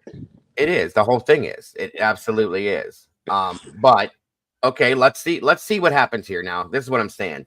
Now that there's been the change of venue, the change of judge, the defense has gotten what she's wanted on that aspect. Okay, so we're good. Going forward, is there going to be any more bullshit that comes out to the table? If there is, then that's going to tell you guys right then and there that the defense is stalling, in my opinion, because they know that he's guilty. And they're trying to find any way that they can to pull that death penalty off the table. And in a sense, if they can do that, that's a win for the defense, like was said earlier. And prolong the entire thing. Right. Either way, if Brian's found guilty, we all know there's going to be appeals on this one. So we're just going to go on forever and ever and ever, you guys. And that is what I don't like, because the families are the ones that go through that. Nobody else. And it's the families. It's not like they're going to live forever. So they deserve, yes. They may go to their grave not knowing all the answers. That's it. And one more big thing that really bothers me with this that I've stated before, if by some crazy chance that the defense wins and Brian gets off on this, that's no justice for these victims, okay? But and then we're really back at square one. Is it ever going to be justice whether he's guilty or not for these victims? I mean, for the parents. I mean, they lost their. Well, in their minds is what I'm saying. If there's somebody that's found guilty and has to pay for the death of their children, then yeah, that would be some closure, some justice. But no, I agree with you, Terry, that never will be enough because those kids are gone. They're never coming back. What about these parents that, a lot of people are saying that the parents may have been the reason for the kills. I mean, for the killing, they have to live with that too. I mean, that's just like one thing. I mean, that's bullshit. That's the bullshit that should never be said. Yeah, that should never be talked about. That should never be stated. It's never put out there. I agree. That's wrong. It's absolutely wrong. Mom, are you trying to speak? Because you keep moving around. I'm trying to tell if you're trying to talk or not. No, I don't want to speak over anybody, so I was waiting patiently. The floor is yours. Being the mom Um, that she is. I'm going to shut up so you can. I just want to reiterate, like I said, the transparency should be there. Yes, again, like I said, cannot put everything out on the table because they put everything out on the table. What the hell is the point of having a trial? The victims and the families are what should be put out in front of this case. You have people that are pro suspect, and that's your choice. That's your opinion. You sleep at night with that. That. You go you. I can't be that way because I deal with a lot of families. I deal with a lot of the pain of the families. I actually had somebody reach out to me 3 days ago with a missing case that's over 20 years old. Her mother died, went to her grave without knowing what happened to her daughter. She's got 4 kids that are still here that have no idea what happened to their mom. So these are the unfortunate things that happen as far as the transfer DNA, the minimal or not, it's still DNA, and how they got it. It wasn't flubbed. It wasn't somebody that went and got a pop can and was like, oh, let's get some of Brian's DNA off of there and we're going to send it to the lab. Sorry, that didn't happen. The sheath was found under one of the victims. So therefore you can't say, oh, well, it wasn't at the scene. It didn't have his DNA. He wasn't pinged numerous times in the area. And I mean, his own family, his own sister came out and said he was kind of weird. And I mean, I'm not against anybody that's weird. I'm a little weird myself, but just the whole thing. I mean, the whole thing, you have to really step back and you have to allow the justice system to do their part. Just like we saw the other day, there was a man that was put to death by the state not the state, but a state that possibly didn't commit the crime. Where have we gone? Where have we grown? What have we learned through time? I live in a state that has a sunshine law, so everything is transparent. Everything can be FOIA'd, except an autopsy report of an underage child now. But sometimes when all that information's put out, it causes what's called mob mentality. And then when you try to have a constructive, intelligent conversation like this, it turns into a total shit show because everybody thinks you're going at each other, and we're not going at each other. Everybody's welcome to their open opinion and their own opinion, and that's how we grow and learn as humans, is all being different. Because if we were all the same, what fun would there be in the world? Where would there be room for growth? Where would there be room for anything, any opinions? Because all of our opinions would be formed around the same thing, and we would be mindless drones walking around. I agree. You know, I was somebody mentioned one time that they said I said in a different chat that I didn't believe Brian did it, and that's not true. I don't know that he did it or he didn't do it. I wasn't there.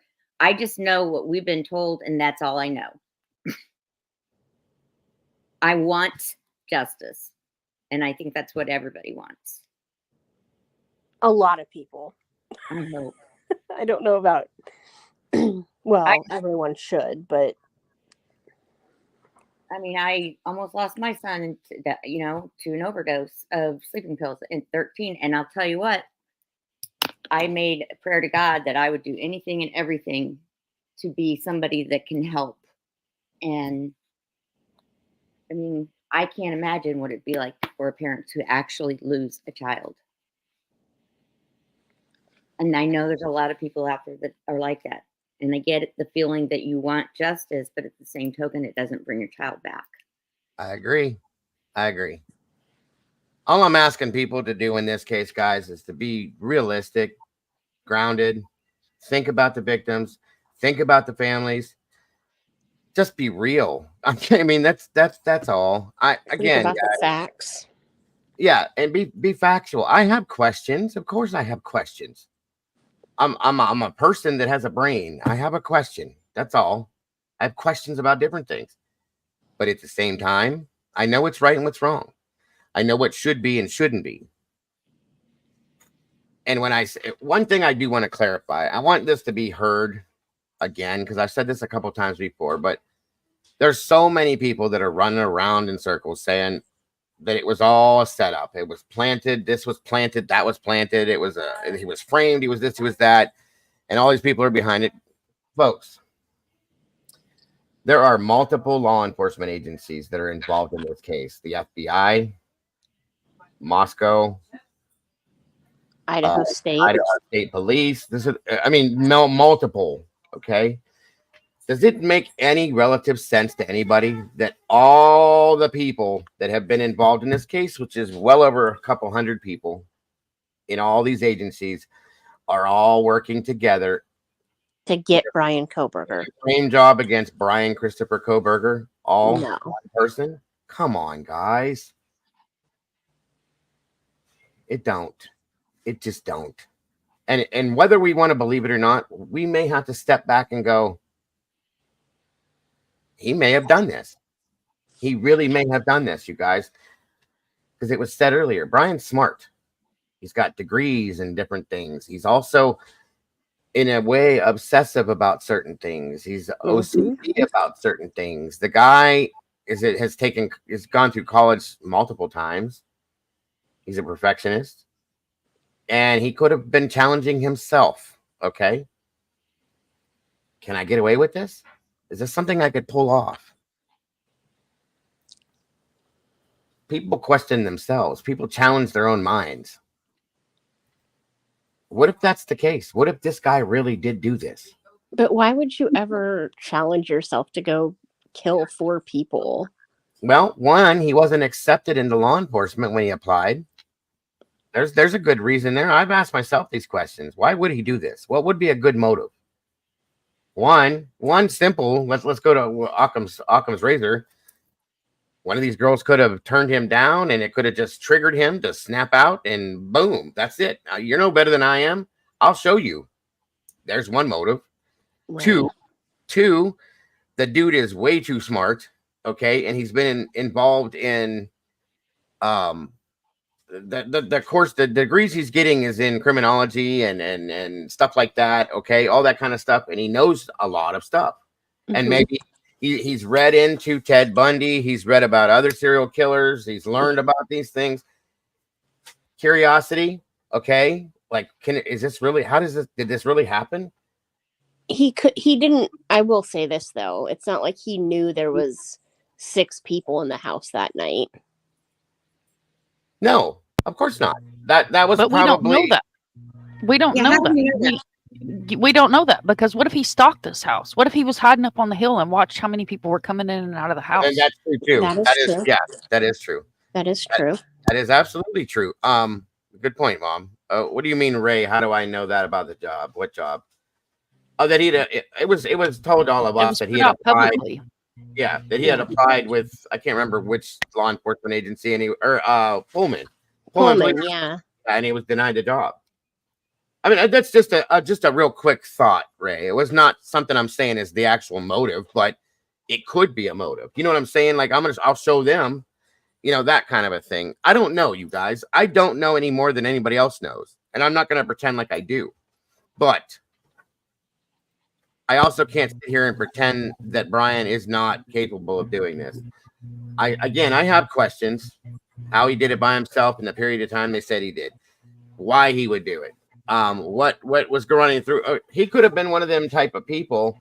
Again, we know that he studied Bundy. Okay. Maybe he wanted to know what was going through Bundy's mind when Bundy did what he did. And that's why, and then you have the Reddit survey. Mm-hmm. Yeah, that's another question. That question was asked on the Reddit survey. Yeah, and that Molly's got a good point too, which is something I said a long time ago. It could be that he just wanted to try to prove that he could get away with it. Mm-hmm. Too smart for your own good. Okay. Truth, you're very right on that. You cannot apply normal human behavior to a sociopath or a psychopath. You can't, because they don't have normal human behavior. So he could very well be a sociopath, a psychopath. Do we know if his parents? Do we know if his parents or any of his family are coming to these hearings? I don't know. I have no idea. I heard they're not coming to the hearings, but something about they want to go to the trial, or I don't know. Why would you not want to? If you believe, that's your son. I can't imagine. Oh, I'd be there. Yeah, that doesn't make sense to me. But no, I get it. But then again, people react different ways to different things. They may not want, my wife just said, they may not want the backlash that they could get from the public because of who they are. That's a very huge point. You know what I mean? That's a very huge point. Yeah, that's another point. There's people out there because, and this happens, you guys, don't think it don't. You know, vigilante justice people that are out there thinking, okay, well, if we can't get to him, well, I'll take out his dad. I'll take out his mom. I'll take out his sister. You got to be aware of your surroundings. Very good point. Casa Miriam, welcome. Good to see you here. Why couldn't he plead guilty then if you're saying he wait a minute, hold on. Oh my God, I'm having one of them days with my eyes. Sorry, guys. Why couldn't he plead guilty then if you are saying he wanted to do it? Why doesn't he just confess? Because that's not part of it, Miriam. In his mind, if that's part of the motive that he wanted to do it to see if he could get away with it, that's not part of it. That's not getting away with it then if you plead guilty to it. You see what I'm saying? That's just a thought. I'm not saying that's wants them to prove it. He wants them to prove it. He wants them to prove that he did it, or his defense team to prove that he didn't, per se. Maybe, who knows? Yeah. And also, you know, Truth answered that too. If he's convicted, he wants to be on death row out of general population. So there's another point there too. That's a good way to put that, Truth. You know, have his own room, his private cell, blah blah blah, whatever you want to say. So there's that too. Welcome, Madam Mom. Good to see you today. You're forgetting that he hasn't been convicted of anything. He is innocent until someone proves, which is very true. And we do need to remember that, folks. That's one thing that I've pushed on this, and people get mad at me for doing that. Guys, we live in a country that is based and built on that. Yeah. Innocent until proven guilty. We have to respect that. We have to understand that. That's why I always brought forward and pointed out the fact that all the propaganda that was put out as to why so many people are biased against Brian. Hold on a minute, guys.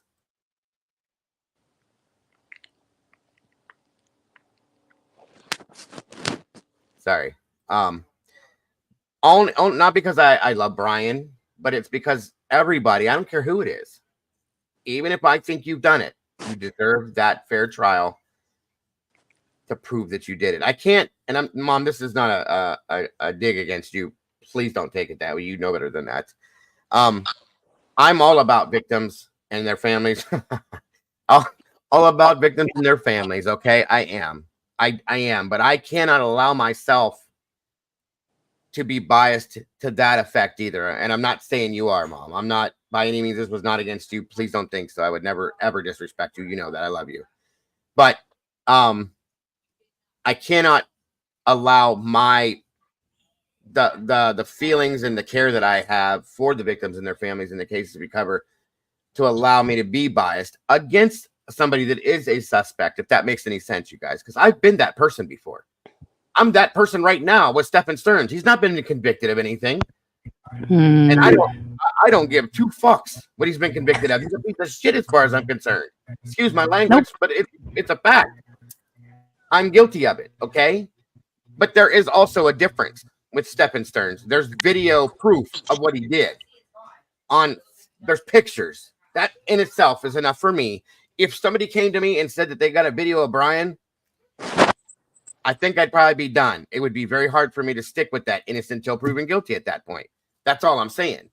So I have to try to not be that person. I'm being honest with you folks when I say this. I've been saying for 2 years that I'm in the middle, but I do lean more towards the guilt side. I didn't used to. And you know why? Nobody else has been arrested. Nobody else has been spoken about. Nobody else has been looked at by law enforcement. YouTube has convicted other people of it. What was the purpose of the gag order? So that people To couldn't stop talk what about happened on YouTube. That's what it boils down to. Is to stop the bullshit on YouTube. To stop people from pulling up and zooming in on his face and seeing, oh, look at that. Look, he cut himself shaving. You know, that he did it. He did it. He cut himself shaving. He's got blood. Look at his hands. They're bruised up. No, they weren't. None of that stuff means anything. But we can do that. We're not under the gag order. No, but it hurts the families. So say if you're on a live and you're okay, because you never know where they could be in this chat right now and not chat. So do you want to be I mean, like, and I'm not They have attacking been. you They by any have means. been. I'm speaking in general. Do you want to be a creator that is holding a live show with people in your chat, and the speculation nation has went so far that they've built a castle, a bridge, and there's a lake in the back? Mm-hmm. No, because that hurts them. Not only are you putting thoughts in their head with their emotions are already running 900, it's disrespectful to the families. It's disrespectful to the victims. Hell, it's disrespectful to the suspect. And that the way that this case was treated in the beginning is disgusting. You have tragedy pimps that came out and spent 12, 13-hour lives pulling up crap information and having people call in that were part of the family or friends of the family or friends of the suspect. None of these people get vetted, and we see this in more than one case. Multiple people that injected themselves into the case that never should have, or fucking complete total idiots. And I know you know what I'm about to talk about, Truth, because you just talked about it not long ago. That come on my fucking panel and start talking about fucking vampires. What? In underground tunnels. Bullshit, folks. We're fucking adults. Why can't we act like adults? Because adulting doesn't bring clicks and views. That's why they don't act like adults.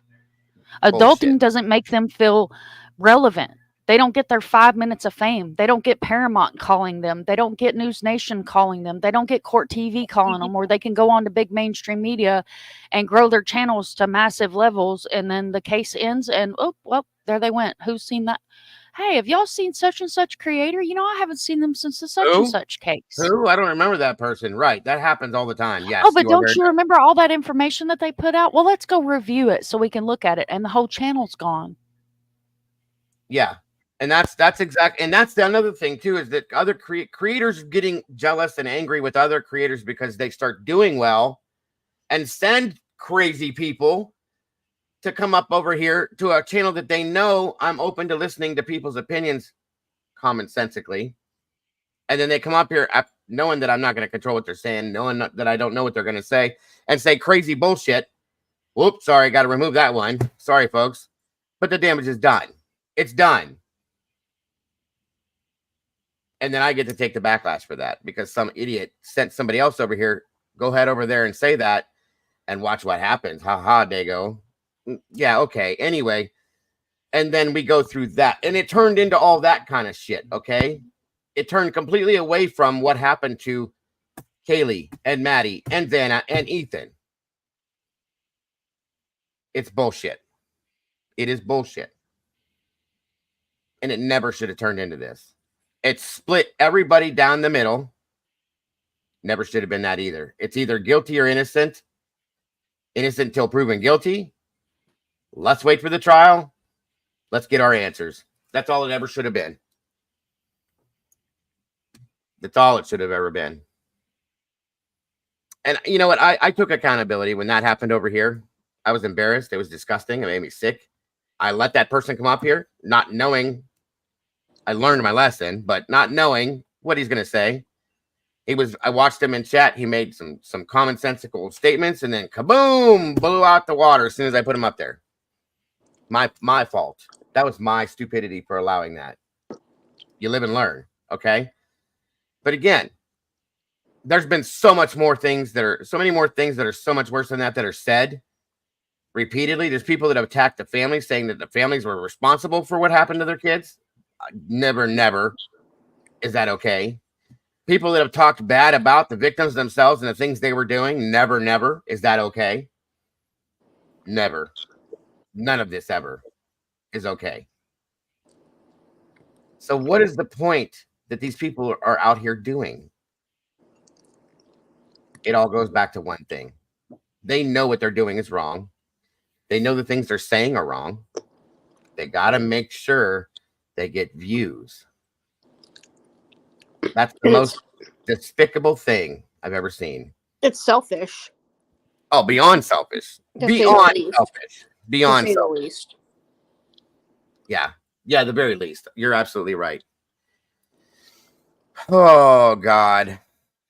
God almighty. It's so bad. So bad.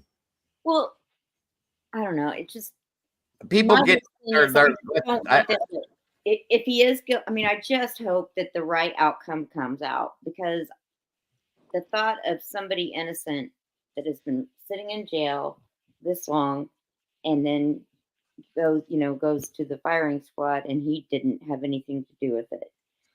I just want to I just wish there was a way we could all know that for sure, no matter what. There's no ifs, ands, or buts. That's the person. I gotta think at this point, Terry. I know what your point is, and I get it. I respect that a lot. I gotta think that he had to have something to do with it, or he wouldn't be there. Something, at least something. Okay. There's got to be somewhere or form or fashion that Brian Kohberger was involved in this, or they wouldn't have him in custody. I can't make myself believe that they threw a whole bunch of numbers into a hat and pulled one out that said Brian's name on it and said, all right, he's the guy, let's do it. It doesn't make sense. Okay. And again, going back to what I said, as far as the frame job, there's not going to be multiple agencies that are going to get involved in a frame job. There's not going to be multiple people at these agencies that are corrupt police officers. That just doesn't make any sense, you guys. I mean, it just doesn't. I'm sorry. So I just can't. I can't understand it anymore. I don't understand it anymore. In the very beginning of this case, I had a lot more questions than I do now, but I was also new to this, and I didn't understand a lot of these things, guys. I didn't understand a lot of how things worked, and I learned. I had to research. I had to look things up. I had to read. I had to watch different things. I had to learn lessons the hard way. I had to figure it out, and I did. And I had to stop paying attention to a bunch of stupid things that didn't make any sense, and realize that's why these people are doing this. Maybe my mind doesn't work that way, and that's why I didn't understand it. That I'm really out here trying to get to understand what actually what happened that night and why it could have happened and who could have done that. That was truly why I was doing it, and trying to bring some true information out here that a lot of it was, but a lot of it wasn't too, because it was all based on all of this stuff flying all over the internet. That's bad. That's very bad. What's the point in the gag order at this point anyway? It didn't gag anything because we all still got all this crazy information. You got to be able to read between the lines. You got to be able to use some common sense and differentiate what's right and what's wrong, and understand that some of this stuff just doesn't make any sense. I'll tell you one thing that set me off the edge. And again, I'm not stating anybody that said this because I'm not trying to be disrespectful to any other person, but I'm telling you that hearing it made me so angry, because I know that the families heard it and how it had to have made them feel. Was hearing that when Linda Lane came out, of course, that everything happened at Linda Lane, and then they were killed at Linda Lane, and then they were put in the back of a U-Haul truck and taken back to the house. Yeah. And positioned and staged. That was when I got pissed, and I got really pissed, and I shut down from everybody else I was dealing with, because that is the dumbest fucking thing I've ever heard in my life. The time that it would take, the exposure that it would cause, it makes no sense. And you gotta make sense with this, okay? It would be a way bigger crime scene. Any more? You're right, Sherry. It does make me get defensive. It makes me get defensive against stupidity, and for the families and the victims themselves is what I'm trying to be defensive against, because it has caused so much shit. Okay. It just okay, Mom. It's just too much, and it's beyond that at this point. I don't mean to yell. My apologies. I know my voice gets high. I'm sorry about that. When I feel passionate about something, you guys, I start rolling with it, and so I'm sorry about yelling and getting all upset about it. But there's so much dumb stuff that's come out, you guys, and I allowed for some of it to be said in here, not knowing what was right or wrong in some sense, not knowing where it was coming from, maybe. But I learned, thank God. You don't pay attention to this person or that person or this person or that person. You stick with the documents, no matter how bad people say that they don't trust the documents. We have to, folks. We absolutely have to. We do. We have to. And yes, I do get upset. I'm passionate about this because it's upset me from day one what happened to these kids. It really has. What has upset me about it most is that these parents, they don't get their kids back. They don't get to have Thanksgiving with their kids anymore. They don't get to have birthdays with their kids. They don't get to have Christmas with their kids. They don't get to celebrate the first grandchild from these kids. They don't get to have walk their girls down the aisle. Yeah, they don't get to have any of that anymore, guys. And I do. That's not fair. That's what bothers me. And I will defend these kids and their families to the end if I feel like that's what I need to do. Somebody's eating a bowl of cereal or something, I think. I heard the clink clink on the bowl. So either way, Mama Bear's in the house. Hello, Mama Bear. Thank you for joining us. So Squishy wants to move on to the next subject. Yeah, we're going to. Thank you, Squishy. You're reading my mind. Every time this conversation gets brought up, it goes in this direction. But I did speak out this time. I wanted to express my true feelings on how I feel about this case and why. So thank you for allowing me to vent on that side of things. Mom, thank you for your input as well. Terry, JC, it's always a pleasure to hear what you guys have to say. So, not a problem. Here's a question no one can answer. Where is the video or the pics of the bodies being removed and taken away from the house? You know, I did question that, and only because of my experience with stuff like this critical. I truly believe they were removed late at night after they finished processing everything, and they were removed via ambulances that would just or funeral home vehicles that backed up to the door and removed them. That because I've been involved in stuff like that. They don't want to pull them out during the day because there's so many people watching. Right out in daylight like that, they will put them in bags, cover them. For respect reasons, of course. They don't want the news watching all that kind of stuff and filming it.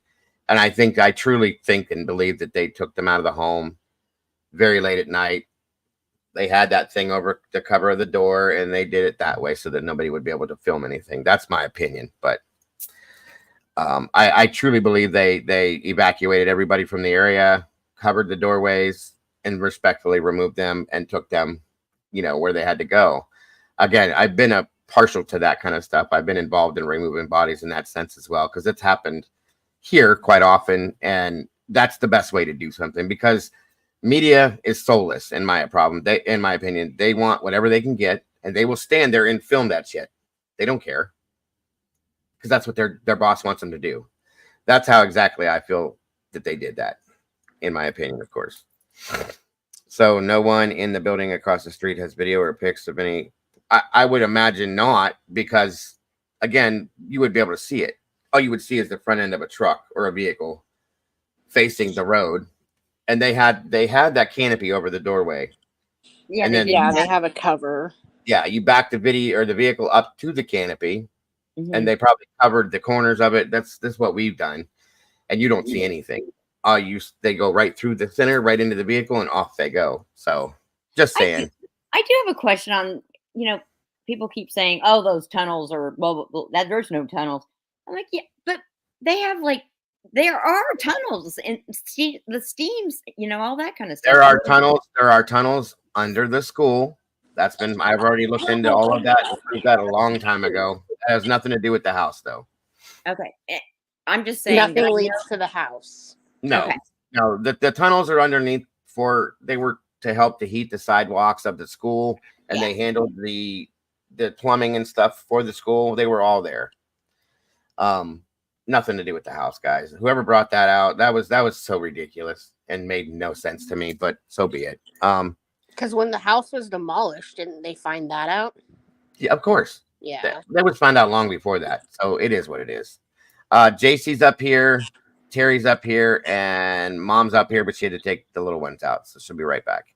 I'm sorry, but well, I want pizza and wings. I'm hungry.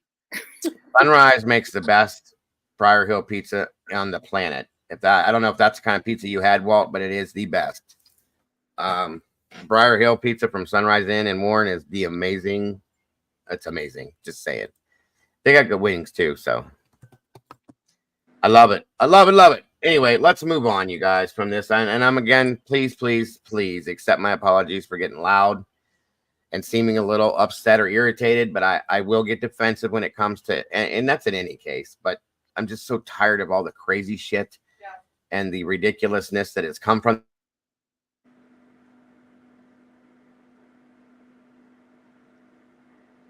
Dago just gets a little passionate sometimes, and that's okay. We all do. I have a tendency to get a lot passionate sometimes, and I'm just overly tired of hearing all the ridiculous stuff about this case. I really am. So my apologies, everyone. Please accept that. Oh my God, Basilio's in Cortland. Actually, my friend Angie that passed away, her family owns that. Don't even get me going on Basilio's. That is so amazing. Where are you from, Mama Duck? That you know these places. That stuff, that is great food there. They sell their sauce in the grocery stores too.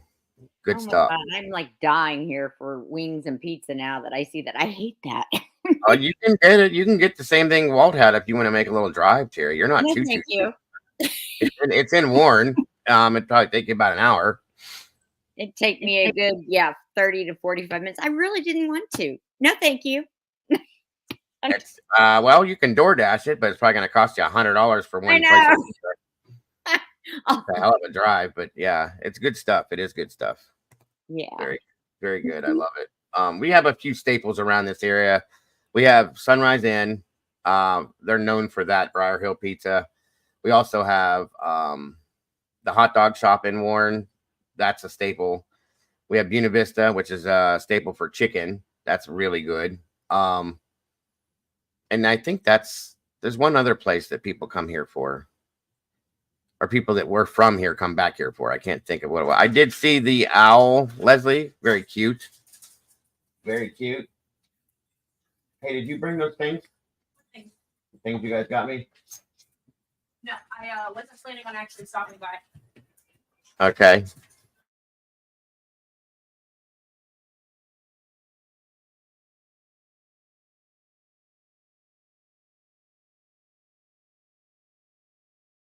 All right, so let's move forward. I ordered a case of a sauce from Basilio a couple years ago. I thought I'd get 12, got 36. Shipping was over $1. Oh my God. Good stuff. We got another place too that they make pizza turnovers. They used to make the ones we had in high school. It's called Sorrento's. It's in Warren 2 on Parkland Road. They used to charge $1 a piece for these pizza turnovers, and then they used to carry them at like Save-A-Lot's, Giant Eagle and stuff, and they'd stop doing it. You can only get them at Sorrento's now, and it costs you like $36 to get 5. It's ridiculous, but they're so good. Ruby Mountain Pizza in Elko, Nevada is like the best.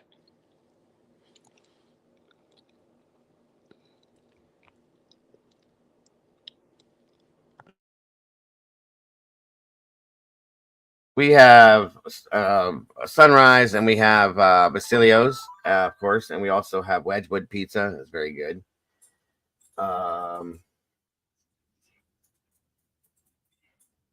The pizza industry is very competitive. Very much so. Very much so. Okay, so I have something else I wanted to throw out there because we have a hearing or a trial. We have a trial coming up for somebody we all know and don't love. Tomboy, welcome. Miss Sarah Boone. And she's definitely not related to Miss Boone in here, so everybody doesn't think that. Miss Boone the Loon. Your great uncle, Mr. Bob Abruzzi. I know him personally. I met him multiple. I used to go to Abruzzi's all the time. They make the best peppers on the planet. Damn it, you're killing me, Mama Duck. That's food talk. You're killing me. I knew Mr. Bob. He used to play a hell of a trumpet. He would come in when everybody's eating dinner at this restaurant. He would play his trumpet. He was really good. And they made canned peppers and oil or jarred peppers and oil. They would put on the table with your dinner every night. There's another Italian place. Very, very good food. And it was sold to, I think they're Indian that bought the place. And they kept a lot of the recipes and stuff, but it's just not the same since Bob left. Great stuff. Great stuff. Awesome to hear, Mama Duck. In fact, you can buy those peppers in jars. My wife loves them at different grocery stores, and we do that from time to time. I think I have a jar in the fridge now. He always brought me the print. Yeah, you could go there for your birthday, and they would play a happy birthday to you on the trumpet, and you would get all sorts of good stuff. Great restaurant. Great restaurant. All the good stuff from back in the day. I love it. Yes, the loon. We're going to talk about the loon here for a minute, a little bit. And that trial's coming up here, which I will be covering the entire trial, just so you guys know. So let me kick this off here real quick. I'm going to step away for a minute. Mom, if you don't mind, if you're holding the bag for me for a minute while I run to the little boy's room. While this is playing, and I will be right back, you guys. I promise. Is that okay, Mom? Yeah, that's fine. All right, I'm smoking, so I'm off camera, but I'm here. No problem. I'll be right back. Now. Welcome back. In our spotlight this morning, some inside knowledge for you about what it's like to be one of Sarah Boone's attorneys. You know Sarah Boone, the defendant in the suitcase murder trial. Well, she's on her 9th lawyer right now, and so far, so good. But 3 court-appointed attorneys who used to represent her went before a judge to get paid, telling the court what it was like to represent Sarah Boone. Like previous counsel, spent an inordinate amount of time with Ms. Boone. I spent over 20 hours during my period of time that I was representing her.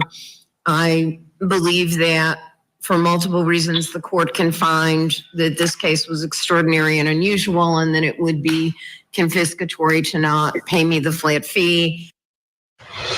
And get this, one attorney even said he had to put up with Boone's gaslighting.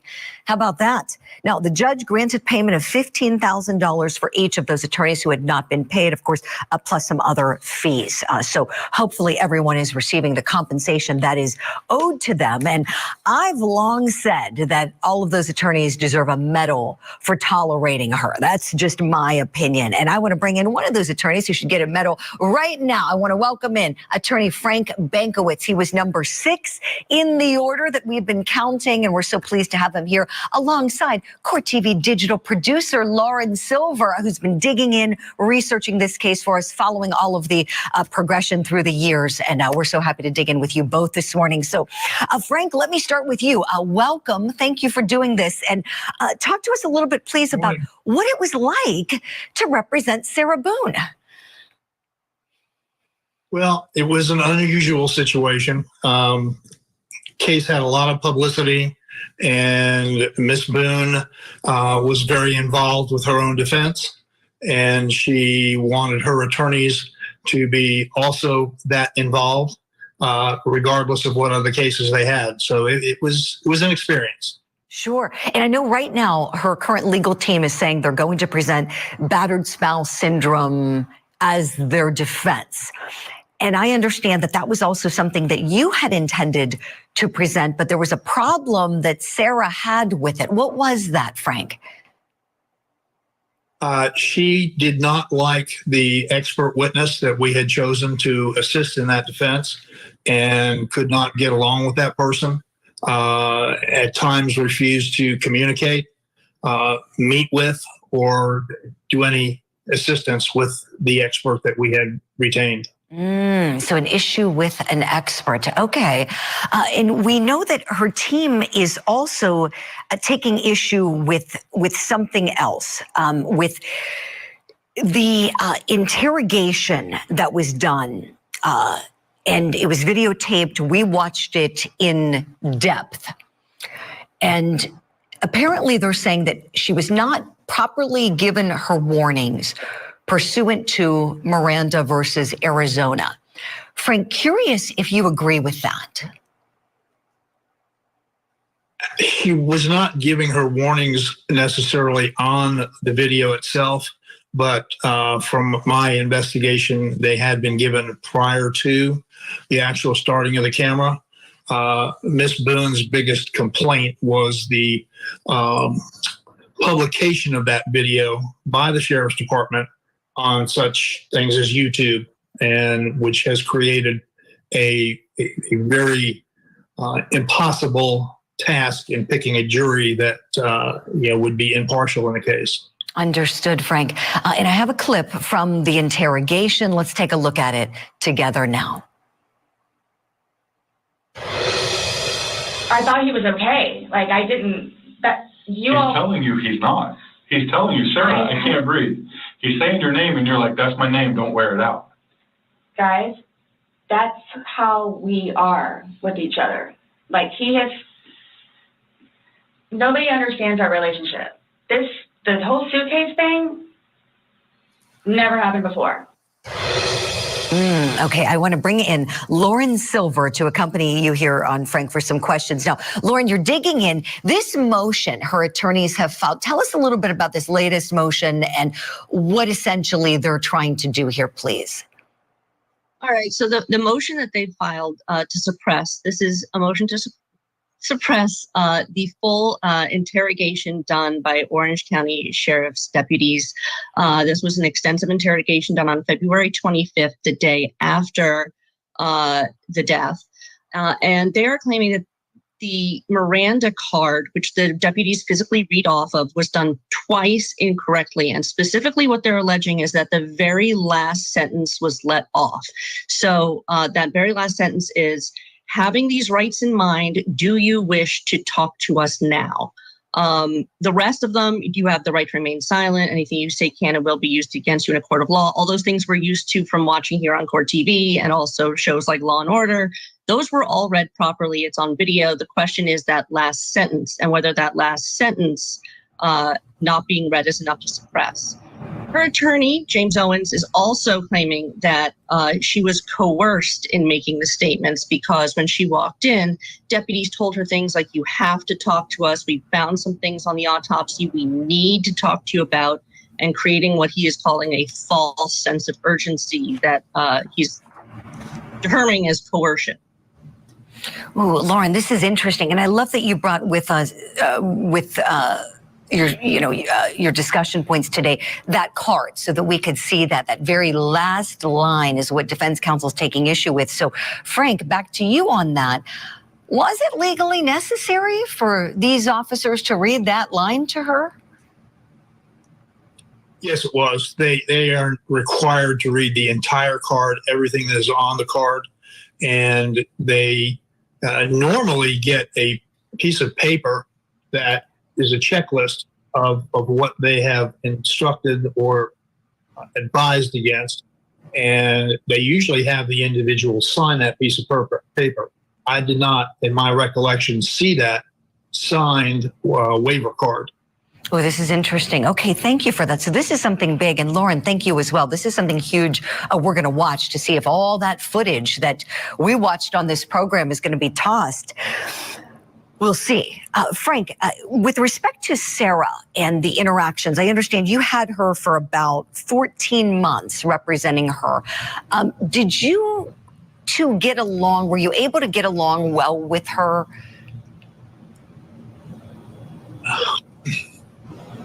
That's a tough question. We got along as long as I was there, and we had open access. Which at times we did not, but it was a matter of seeing her physically, that she wanted her attorneys, not just me, but all of her attorneys, to be able to be at her disposal. And that's difficult when you have other clients to represent. Right, most certainly. Yeah, tell us about your job, your career, where you've worked, where you're currently working. Well, when I first started practicing law, I was an assistant state attorney in the Ninth Judicial Circuit, which is prosecuting Ms. Boone at this time. I was there for about 5 years.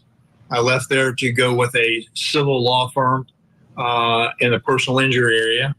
And I left there about maybe 3 years later and opened my own office. And ever since then, I have been a solo practitioner, basically for the last. So I missed what he said in the beginning. Did I miss anything of any importance?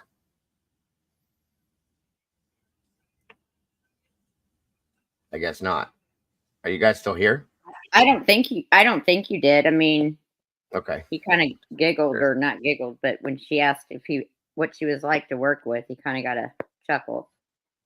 Yeah, she's interesting. By the way, those were the peppers that Mama Duck was talking about, or that I was talking about from that restaurant at Bruzy's. You guys, these things are so good. I'm telling you. Piece of bread and butter, and those peppers are amazing. But yeah, I thought it was interesting to hear from somebody that did work with her that was fired. Oh, she's had 9 attorneys and she's fired all of them? All but the one she has now, which I have a feeling there's a grand possibility if things don't go her way that she may do again. You know what I mean? So she's a nutcase. And I'm telling you, this isn't just about, and this is why I think this woman thinks that she's going to get off, because she says she's got something else in her phone that can prove that she was defending herself against him. You're full of shit, okay? He had, part of the reason why he died was blunt force trauma, okay? I guarantee you that this woman zipped him in the suitcase. He was probably highly intoxicated. They both were, in my opinion. We heard her, so I'm betting he was too. Zipped him in the suitcase, and I think it was upstairs. This is just an opinion I have. I'm not saying this is a fact-based scenario, folks, but my opinion is that she kicked him down the stairs, and he went down them stairs, which is where all the bruising and the possible blunt force trauma came from, and then he laid there because that suitcase was moved, okay? And then she flipped it over so that the zipper part was not exposed and he couldn't unzip himself. And she's trying to claim the battered spouse. I'm sorry, but when if he would have only been the one ever arrested for domestic violence, then okay, I could have slightly thought about that. But they both were. And her ex-husband Brian testified already to the point that Sarah used to beat the hell out of him. Well, I mean, come on, guys. This is like cut and dry as far as I'm concerned. Mama Bear, you can come up here, Mama Bear, if you're not working and you feel like it. But I think she's figured out that she can't do it on her own, and she will. Well, that's very possible too, or more. I don't put anything past this woman. This woman is garbage as far as I'm concerned. She's insane too. So there's that. But just saying. 50 years. I'm a member of the Florida Bar for 50 years. Well, that's awesome. That's incredibly impressive, Frank. We knew that you knew your stuff, would see you in action. And, this isn't a problem with any of the attorneys that have represented her. Everyone has been so seasoned, so smart. It seems that the common denominator with all the issues is Sarah Boone. And can you tell us quickly why you withdrew?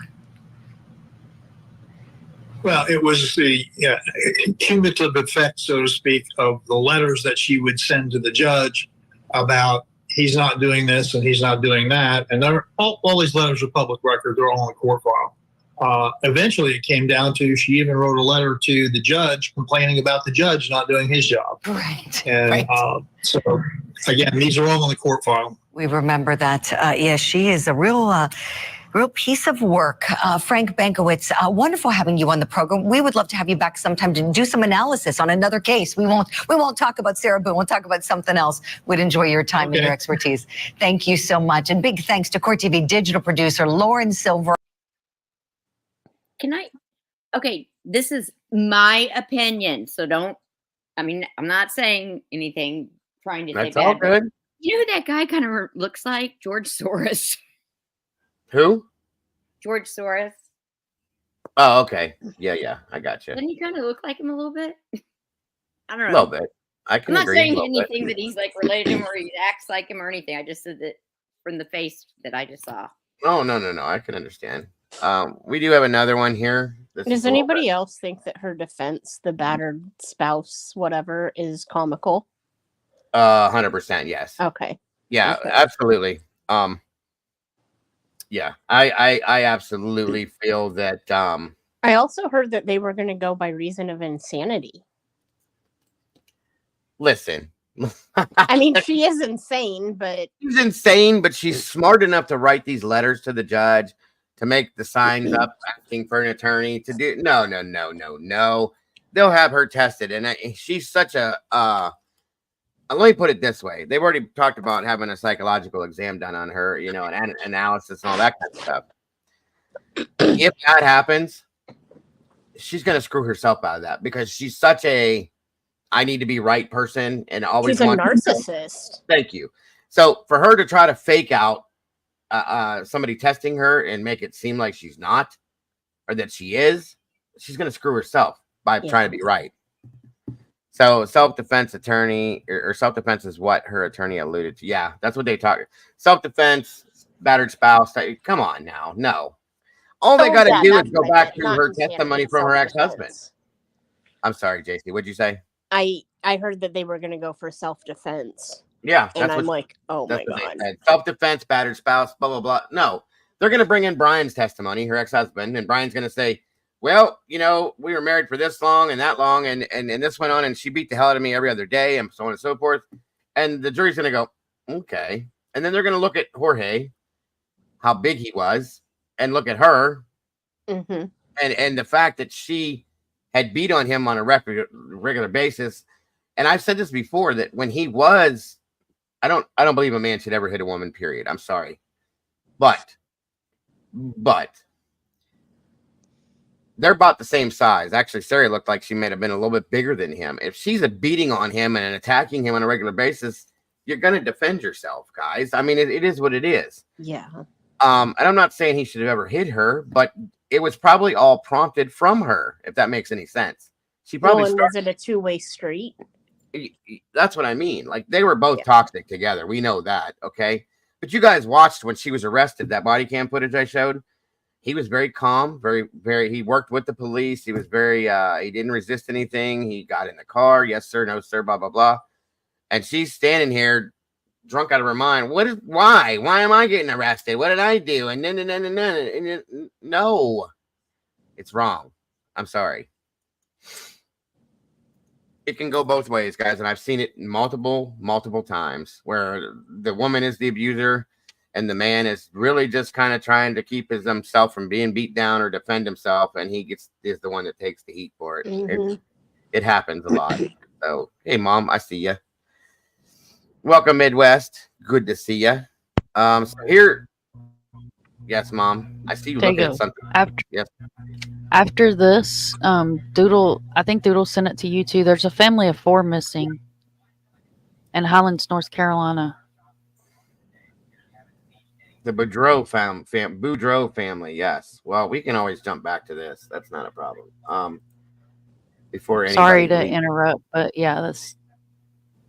No, you don't have to apologize at all. These things are more important, guys. This is a whole family. You're welcome, Doodle. Thank you.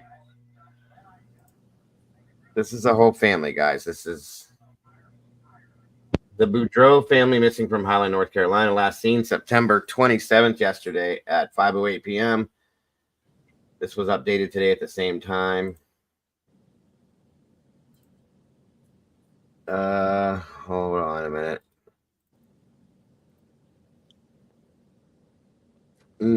That's weird. Give me a minute. God. Give me a minute. There's whole towns that are completely destroyed. From the hurricane? Yeah. Yeah. Oh, yeah. JLR was out yesterday. All right, so that's their missing poster. Mother, father, son, and daughter.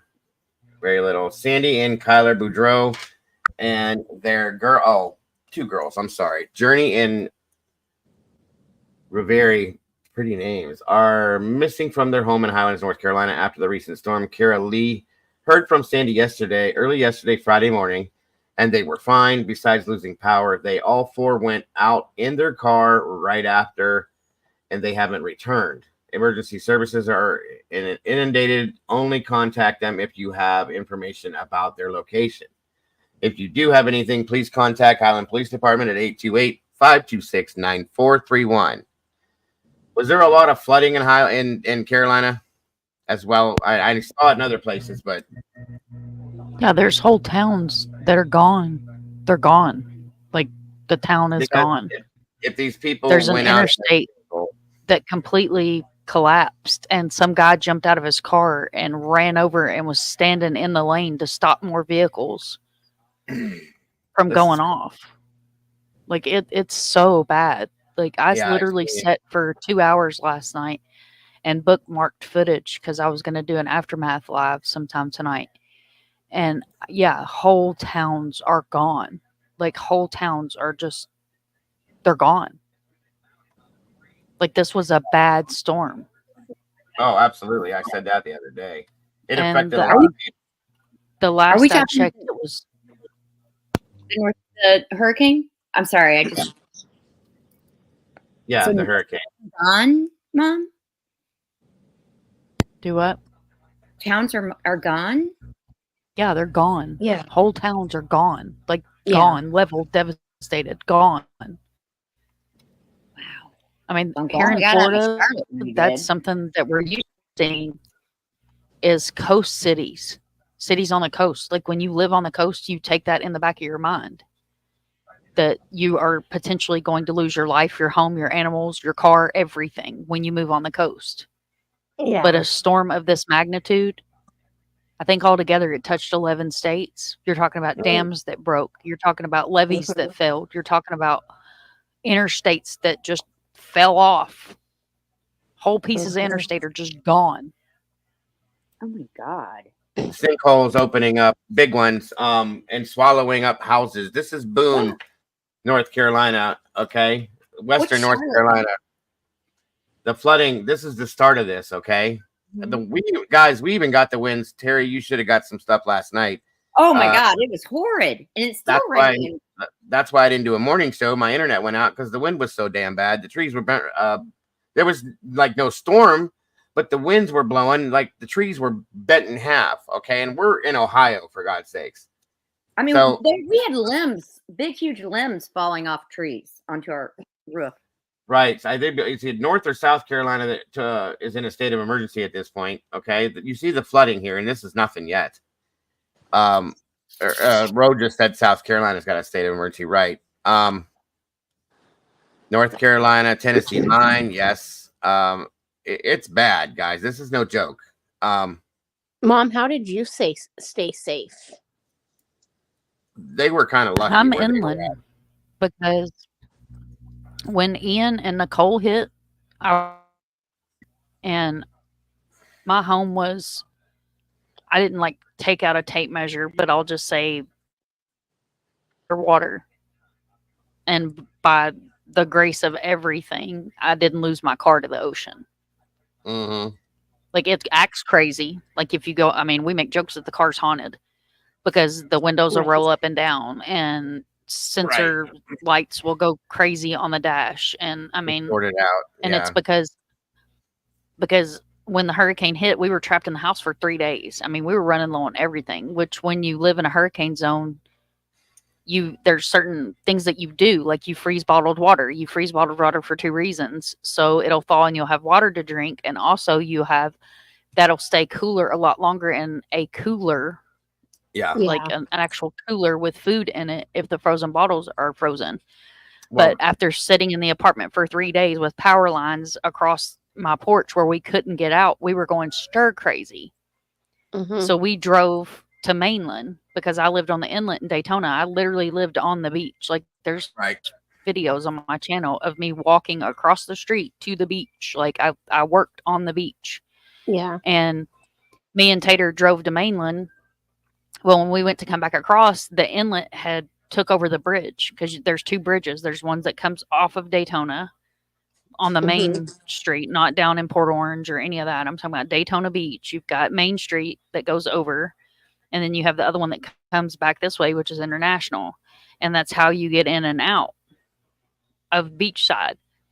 We sat on Main Street, and I can't think of the cross street, but we sat there for a good 20 minutes and a big jacked up Jeep pulled up beside us, and he was like, "Do you guys live on Beachside?" And I said, "Yeah, and I've got dogs in my apartment." We literally went to go get something to eat and stocked back up. And he was like, "This car, I drive a Mustang." He was like, "This car's not going to make it back across that bridge." So what happened was I had 2 jacked up 4-wheel drive Jeeps. One got in front of me and one got behind me. The first one pushed a lot of the water out of the way. My car was underwater. Like, Tater can tell you all the story. I'm not shitting you by any means. It was stupid, and I grew up in a flood zone, so I knew better, but I had to get back across to my dogs. So we went underwater, and I just gunned it and came out on top of the bridge. But I had a Jeep in front of me and a Jeep behind me that were pushing the water out of the way. Pushing the water out of the way. Oh, And if it my hadn't been for God. those 2 good Samaritans, I would have ended up in the inlet. So if you're in floodwater, don't be me. Don't drive through it. Get out and walk back across the bridge. But there was nowhere to park, where there were so many people that lived on Beachside that had parked their vehicles on Mainland and walked back across the bridge. Mm-hmm. Oh, wow.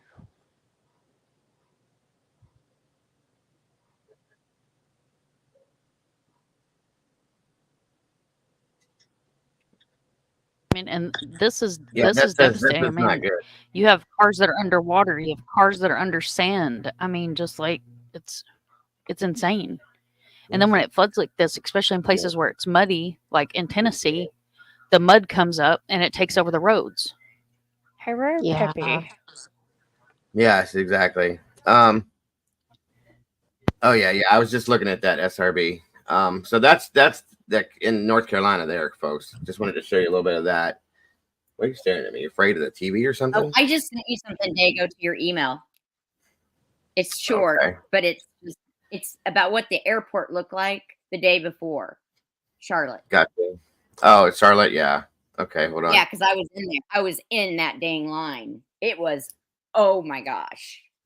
You hold on a minute. You just sent me a dead link.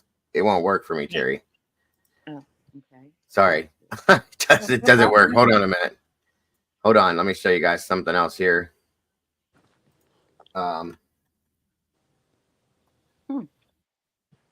Yeah, I clicked on it. It's a dead link. It won't work. Yeah, you're right. I don't know why that didn't work. But I'll send it to you. It's really short.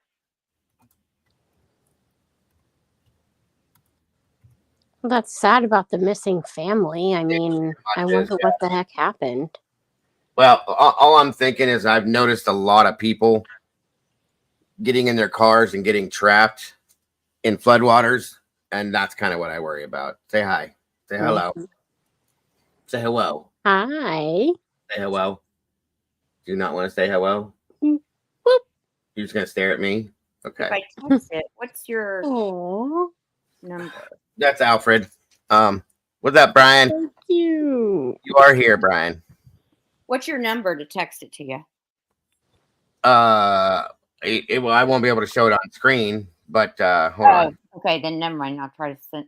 I don't know why it's not. What's up, Mikey? So hold on a minute, guys. Let me show you a little bit of some of the severe flooding that is out there right now. They said Charlotte Douglas International Airport. This was the day before. Complete mass pandemonium. Fights breaking out. I have never in my life. You couldn't move. Flight has been delayed 4 times, and that's what I was in. That I didn't write that, but if you look at it, it shows you a picture of how full the airport is. They had policemen walking everywhere in groups. Gotcha. Yeah, hold on a minute, guys. Check this out. Welcome, Brian. Good to have you here, buddy. Hi, Dago. I'm glad I finally made it here. Hi, Mind. Am I here for real? You're here. You are here. Hold on, guys. I love. Let me get this rolling for a minute. Hi, y'all. Hi, Mind. Oh, I don't know. Wait, this is messed up. Francine had you never like this.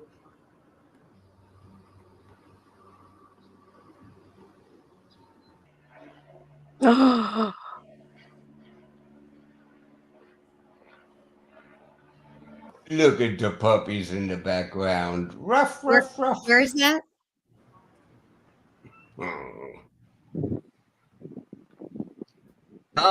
This is in Florida somewhere. Tallahassee.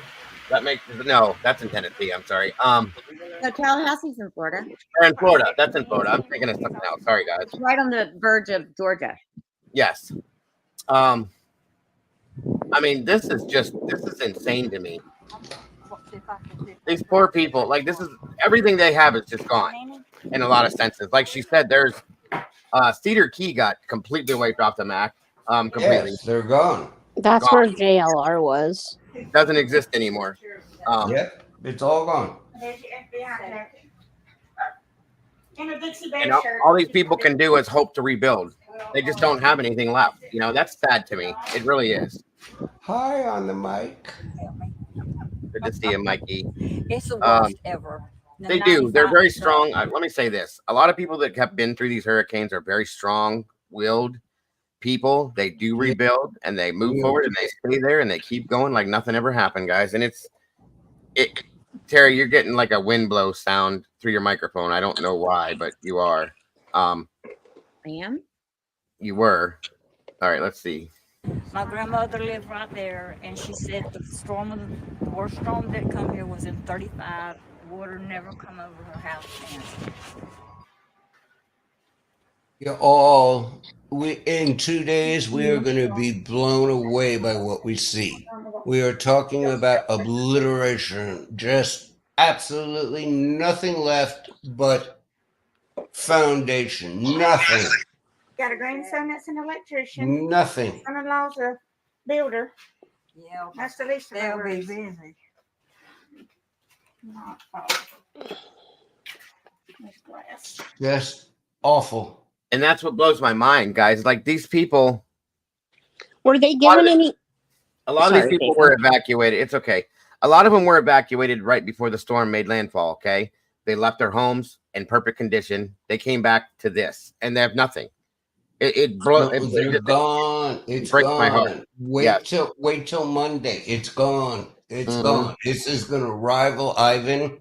If you all didn't do mine, did you follow Ivan? Ivan was horrible in that part of Florida. Mom, I think you've been through a couple of these, haven't you, Mom? Yeah, I've been through 4 of them since I've been back down here, which I was here in the 90s. Which ones were you Hurricanes through? are not fun. No more. I've Which been ones through did you Nicole, go through? Ian, the one. I've been through Nicole, Ian. Ivan was before. I think it was Ivan. Yeah, Ivan was when we. Yeah, Ivan was horrid. And I've been through another one, Yes, on the mic it was. and I can't remember. Truth just I said was it. Even in the hurricane in the 90s. Okay, mine started with Charlie, and then it was Francis, and then it was Jane, and then it was Wilma.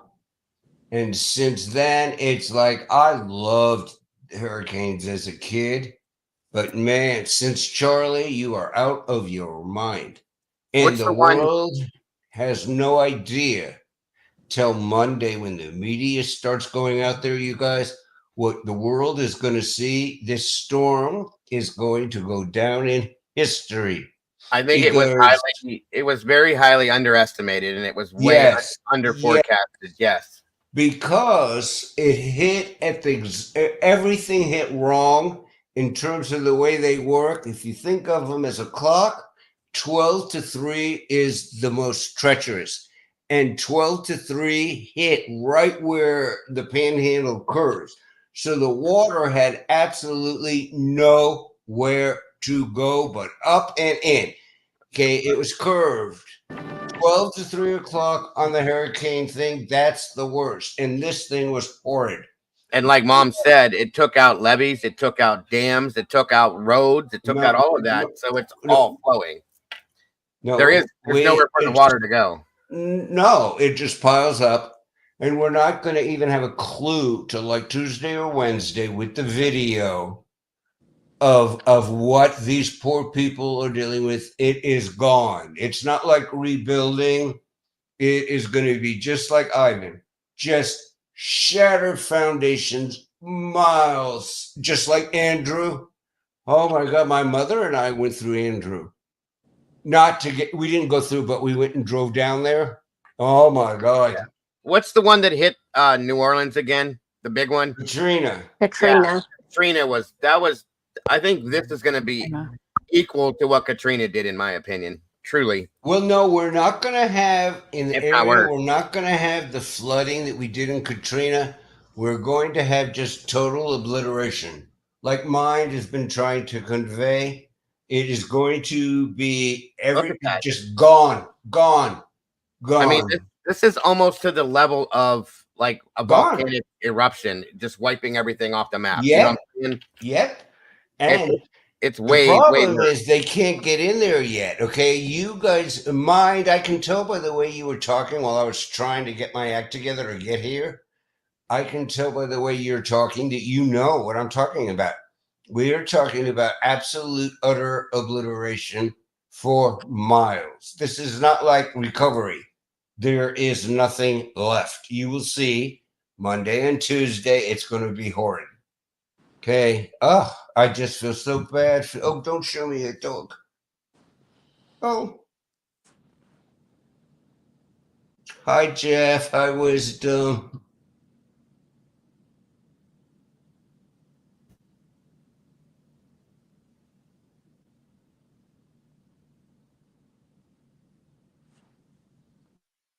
Yeah. Oh, I loved him as a kid.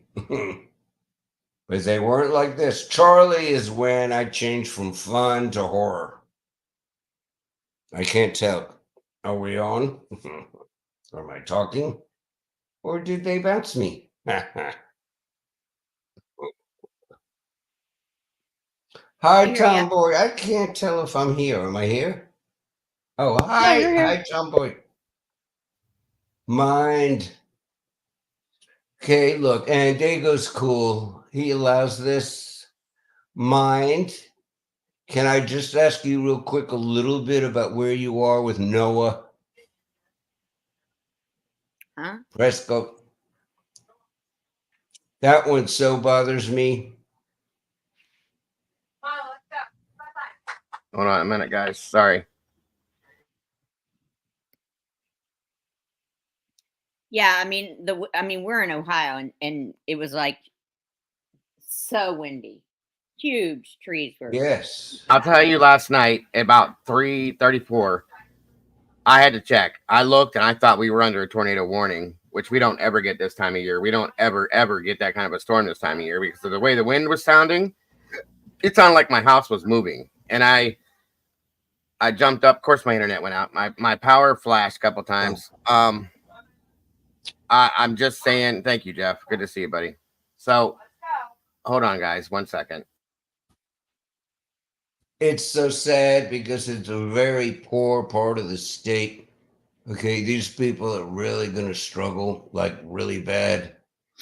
I know people have insurance, okay, and I know that people are prepared in some senses for this, but honestly, I don't think they are. I don't think anybody is prepared for something. I think people did not react to this because, again, I think it was under forecasted. It wasn't put out there as the strength it was going to be, and people didn't prepare for that type of a storm. In turn, a lot of things are going to be in what we're seeing here. It's horrible. It's catastrophic. Yes, Yes. very much. When the sheriff, yes. when the sheriff has to come out and say, take a permanent marker and write your name and your information on your body with a permanent marker. Yep. It's horrible. It's bad. When Waffle House closes, it's bad. You're in trouble. You're in big trouble when Waffle House. Waffle House don't close for anything. They don't. That's Nope. true. That is very true. And you guys, we're on a weekend. We haven't even begun to see the video yet. That's a power. That's a tower. That's dangerous. That's insane. I've never seen. I mean, it's just ripped right out of the ground. That's nuts. And we've had damage where I sit right now. Okay, Mike, the town that I'm in the township, but the city that I'm in the township of was completely wiped off the map back in 85, 86 due to a tornado. Oh Gone. my God. Completely gone. Okay. And parts of the town that I'm from, where I grew up, pieces of that were taken out. I think I told this story before. Niles, Ohio. Jesus, look at that. A tornado. It was an F5 tornado. I showed you guys the video once of the actual tornado itself. It's the biggest thing I've ever seen in my life. I was in a car driving to, or we were there was a roller rink taken out, okay, completely flattened, and people were heading there. People were heading to do things, and it just shut everything down. It completely eliminated. It ripped cemeteries out of the ground, folks, and they found bodies in Pennsylvania from Ohio that were out of the cemeteries. Are you serious? I'm dead serious. I know exactly what this is all about. People say hurricanes and tornadoes are two different things. They may be, but they do the same type of shit. Okay. Yeah. Do you guys think that you would actually take a marker on yourself? Because I mean, I don't know if I would. Like, do you think you would? Absolutely. Yeah. I would. You would. If I was told earlier, evacuate, Wow. evacuate now, and you don't Okay. heed that warning of evacuating, so your loved ones don't worry. Yeah. Or Think you about are it, Brian. wrapped Listen, somewhere.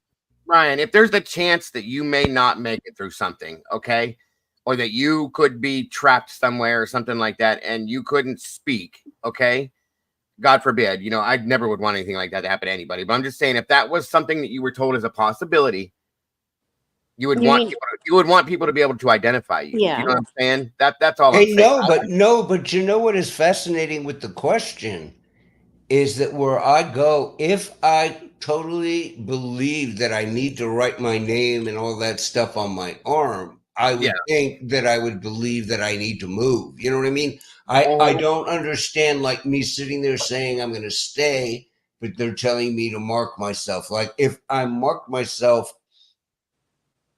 I would leave. Am I I get making what you're saying. sense? It's incongruent to me. One Right. or the other. Pick A or B, okay? But I get can't it. pick I stay and I don't write, or I don't stay and I do write. Either But way, I mean, you it makes guys, we are in for horror. It is going to be so bad. And mind, it was so comforting to me while I was trying to get everything to come up and join you to hear that because I know what Monday, Tuesday, Wednesday are going to bring video. It's going to be Ivan, and Ivan was horrible. Just everything is gone. It's all gone. Everything. It's very sad. It really is very sad. I mean, and listen, was it Fort Lauderdale? I think Mikey, Mom, you could probably correct me if I'm wrong, but I think it was Fort Lauderdale that went through this not long ago, and everything was wiped out there. They haven't even rebuilt that yet, and now we're back to another scenario where they're still. I don't know if Fort Lauderdale got hit, but I'm just saying, like, it seems like in some senses, a lot of these places that get hit by these don't even get a chance to finish rebuilding, and they're hit again. You know what I mean? Northport. There's three Northport more, was guys. completely There's three destroyed. more. Who'd you say, Mom? Northport was complete. Northport was completely destroyed, and they're still trying to build. Like he used to do tree work before his accident, and that's what he did was he traveled around to hurricane areas and did tree work. And he, the hurricane that tore Northport to pieces, he actually was in the newspaper and stuff because the communities were so grateful to have these people come in from outside and not charge anything to go in, and the line guys have to come in. Hi, baby. The line guys have to come in and cut the trees off the lines, and then these tree guys came in, took away from their families went to help these other people and go in and cut up trees and remove trees from people's houses. I mean, this devastated across the whole eastern coast, just about. Like I said, about 11, I think it's 11 states that were touched by this. Tater calls me yesterday afternoon after I get off work, and a tree had snapped and fell in the backyard. So, and he's in Kentucky. He's in eastern Kentucky. So he took Desi, which is my grandpuppy husky, outside to use the potty. And I'm on video chat with him, comes around the front of the house, and his neighbors are on honeymoon They have a tree laying on top of their house that's laying on the fire line, on the Oh. lines. And Lord. there's no line guys, because most of your line guys are either in the Carolinas or they're here in Georgia. There's not enough So- resources. Yeah, right. Agreed. End up having to call the fire department come out there. Right. Mama Duck, yes, there was nowhere near, because like I said, it was under forecasted. Look at this, guys. This isn't Chimney Rock, okay? The road's gone. The road is gone. Like Mom says, it's washed out roads completely. Guys, That's- wait this until is- Monday and Tuesday when the media comes back. We are You can't just rebuild this over the weekend, folks. That's gonna cause that's gonna cause transportation issues for people in their jobs and things for like 8-9 months. Yeah, it's in. I mean, Yes, it's so yeah. That's what and let me ask you all this. Okay? And I follow hurricanes. I do. Now, to me, I'm like, okay, it's 2024. Why can't we build just a little stronger electric line poles? Why can't we put a little thicker cables? We keep doing it, and we are putting in wooden poles. They need to bury over it, and right? over and over from 1928. What the hell are you doing? They What need to is bury. wrong with you all? They need to bury the electrical, all the lines, the power lines. No, Dago, that would never happen. Okay, that's way too much money. But can we at least make stronger poles? And I have watched tons of video. I'm interested in this. It's neat. Okay, you can do different clippings, different claspings, and they are going over and over and putting in 1928 wooden electric poles. What is wrong with you? And you guys, you know what? I'll never forget reading this. We do not have in the United States of America enough transformers. If it went through a big, populated stuff over and over, we do not even have enough transformers.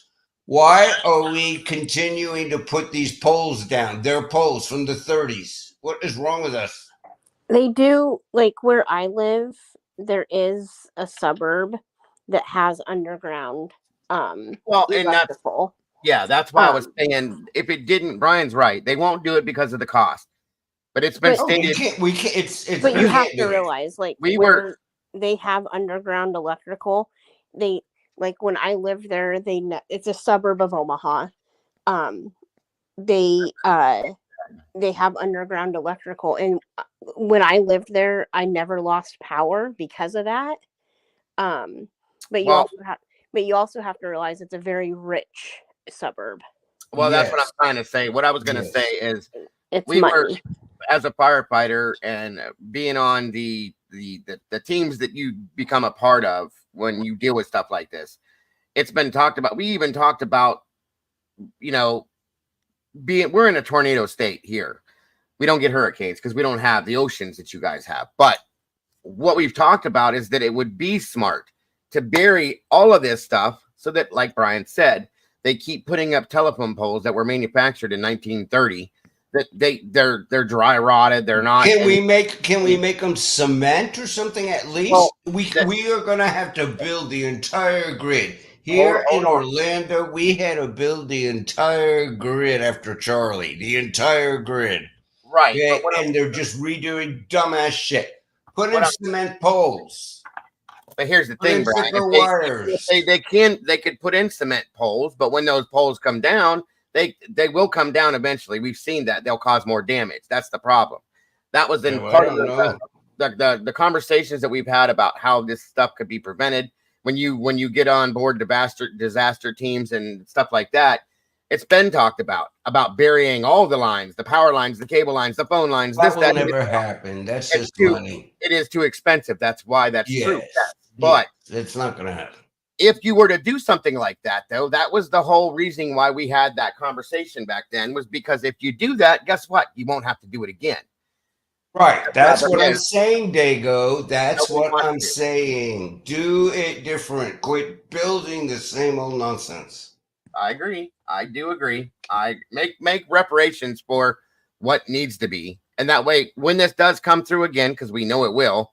Yes, it will. You know, then you don't have to go through this. You know, they Right. of course down in Florida Right. they've built homes are built out of concrete block. They're built out of this. Things are done in different ways. People are building their homes in the ground, underground, things like that. It still causes damage, but I just don't think that they're as prepared as some places should be. And It's money. It's That's money. That's all it is. It's money, and shame on y'all. Shame on you all. Rebuild it a little better. We are in climate change. We've been doing this for 4 years.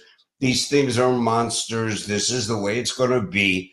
Build it better now, because up there in the Panhandle, they are sadly going to have the opportunity to rebuild their entire power grid. Those places are destroyed. Mind, you and I are on the same page. They are destroyed, and what we're going to see Monday and Tuesday is going to be severely depressing, you guys. Just horrible. This is Horrible. this is Cedar Key, folks. It's gone. Oh God! It's Yes, it's Yep, yes. this is where JLR was yesterday. Yeah, it's gone. Like there's nothing. Look at it. It's leveled. The whole thing. This Yeah, is what. no, yes. This This is what I can't remember which hurricane did Horror. this. Maybe Mom, you could remember, but when Fort Lauderdale got hit, that's what it looked like. There looks just like this. I mean, it's gone, and everything else that's not gone, it's pretty much underwater. This is insane to me. Even though it's not gone, it's still It's gone. You know what I mean? it's gone. It's Even gone. the buildings that are standing, there's still buildings that are standing, but like, what use are they at this point when there's nothing else around them? No, they're filled with water and mold. Yes. What exactly? Yes, like That's so what gets the only me about answer is hurricanes. to rip it down. That's the only answer. What can you do with this stuff? This guy here stayed back to help the ones. Hold on, sorry, that was really loud. 1 second.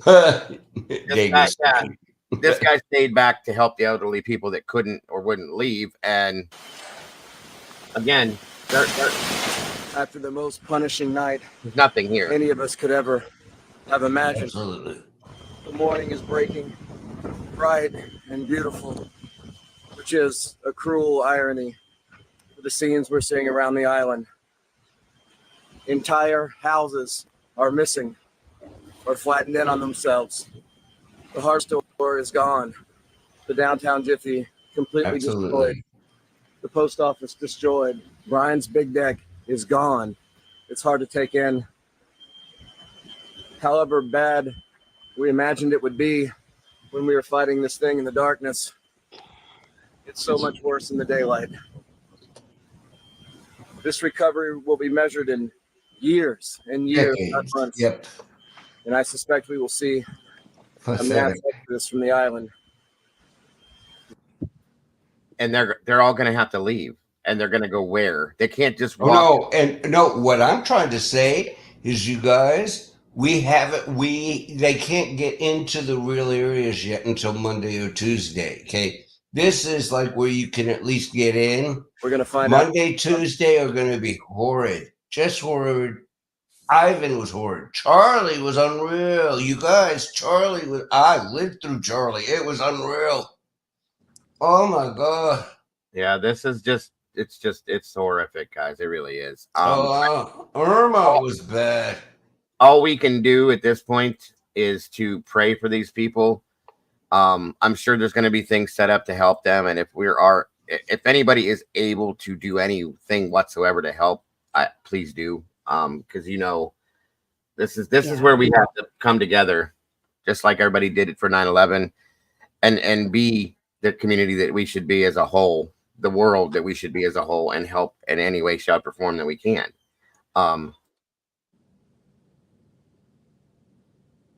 Alex, as he mentioned this morning, we are keeping our eyes on Greene County, specifically the Nolichucky River. Just after midnight, the Tennessee Valley Authority's River Forecast Center activated a condition red for an imminent break along the river and the Nolichucky Dam in Greene County. That's breaking news this morning. The TVA warns that brother. the breach could occur at any time due to the extreme rainfall from the remnants of Hurricane Helene. Yesterday, Greene County officials were already advising residents to keep their safety in mind in case of emergency. We think for your safety, it'd be better to evacuate and go to the shelters, or go somebody, if you have a place to go, if you live within a mile of the Nolichucky Dam there on the Asheville Highway, or downriver of the dam. Rising floodwaters have already caused significant damage in Greene County. I didn't know about this. 7's Kinzer Bridge being swept away. According to the TVA, people who live downstream of the dam should seek higher ground immediately. And with all the severe weather our region has faced the last few days, several of our communities have been hit hard. Joining us live from Greene County is News Channel 11 and ABC Tri-Cities' Ansley Daniel. Ansley, last night the dam operators reported that a minute failure of the Nolichucky Dam, and that could lead to flash flooding in several counties. What are the current conditions there this morning?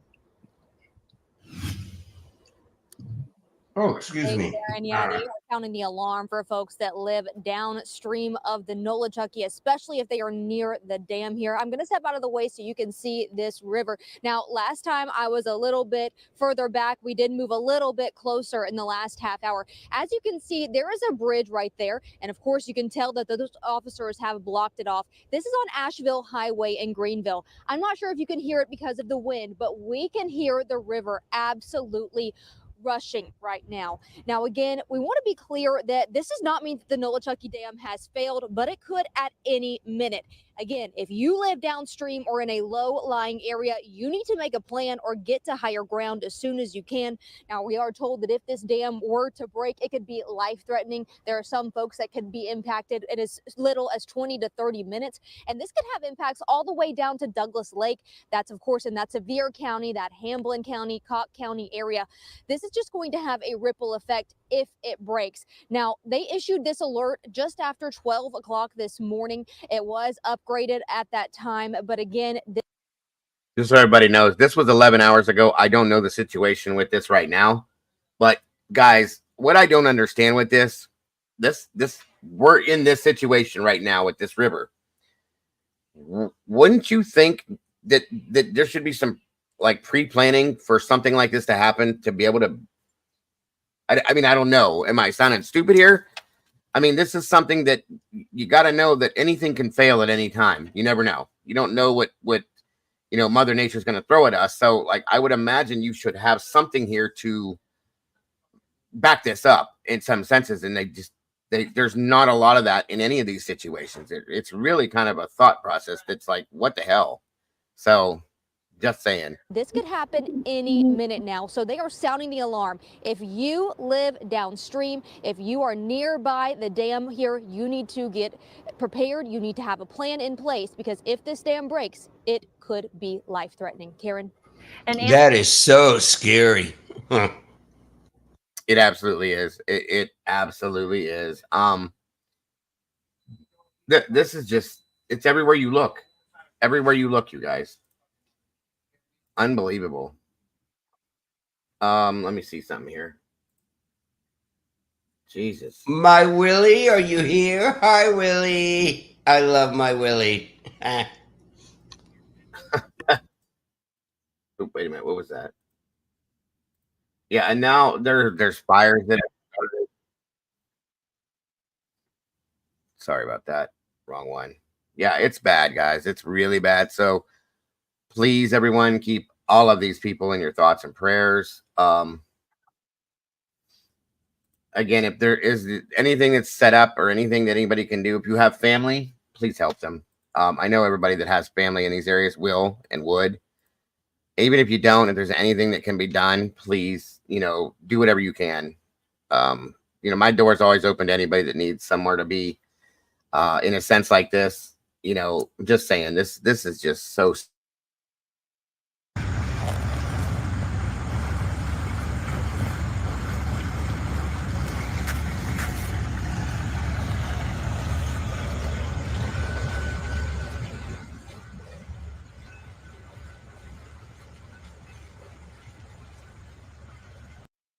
And I've had people said stuff like, you know, the waters will recede. Okay. And when they do, anything they've touched is ruined at this point. It all needs to be there's mold, there's mildew. This is very unhealthy for people. It can't just be left that once the water goes away, you can't just move back into what you were doing. It all needs to be dealt with. So that's more money, more time, more problems. Exactly. It's mold, it's mildew, it's sewage, it's All of that. Yes, nothing absolutely. but dead animals floating. And because a lot of people look and they say, oh, Florida, it's all beaches and palm trees and sunshine. No, there are cows, there are emus, there are And down in Florida, totally. When the flooding happens like this, it brings it in from places it shouldn't, and you got alligators and shit that end up walking through cities, and it becomes dangerous, guys. It's just all of it is dangerous. We had people swimming in the water with the alligators. There's videos of people that are swimming. There's gators right beside them or sharks that right water. beside them. Like, look at that water flowing like that, you guys. That's nuts. I just that's crazy. This reminds me of is it a tsunami? Yeah, it reminds me of a tsunami. Guys, there's 3 more brewing right now. Okay. There's 3 more hustling around. And right this now in the Gulf, ready to do something. There's one in the Caribbean, there's one off Africa, there's one brewing in, there's one like by Venezuela, there's one by Mexico. Check out your map. There's another one coming for the poor Gulf Coast next week. Check out your map, mind. Check out your maps. Just awful. And this is exactly what happened in 204. We had Charlie, we had Francis, we had Gene. There was one more we had. This is becoming a regular thing, like a couple times a year now. Yes. And like I said, in a lot of senses, a lot of these places have not even they don't even have a chance to rebuild completely, and they're right back at it again. This is sad. It really is. Yeah, for And America, all of these people money. all these people can't pack up and move. Okay, you can't. No, it's money. It is. It's all money. Everything is money. I'm sure Sherry's right in some senses. If you think that way and you look at it that way, that Mother Earth is trying to tell us something. Well, I'm just saying. No, actually, interesting what I learned in terms of like Mother Earth and all that stuff. Hurricanes are actually nature's way of moving around mass amounts of water on the whole planet. If you think about it, it makes sense. I've seen that before. Yeah. Yeah. Yep. And Fascinating. there's been a lot of things within the world that we know nowadays that have been cut out from things like this. And, I'm not saying that like the Grand Canyon and stuff happened because of a hurricane, nothing like that, but glaciers and all these types of things that happen, natural disasters. This is how the world works, folks. And we just got to stop taking all this stuff for granted. We need to stop taking each other for granted. We need to stop fighting within ourselves and unionize ourselves and come together as a whole instead of the bullshit that we all go through. When stuff like this happens, we need to be one, in my opinion. Just saying. That's true. You're very gonna true. drown. Antarctica used to be a jungle, folks. Figure that one out. Just saying. That is very true. Thanks for bringing that up, Susie. But that's what I was talking about. This is part of how Mother Nature works. But the point is, at this point right here, when all this shit, everybody hates each other. Nobody wants to help anyone until something like this happens. And then we come together for a while, and then we're back to where we were. No, on the mic, what are you saying? It ain't worth it. On the mic in the comments, I just scrolled back down. Okay, wait, on the mic, what are you saying? Yeah, Mikey, he's funny. Yeah, I adore him, but wait, I just figured out how to get chat back up. So what are you saying on the mic that's funny?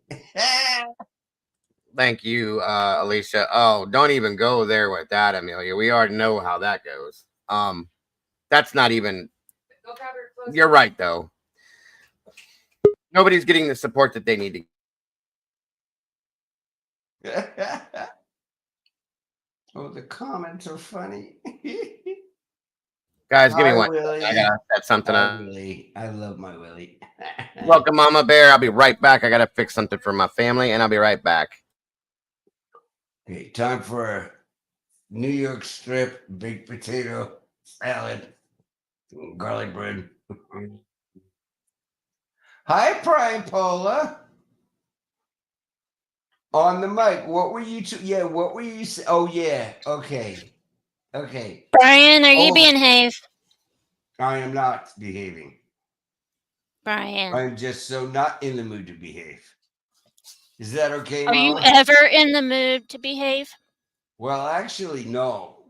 But the sad Exactly. part is my ability to misbehave has become drastically diminished Oh. as I get older. Okay. I wish my wild days. About the garlic bread. That's so funny. But none of this is really funny though, because guys, tomorrow, Monday, Tuesday, when the mass media gets out and they can get in there, and it's just gonna be utter, just everything is just obliterated. It's gone. It's just all gone. I will never forget in Ivan Talk Radio. It was 6 weeks later. And the guy had called in and said, I just got back my power today. And it was 6 weeks after. Can you imagine Yikes. living in Florida in August?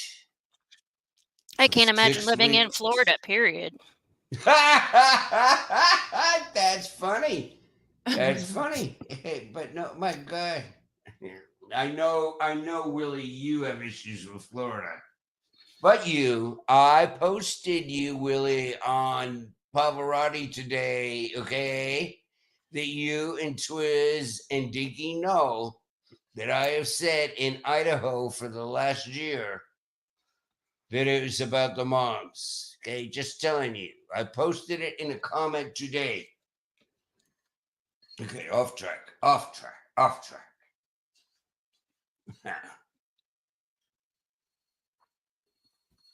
I'll be quiet now. All right, I'm back. Anyway, hello, Mama Bear.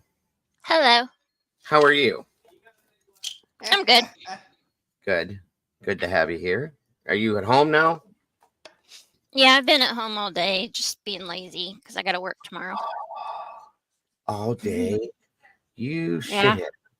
Oh, well, I I get know. it. I get it. It's okay. You need your breaks. We do miss you, though. Yeah, I miss being here. I imagine. It's been a minute. Who is that? Uh-oh. We got Willie in the house. Hey, y'all. What's up? Roll Tide. 30 minutes, brother. Yeah, you Get hear a my little house? nervous. My house Hi, is in the background. Willie. What's up, Brian? How you doing, my friend? I'm alive. Glad you're here. I'm alive. Good to hear, That's bro. good. I'm not well though, I'll tell you that. Okay, what do you mean by that? I dug a little too deep into stuff the last couple of days, and uh-oh. My mind's just, dude. I Okay, mean, but Willie, what do you mean by starting with JFK and ending with MK Ultra, and I don't even know. I don't even know where to go, you're bro. busting me. You're playing with me. You don't want to get into that shit, dude. That's dangerous. No, it's not. It's Why something does that everybody should know. about my MLK Ultra? It's so weird. People It don't is. want to know. I've been Why there. do you guys know this? I've been there, Willie. I've taken weeks looking Dude. into that shit. It's scary as hell. It's scary because there's documents. That's why it's scary.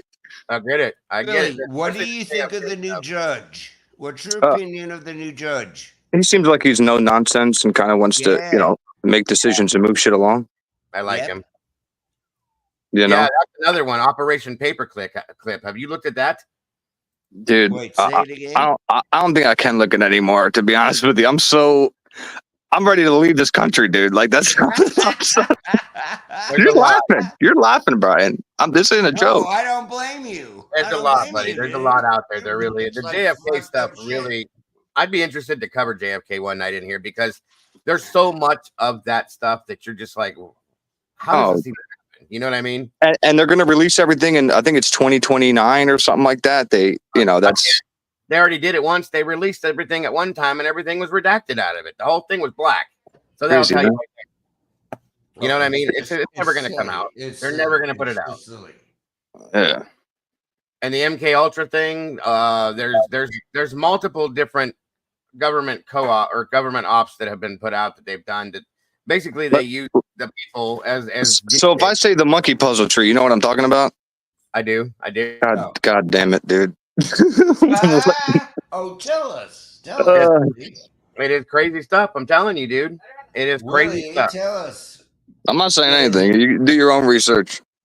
I'm not going to make anybody crazy. Say it again slowly so we can do our own research. What are you talking about? The monkey puzzle tree. Look it up, Brian. Google it and see what it comes up with. Monkey puzzle tree? Yes. Yeah. The monkey puzzle tree, Operation Midnight Climax. You know, look up Frank Olson.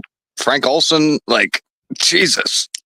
There's you can go all the way back to the Philadelphia experiment, the Manhattan Project. There's a lot of different things that have come out that have happened over the years that everybody's just like, what is this? What is that? Yeah. Why? You know, I mean, but it makes sense. It makes you wonder truly about the country at times, and you got to kind of ignore it. Well, you can't ignore it, but like, yeah, you kind of got to like live with it, which is that's what I'm trying to like cope with right now. That's all we can do is live with it, bud. Exactly. We can do. Yeah. But yeah, I was just you asked me, so I just let you know. Poles. They're just going to go put in the same power poles, live with it. Yeah, just what can we do? Nothing. So there is another hurricane coming to Florida, right? They're saying here. Well, there's three. Let me show you. Hold on, I'll pull that up. There's three like around, like hovering. Three? Yeah, three. That's great. I just don't get why people live there. Wild stuff, guys. Everybody asks that question. How do you live there knowing that these things can happen? And it's like, well, where else are you going to live? You know what I mean? Yeah, but hold on. Because I have family that moved, that has been in PA forever, and everybody wanted to move down to Florida because, who knows why? And now everybody's complaining that moved down there. I'm like, well, you guys moved there. It's like, you know what happens in Florida. No, that's not how it was. I was born here. And as a kid, I loved hurricanes. I charted them with a pencil on a little map. They were cool. You were born where? In Florida. It was exciting. Okay, hurricanes were wonderful. We got off school, and then we got to throw all the pool furniture into the pool. I mean, like crazy shit. I loved it. Light candles. It was exciting. It sounds like a great time. Charlie was when the fun ended, folks. Charlie. Okay, it was when the fun ended. It was unreal. Just unreal. Okay. And then Irma was really bad here. Just scary. You know, I slept dressed. I had my dog's leash around my ankle. What is the death toll up to now? 27. Holy shit. Molly sent me some info on that. I was going to pull up here in a minute. No, because the last I heard it was like 3 or something. No, it's been no, dude. It's way higher than that. The storm's been blamed for up to 56, at least 56 deaths across 5 states, including Brian. Hold on, please. Including 23 people in South Carolina and 11 in Florida. So 56 possible across 5 states, 23 in South Carolina, 11 in Florida. That's sad. That is really sad. Yep. Wow. And these people were told to evacuate, I'm assuming. Some of them, I'm sure. And like I said, I think this was under forecasted, and it did not get the coverage that it should for a lot of the people that were inland that got affected, in my opinion. And people weren't able to prepare the way they should have been able to, and now we're at this point with it. You know what I'm saying? Yeah. This is in Clearwater. I mean, it reached clear up here to Indiana and Ohio, so it's like we had. I swear to you guys that we were having a tornado last night. It sounded like my Yep. house was gonna fall apart. Really? Same I'm dead here. serious. Yeah, and Mama Bear's right next to me in Indiana.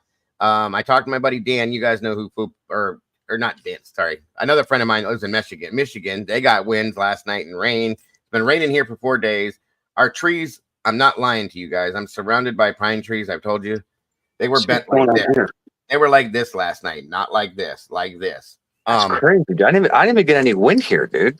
Like, Yeah, I mean, we got a little drizzle, but we had like 60, 70 mile per hour winds come through here last night, and you could hear it. You could sound like a train. And 70 miles an hour is a lot, dude. Well, yeah, that's what they were supposed to get for the hurricane type stuff, and then we get it here with we didn't get all the water, of course, because we don't have the oceans, but it was raining. This is Clearwater. We I got think. lots of rain, but we needed it. So We did too. I just feel like if I lived, I just feel like if I lived in the path of a hurricane, whatever the like suspected mile per hour wind is, I'd always add like 30, 40 miles an hour on top of that, just to scare myself to get the hell out of there, because it was like 140 or 150 mile an hour winds or something like that. I saw. Right. The one thing you got to understand about some of this stuff, though, and first of all, elderly people cannot just pack up and go. Okay. A lot of people don't have anywhere else to go. You can't just up and leave because where are you going to go to a hotel that's right next door to where you live? They're going to get hit too. I mean, well, I wish that like stadiums and stuff had to would designate a safe zone if God forbid something, were to happen. But, I know that it only hit a part of Florida. It wasn't like, Miami or anything like that. So there's not really much you can do, I guess. Except and a storm is not ever, in my opinion, 100% guaranteed. That you don't know. Something bad could happen and it could change directions, or it could it's Mother Nature. It could ramp up. I mean, and so you prepare for what you think. Like this one was under forecasted, and then you get hit with this. It's like, oh shit, I mean, you can study Mother Nature as much as you want for as long as you want. She's gonna do whatever she wants. Yeah, a weatherman will tell you, like, this is the best we can give you at this point because this is what they're showing us. But then guess what happened? 5 minutes, it can change up and go in a completely different direction. So exactly. Even Ryan Hall, y'all, he's even said that. I like watching him because he's pretty on point with some stuff. But I do too. Yeah, he's pretty close. But he's even been wrong. And I'm just saying, he does the best he can, as anybody does. But if you look at this right here, this is live now. And we have There's a great dude out of Houston. He's really a good meteorologist. Yes, him I've seen. I watch him. Yes. It's all scary stuff. I was watching what's his name going live about it. JLR, dude. I'm sitting there like, yo, at any point in time, something can fly. Something can literally fly at these people and just take out. I'm like, who the hell's sitting there filming at this point in time? You're laughing. It's crazy, dude. He's a journalist, Willie. He thinks he's a journalist, but he got himself screw the fame for a second. It's just putting yourself. It's the fact of putting yourself in harm's way like that. Into the real press conference. Up there with the I-75 shooter, he asked a brilliant question. I can't stand him, but we have to do kudos. He got himself into the real press conference and asked a brilliant question. Who? JLR. I can't I'm talking about the hurricane, dude. No. You were talking about JLR being on the scene, right? Yeah, the hurricane. Yeah. He was in a press conference for the hurricane? No, he beams himself all over the damn place. Yeah, I know that. But he got into a press conference that was supposed to be for nothing but actual media. And with that, you can hear his voice asking questions. You know who he is. And he has his ways. I'll say that much. No, he got. Well, I was just scared for him, dude. Like, there was a bunch of people just standing out there filming it, and the winds, you could see it just getting worse and worse. And at any point in time, like a car could have flew, a door could have flew at these people and just took, it's scary, man. Mm-hmm. You're driving towards a hurricane. You sent me that video of the guy, the anchorman that saved that woman in that car. That was awesome, wasn't it? It was. That's a true hero right there, guys. And that the woman, I'm not gonna downgrade her for being where she was, but I'm sure she was warned and she probably did it anyway. But thank God for him, or she could have drowned. You know what I And mean? she was like 5 feet tall. She was short. She was you know? very small. Vivac in Ohio. What are we talking about here? I don't know. But that kind of, that restored some faith in humanity for me to see that. Yeah, I'm right there with you on that. It's good to see that there are still people out there. Hold on a minute, guys. This is new that Mama Bear just dropped me. Uh-oh. Now what? Let me see. Helene, tonight, Virologist Jr. Everything we need to know on this Friday, Drew. I think today the weather maybe intensified up to like if we were going to go out at 10. This is from 20 hours ago, by the way, just so you guys know. Yeah, you can skip through some of this if you want to just get to like the damage part. Homes in your community without power. There are even some communities, which we'll talk about later in the broadcast, closer to 30% of the houses in their neighborhoods. It's now live from the Fountain Square section of Indianapolis. And Adam, there is some damage. Now, this is damage. This is Indiana. Okay. Yeah. This is nothing. This is not down in the southern states. This is not where the tornado made landfall. This is what we're getting up here, up north, quite a ways away from the rest of you guys. Out there, I understand. Okay.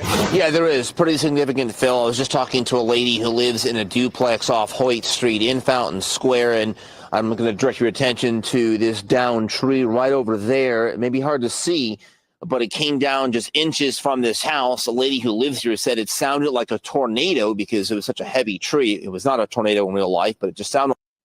And that's what I was hearing at 3 o'clock this morning, you guys. It sounds like a tornado. I looked it up this morning. We didn't get hit by a tornado, but we sure as hell, it sounded like No, it like actually sounds like a train coming, being there, and then leaving. And it's super very scary. fast, very quickly. Yes, tornadoes. Yeah, it's like I think a train coming or jet coming there and leaving, and it's Mikey over said- and over and over. Mikey said earlier that he thinks tornadoes are more dangerous than hurricanes because we don't get that 2 to 3 days or even a 24-hour warning that you guys get with that. Ours, you hear a siren and you better get your ass in that basement if you have one and cover your head. That's how it Sometimes works. you don't even hear the siren. No, because They can form quick. yeah, where we're at, I'm a really highly rural area. The sirens don't. You could vaguely hear it in the distance, and if I'm doing something like this or that, and I've had many a times when I've been sitting here doing a live, and the mods come on and they're going, "Get the hell off now and go," because it's coming. You know what I Okay, mean? so do you have sirens, Dago? Like, do you Yeah. have sirens? Oh, We do. I don't hear them, but we do. It's crazy how close you are, but I've never experienced any of that, Dago. Oh, Like, yeah. no- Oh, that would be so scary, Willie. God, You're- okay, who else here has sirens where it goes off on you? Do you have sirens, Like, mine? yeah, right down the road. I'm in a Indianapolis DPW says it is working. Hold on, sorry about that. I'm in a very, very. No, I don't want to do sirens. I'm in a very. They're alert sirens, Brian. Like they go round and they make these loud noises to warn you that there's a storm coming. So Yeah. that way you Same can. one they use for a fire. Yeah. Well, yeah, they used to. I know here. I mean here they use the same. I don't know about where you're at. I don't think you guys get. Although in '86, the tornado that wiped us out did go through Pennsylvania. I do remember that because they found cars and they Was found. it Western PA? Jesus. Like Harrisburg, like out there. I'll pull it up. I'll show you. I'll pull it up when we get through this next segment real quick. Hold on. No problem. I was wondering. 12-hour shifts now to clean up debris all over the streets. It didn't matter how old or large this tree was, it was no match for the high winds that blew through central Indiana Friday afternoon, wreaking havoc on anyone who ventured outside. If you do not have to be on the road, please do not be on the road. If you are going to be on the road, drive cautiously. Make sure that your tires are good, your headlights are on, your windshield wipers work. The Department of Public Works got some experience dealing with extratropical weather when the remnants of Hurricane Beryl threw storms in Indianapolis in July. Most of our focus are on downed tree limbs. We have had a lot of trees that have come down, and our teams are working very hard to clear that. Utility companies are asking customers to be patient. Workers can't begin to restore power until the winds die down. Because a lot of times, if your major power lines are affected, you can't restore other smaller feeders, other smaller power lines until you take care of the bigger ones. Duke Energy says it's redirecting crews from areas of the state not affected by storms to central and southern Indiana to help with power restoration efforts there. Meantime, do not touch a down power line and don't drive through standing water. We do not advise anyone drive through, turn around, do not drown. Again, prioritize your safety. We're also learning about storm damage over in Hancock County tonight. A lot of it, including transformers on fire, downed trees, lots of power outages, lights out on U.S. Highways 52 and U.S. Highway 40. And as I said, a large portion of Hancock County is without power this evening. I'm live in Indianapolis. Adam Pinsker, Wish TV, wishtv.com, and follow us on Facebook for updates. So how far was this from you? Diego, Yes, sir. Diego, can you go to National Hurricane Center right now for all of us here and pull up the map to show you all the activity that is now going on and coming? Because there's a lot of stuff. There's like 4 systems that are either brewing or gonna brew or whatever. National Hurricane Center, and they have a map, and it's just awful. There is a bunch of stuff coming, and it's all going in the Gulf. It's National Hurricane Center. These poor people. I'm looking These right poor now. I'm just trying to find what is live, if anything. Yeah, these poor people. Hi, Kimber. I would love to know what you all are doing on Discord. I Hold on. bet you all are talking about people all the time. Kimber, is it really gossipy? Juicy? Hold on. Brian, About people? behave. What? Behave. That's funny. But no, isn't that what it is? It's like a really gossipy place, I would assume. Not Well, you always. know what happens when you assume, don't you? Yeah. Don't you go there, Mama. Ah. No, it is. Look at it. It is. It's a bunch of people talking about a bunch of other people. Well, a right? lot of times we use it to talk about specific cases and things like that. So Diego's trying to be good. hold on a minute here. Yeah, It's starting to rain now. You guys jinxed me. Freaking A. Wait, what? It's starting to pour out here now. See? Damn it. Oh, rain. It's raining here too. Hold on. It's not raining here. Well, that's what I hate about PA. PA is like bipolar. Like, it'll be snowing, then it'll be raining, then it'll be sunny. You don't know what's going on. That's how Ohio is. It could be like 20 below zero here today and be 90 degrees tomorrow. It's insane. It's crazy, right? Absolutely nuts. Doodle bug. I never calm myself down. Hold on 1 second. Hello, welcome back, Miss Kimber. Part of the illness. Hello. There are 2 other storms brewing in the Gulf, Isaac and Joyce. Am I correct, Mom? Here we go. Oh. Yes. Go ahead, Kimber. Mom, am I correct? Oh, yeah, Mom. CZ just said, I just checked NOAA 2 hurricanes in the Atlantic, Isaac and Joyce. Yeah, that's what I thought, right, Mom? And Mama Bear? Ladies? Do what?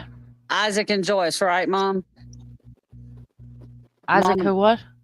Isaac and Joyce. Yes. Yes. Isaac, hold on, Brian. Isaac and Doris? Brian, hold on a sec. Isaac Yep. and Joyce, I'm trying to give Mom a chance. What about Isaac and Doris? Joyce, not Doris. Joyce. Oh, yeah. Those are Shit, the I'm other sorry. The hurricanes, tropical storms, whatever.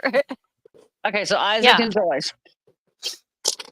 But I don't remember its name, but it's It's H. So Helene was the one. So now we're on Isaac and Joyce. nope. That's It's a Isaac tropical next, and then Joyce. depression. Tropical depression, Isaac, and then I think it's tropical depression, Joyce. We have hurricane. I mean, we don't have hurricane sirens here in Tennessee because I'm landlocked, but we have tornado sirens here. They're not far. We also have a siren on the golf course, so the people will get off of the golf course when it lightnings. Yeah, definitely. That they do that here. This is what happened to us in 1986 or 85. I'm sorry.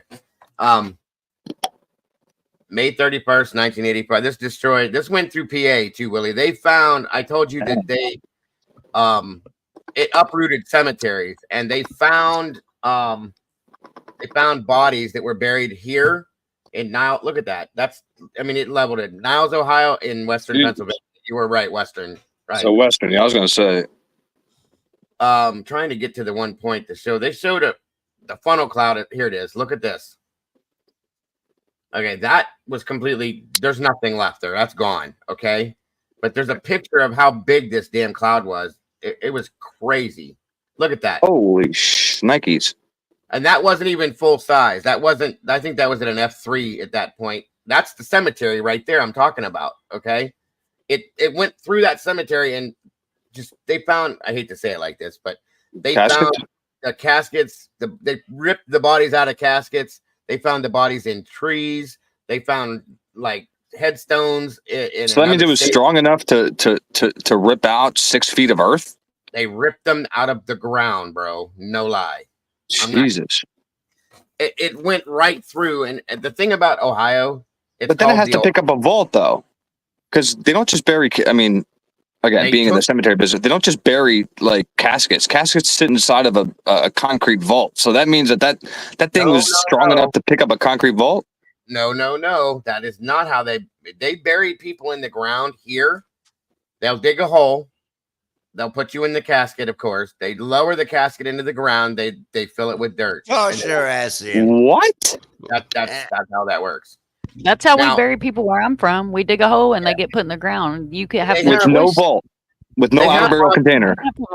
We have mausoleums, yes, but they're not everybody's buried in those, dude. I'm talking about a vault. Okay, a vault's lowered into the grave before a casket's set into the grave. Because if not, the weight of the earth will crush that casket and human remains will bleed into the water system. No, Willie, they don't. You don't always. A vault is not. Unless you're required. Muslim or Jewish, then for some reason they give a pass. But we always every cemetery I worked at by law requires a vault, because if not, like, have you ever been to a cemetery where it's like you can barely like walk straight because it's so wavy, like the earth is not settled? It's because all that earth has collapsed those caskets in the ground, and the earth has no time to settle. That's why vaults are mandatory, at least here. They may do it now, but they didn't do it always. And there's a lot of grave plots that are here from way back in the days that they never with. You know, they probably didn't bury them 6 feet under either. Willie, I think vaults are a state to state thing as to far as. Well, yeah, I can only talk to PA. I think it's a state to state thing as far as how the vaults go and that information, all that stuff. We do have concrete mausoleums above ground that are just nothing but concrete boxes. Mausoleum. Yeah, it's above ground. Yeah, but no, we don't have not everybody has the casket liners in the ground in here. Like my grandparents, they're buried together. My grandfather's in a casket. My grandmother's in an urn. They were buried together. There's nothing in there but a nice perfect square hole in the ground of nothing but dirt and the casket and the urn. That's it. Wow. That was actually even urns here need like a small little either concrete or polymer vault to go into the ground. Like you can't just stick an urn in the ground here either. Yeah, I don't know. I guess it's something. But every state's different. My you know? grandmother was only buried. It is because I don't. I was Go gonna ahead, say Mama. here, I don't think you can even put like an urn like in a casket with someone. Really? Bury No, 'em. I don't think you can't do that here either. You had to put my What? grandfather died when I was 14, so 89, I think. Anyway, he was buried then. My grandmother died 15 years ago, and then she was cremated, put into an urn, and they dug up his grave from 1989 and buried her at the foot of his grave on top of his casket, not inside. And then Yeah. so that's how they Yeah, did well, that. that's what I did. Like, you know, obviously, if somebody wanted to be buried on the same property as the casket, you know, obviously, we're not going to dig up the casket and put the urn in. But, you know, if the spouse passed away and the spouse was holding, you know, onto the urn of their loved one and they passed away, then we would allow the urn to be placed in the casket, but the family would have to pay for it's called a second right of interment to have basically a second body in there. But yeah, that's weird that you guys don't allow that, but then you don't need vaults. That's what crazy. It's state to state, and it's based on the counties in the states and different laws for different counties and different like variations of what like I guess the EPA considers to be certain issues and what, you know what I mean, stuff like that. That's really amazing, Willie, that you know so much about this. It is. Trust me, dude. I was in it for 10 years. I don't want to know this much. I just do. I get it. My son's urn is in the casket with my mother, and the EPA could kiss my ass, and so could every other law. Yeah, that's what I mean. Like, I pulled strings. Yeah, like I pulled strings for families and stuff, you know, because I don't really, you know, when you're in a situation where it's like, you know, it's a gray area of the law, I'm not going to tell a family no, especially when they just lost, you know, like a child or you know, a loved one. Yeah, of course. You know what I mean? I get it. That this picture right here was a picture or a part of a steel mill that was picked up off the ground and thrown out in the middle of a road. Behind it there is one of the stacks from the blast furnace. Mm-hmm. They found a house in Pennsylvania. It was picked up off a big ass farmhouse like mine, picked up off the foundation and sat out in the middle of the freeway perfectly. What the hell? No lie, dude. It was crazy. And this is a tornado, okay? Not a hurricane. I'm just saying. My daddy was buried in Kinsman in 19. My family from. I lived in Kinsman, Mama Duck. He had a vault that his casket went in, but that may be because it was. Yeah, it could be an optional thing. You know, that's a good point. Well, because are you serious? What? Now we get tornadoes here January through December. I'm just gonna tell y'all because in the summertime we get naders. In the wintertime, sometimes it might be warm enough to get a nader in the wintertime. Nader? It just depends. Like Tonator? Like tornado. Like tornado. We have had. We have had devastating tornadoes in Tennessee in the wintertime. You can ask Mom. Oh yeah, they've had them in Alabama. Mom can attest to it that we have had devastating tornadoes here in the wintertime because usually most places do not have, most people have a tornado season. In Tennessee, anything goes here because we are a border state. We border with the South, we border with the North. So we probably are, Mama. We never know what kind of weather we're going to get. We can get the southern weather, we can get the northern weather. And sometimes in the wintertime, it just so happens that those two collide in the wintertime and that warm air and that cold air mix. So it makes for a very bad combo. Of course. This is in Niles, Ohio. Right there where that funnel cloud is, there used to be a roller rink. That came through. There were people driving to the roller rink that night and comes across the radio. This is out right by where the Eastwood Mall is. It's a big area, shopping area. That was a huge skating rink, folks, and it was leveled down to a pile of rocks. That's all it was. It's insane, and I mean insane. I also want to say, for anybody who thinks that, you know, death certificates were altered during COVID, you're 1,000% correct. 1,000% correct. I've heard that.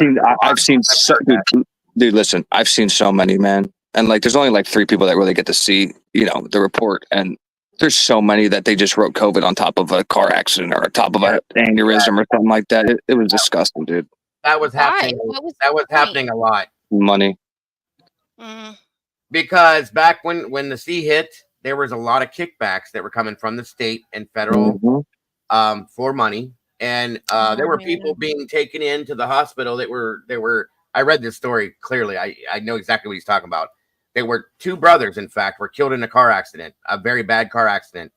It was known that they were killed in this car accident. They went into the local hospitals in New York City, and then it was so disgusting how things were being handled for that in New York, for sure. They were bringing in like semi-trailers and just snapping the bodies in there, you guys. It's disgusting. But anyway. And then I had to tell families, like, they could only bring 5 or 10 people to the field. It was disgusting, dude. That's why I got out, to be honest with you. Right. And then, so those brothers, I can't remember the last name. I will look it up one of these days, but it's a crime. We should talk about it. But anyway, their death certificates were received by their family who knew how they died. And it said that their cause of death was C. What? I mean, that's just bullshit, folks. Yeah. And imagine sitting there seeing it like physically all the time, and you're just like, what the hell? You can't do nothing about it. There's nothing you can do about it, sadly, at all. There you go. That's out there by you, Walt. Farrell and Wheatland and all Majory and all that. That's your area, Walt. Dago, what did you say? Their deaths were what?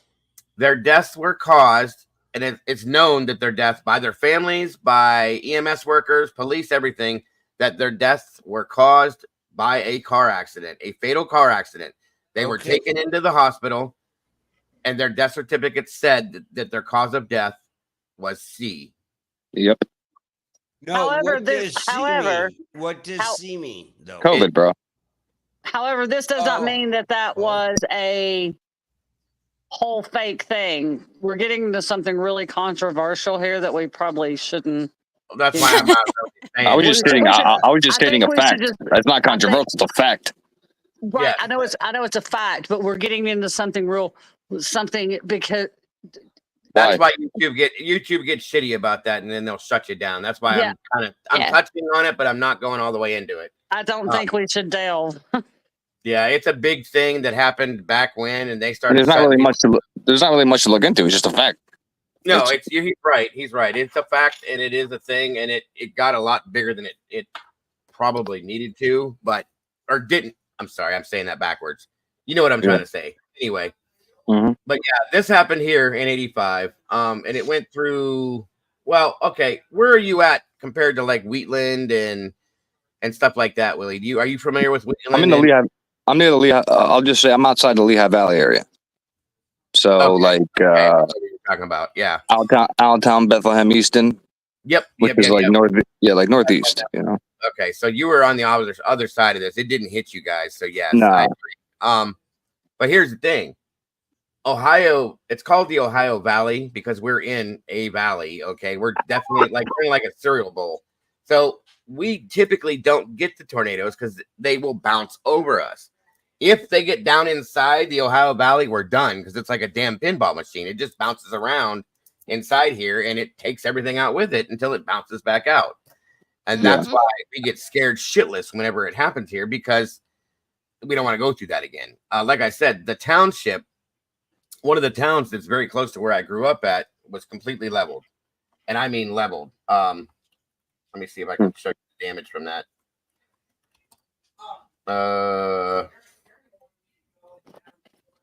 One second. I don't know. We're in crime, but I don't know. This is a good conversation, I think. So, yeah, this is good old Tom. You're talking about hurricanes, so it just kind of plays off of that. Hurricanes, tornadoes, natural disasters, whatever, fires. It is what it is, guys. It's bad stuff. It's a good conversation, and it's a relevant conversation, in my opinion. Yeah, because it's going to happen again. To clear away trees and debris dropped by the tornado. When the twister cut its 27-mile path of destruction through Trumbull County, downtown Newton Falls was left with a 3/4-mile reminder the tornado had been there. 60 ODOT trucks helped haul away the debris. National Guardsmen stood watch with local lawmen, while business people secured their firms. Those who still had shops said they will reopen. I hope so. I've been here going on 41 years. I think we can do it. As long as they're all right and we're still alive. A Sawhill gas station and a drugstore no longer exist on Broad Street. Insurance agencies use portable generators to process claims. Right now, we just have walk-in customers because there's no phone facilities available. Around Newton Falls, lines were down, leaving the town without power. Vehicles were damaged. The high school gym's roof was ripped off. Along the tornado's path, the picture was the same. In nearby Lordstown Township, the Conrads and Collins were sifting through the debris looking for what used to be theirs. They're counting themselves as fortunate because the twister roared in with little or no introduction. It sounded like a freight train or something coming for the house. I was so scared I didn't even think about it. I don't even know what I heard. We started going down to base. And you know what's funny about this is that Lordstown, we're very close to Lordstown. This is where the General Motors plant was before they closed it down. GM, you know, they built the cars and the van plant and everything was out here. When this tornado hit, it literally bounced right over top of the factory from one side to the other, didn't touch the plant, not even once. Thank God, because if that would have went out back then, it would have shut this whole area down because that was where everybody worked. But it bounced literally right over top of the plant. It was crazy. Because we was watching it. I seen part of their motorhome go. And I came out, I crawled out my basement window. And said, oh my God, my mother-in-law's house is gone and Pam's. It went through a trailer park that's near Lordstown, and people were taking videos on their old-fashioned camcorders of trailers, like house trailers flying through the air like somebody was throwing them. It was crazy. House is gone.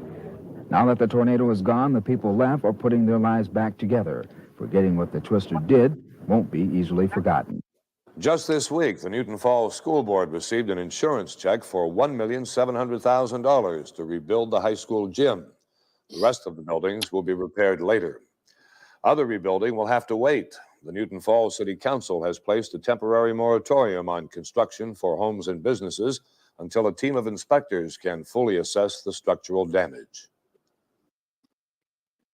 They didn't do that. They built a brand new school. They didn't do all that. That is not how that went down.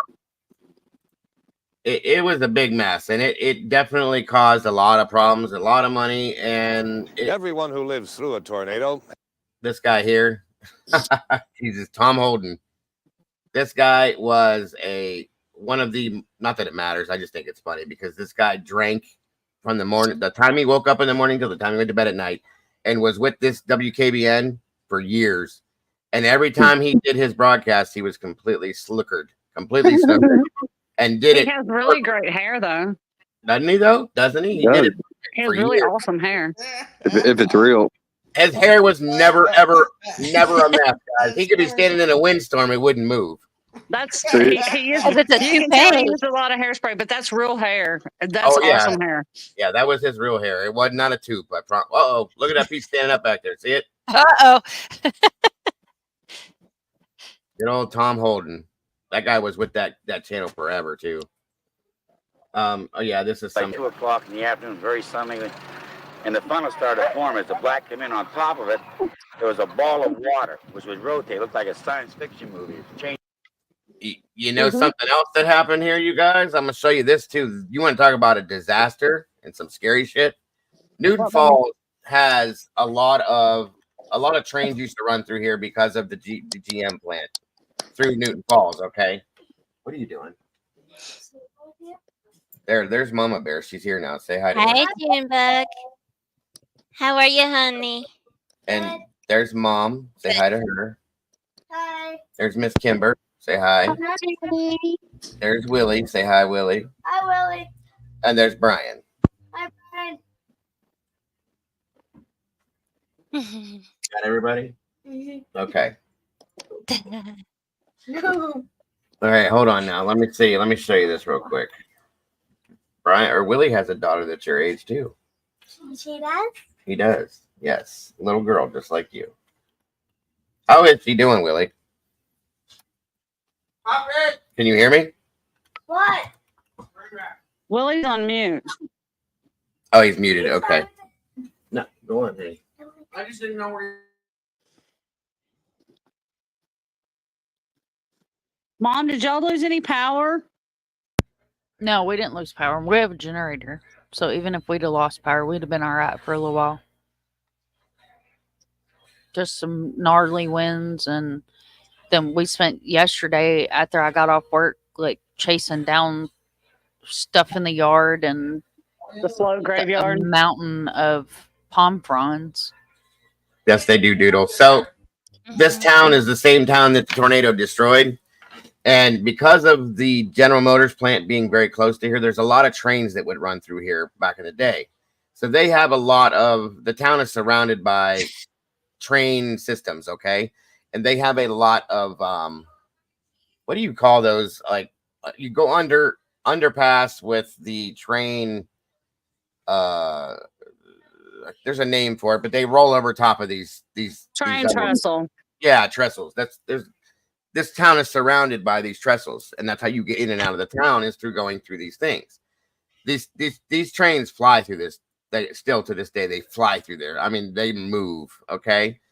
And this has happened twice in this town that I know of, and it's thrown, a train derailment happened here and threw train cars like 200 yards down the road, and like could have killed people. You know what I'm saying? This is one of those instances I thought was insane. Hold on a second here. All right, y'all. Well, you have a good night. I'm gonna go watch the game because spam is starting, bro. Did it start yet? Yeah, 7:30. I have it on, but I didn't know it started. All right, dude. I'll talk to you later. All right, guys. Nice talking to y'all. Have a good night. See you, chat. Have a good night, All right, Willie. brother. Willie. See Roll ya. Tide. Roll Tide. Go Bulldogs. Bye, Mr. Willie. What's that face? I love my Willie. I'm loyal. I love my Dago. I love my mama. I love my Jules. I'm very. We don't love the Bulldogs though. Damn it. That's I our have school no idea what you're mascot. talking about, Dago. I did. Surprisingly, I do not follow a bunch of men running around a field in tights, chasing a ball. It's just Surprisingly, That's the only good part about watching football. I would imagine you would enjoy that, Brian. I don't Yes, understand. that's what I'm saying, Dago. I don't is get it, a bud. bunch of men in tights, and I still hate it. I mean, this hey, is an oddity. to be, Give it me is credit. what it is. It's okay. Yes. Oh, No, yeah, you look. all are cute. You all are cute. Look at that. Willie, That- there you go. You all know all the games and everything. It's cute. Right. But yeah, this train, there was from my understanding is, there's spikes that they stick those clamps down over the rails under the railroad ties with to hold the ties down. From what I understand with this here, if you look at this mess, this is insane. One of those spikes came up and it was sticking up on the rail as the train was rolling through here, and the wheel caught that spike and it just slightly took that train off track, and it did this. And these cars, if you see them stacked here, there was a couple liquid what the hell are they called? I can't remember, but they were carrying chemicals. Liquid nitrogen. Yes. And it threw 2 or 3 of these cars down the road, and they just kind of stood up and stacked up like this. It's nuts to me. I love but- it when I finish his sentences. Yes, thank you for that. It's good You're to have welcome. you do It's that. why I came here. Go Bulldogs. Roll Tide. Absolutely, Go Roll Tide. You're Bulldogs. right. You are right, Roll Tide. I said go Bulldogs. And you said Roll Tide. I know what you I said. said go, you won't ever hear that come out of my mouth. Go Bulldogs. All right, heathens. I'm gonna hop off here. Yeah, I thank you very much for that, SRB. I think we're about done for the day anyway, guys, at least for right now. I might come back in here later. We'll see. I Hey, you've appreciate been at you it for guys joining 5 me. hours, dude. I know I have been 5.5 almost so. You been on here since I ate my salmon and left? Yes, ma'am. Yeah.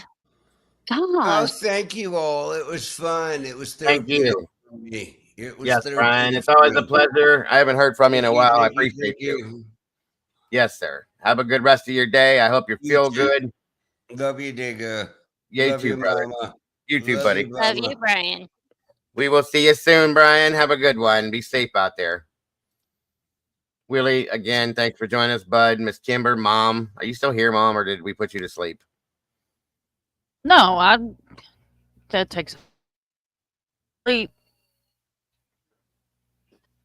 was You got enjoying myself. you got swamp signal, don't you? Probably.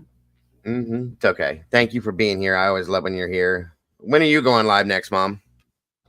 I'm going to go live at 9. There are multiple missing people that are missing due to the storm, and I want to show some videos and some pictures and footage and stuff that I've gathered. And I want to talk about these missing people because just since we've been in this live, I've had 4 different people reach out.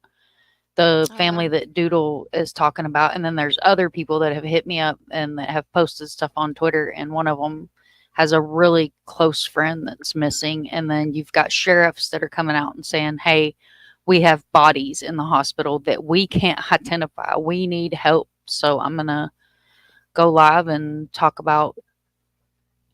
And the TBI has put out something, Mom, about the TBI has put out something. You'll have to look, but the TBI has put out something about help about missing people from the floods up here. I saw it. Okay. I think the one I grabbed so far is North Carolina, but I'll look and see what the TBI is going to put out as well. So you're going live at 9?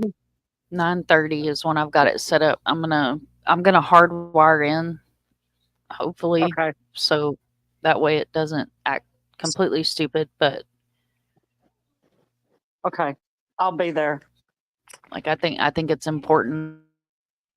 I think it is too. I may, depending on what's going on, I may be able to join you over there. Send me a message, Kimber, to remind me. And I'll pull away from this game for something like that for sure. If we can, guys, please go over there. Tune in to Mom. This is a very important stream, in my opinion. Is there anything out right now about this that we can refer to? Let me see about the TBI. Hang on. Well, I can't get to it because if I do, it'll kick me out. But look on. Okay, there it is. Mystery. If you're missing a person due to the floods, call TBI Find. So TBI does have something out about it. Mystery just posted. I seen another post of that in chat. So there is something about it on TBI because they're missing people. Okay, thank you. It says East Tennessee flood emergency needed.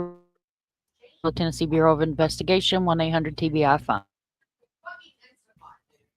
So there's people missing over there too because the floods got seriously bad in some very, very small towns in East Tennessee, and they evacuated a few. Thank you, SRB. And there's parts of Tennessee that's not very heavily. There's parts of East Tennessee that aren't very heavily populated. So, yeah. Let me see here. No, I don't want that.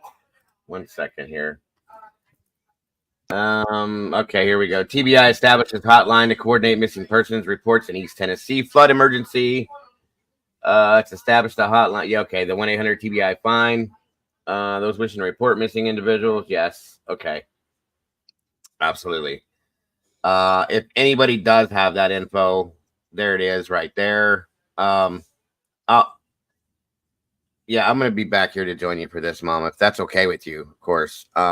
Yeah, that's fine. Yeah, absolutely. Because, I mean, like I said, I was already planning on doing something about the aftermath, like, later on.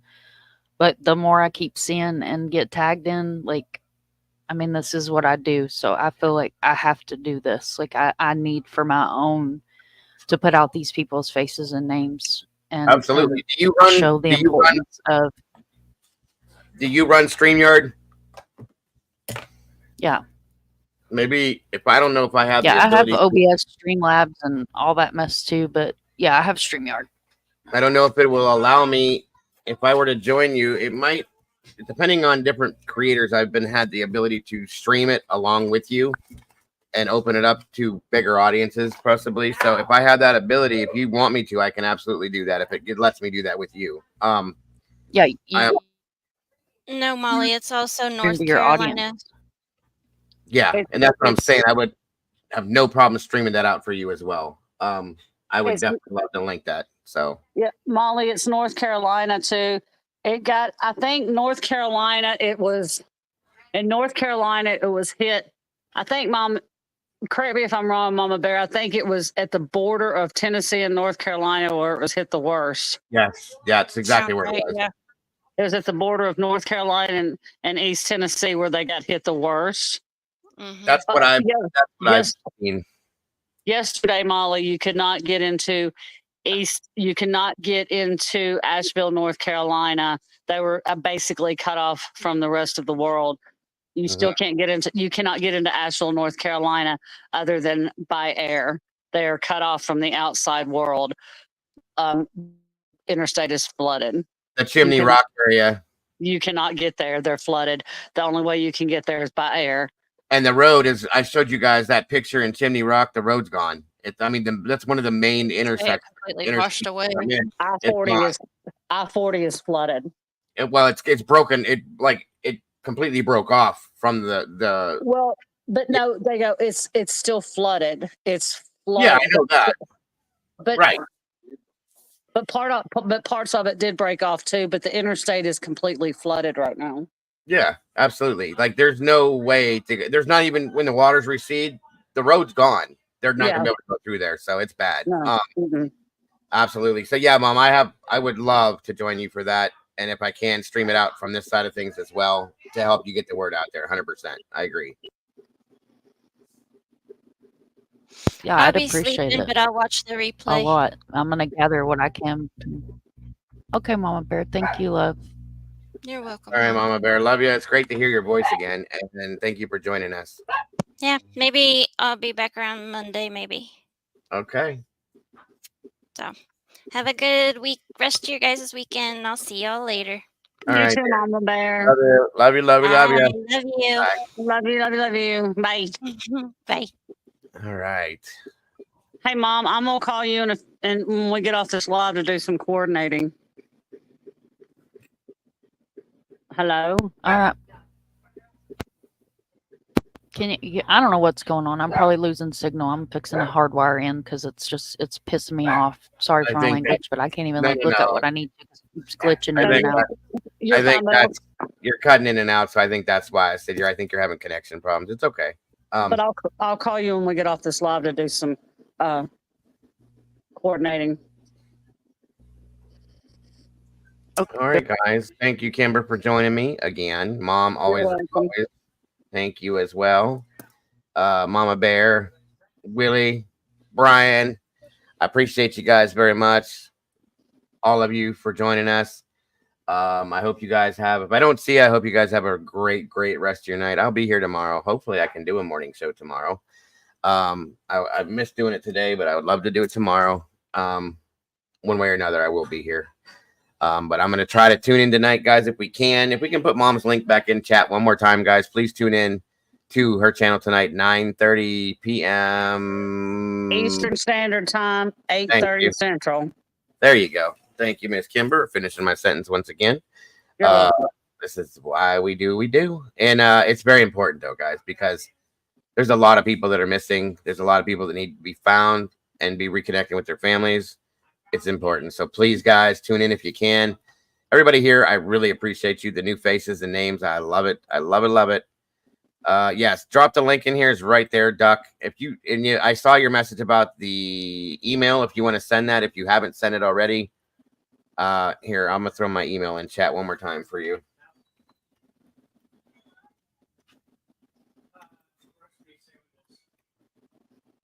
Okay. There is that for you, Duck.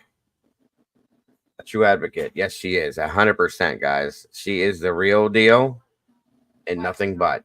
You got to love Mind of Monsters. You really do. There's my email real quick, Duck, if you didn't have it. I'm curious myself now that you said that. And again, there is, thank you, Duck. And there is Mom's link to the channel. Please check it out. 9:30 p.m. again, Eastern Standard Time. It's nothing but for the good, folks. And we got to support it 150%. So thank you guys again. Kimber, much love, dear. I appreciate you. As always, hope to see you here soon. And again, Don't forget, guys, to love yourselves, love each other. Don't change anything about yourselves. You guys are amazing, and you're the reason why I do what I do. Much love to each and every one of you. For those of you that I don't see tonight, good night, God bless, and I will see you all very, very soon. Bye-bye. Love you, Dago. Go Dogs. Roll Tide. She tried it. She tried it. She tried it. Didn't happen. Didn't happen. It's all good. Either way, one of us will win. Love you guys. I will see you guys so very soon. And thank you all for tuning in. Thank you to anybody that has supported this channel, period. But thank you again to anybody that may have donated to support the channel. God bless. We do not appreciate you guys, or we do not expect you guys to do it, but God knows we appreciate it. Thank you so very much, guys. Bye-bye.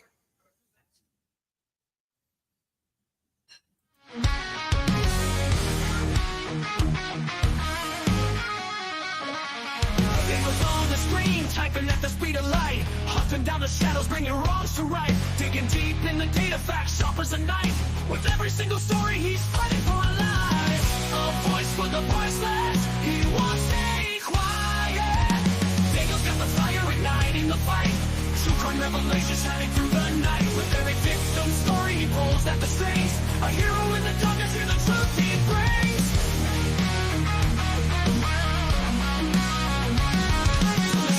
Rise, streaming loud and clear, cracking cases, open hearts filled with fear. His channel's a beacon in a world gone wrong. He guides us through the chaos, a soldier so strong. The clicks and the likes, they follow his lead. With every new case, he plants a new seed. Sharing their stories, giving hope where it fades. Daniel's a warrior through the trials he waits. In a world of silence, he shouts out their names. Daniel's got the fire igniting the fight. True crime revelation shining through the night. With every victim story, he pulls at the strings. A hero in the darkness, hear the truth he brings. From the shadows you rise, streaming loud and clear. True crime revelation shining through the night. With every victim story, he pulls at the strings. A hero in the darkness, hear the truth he brings.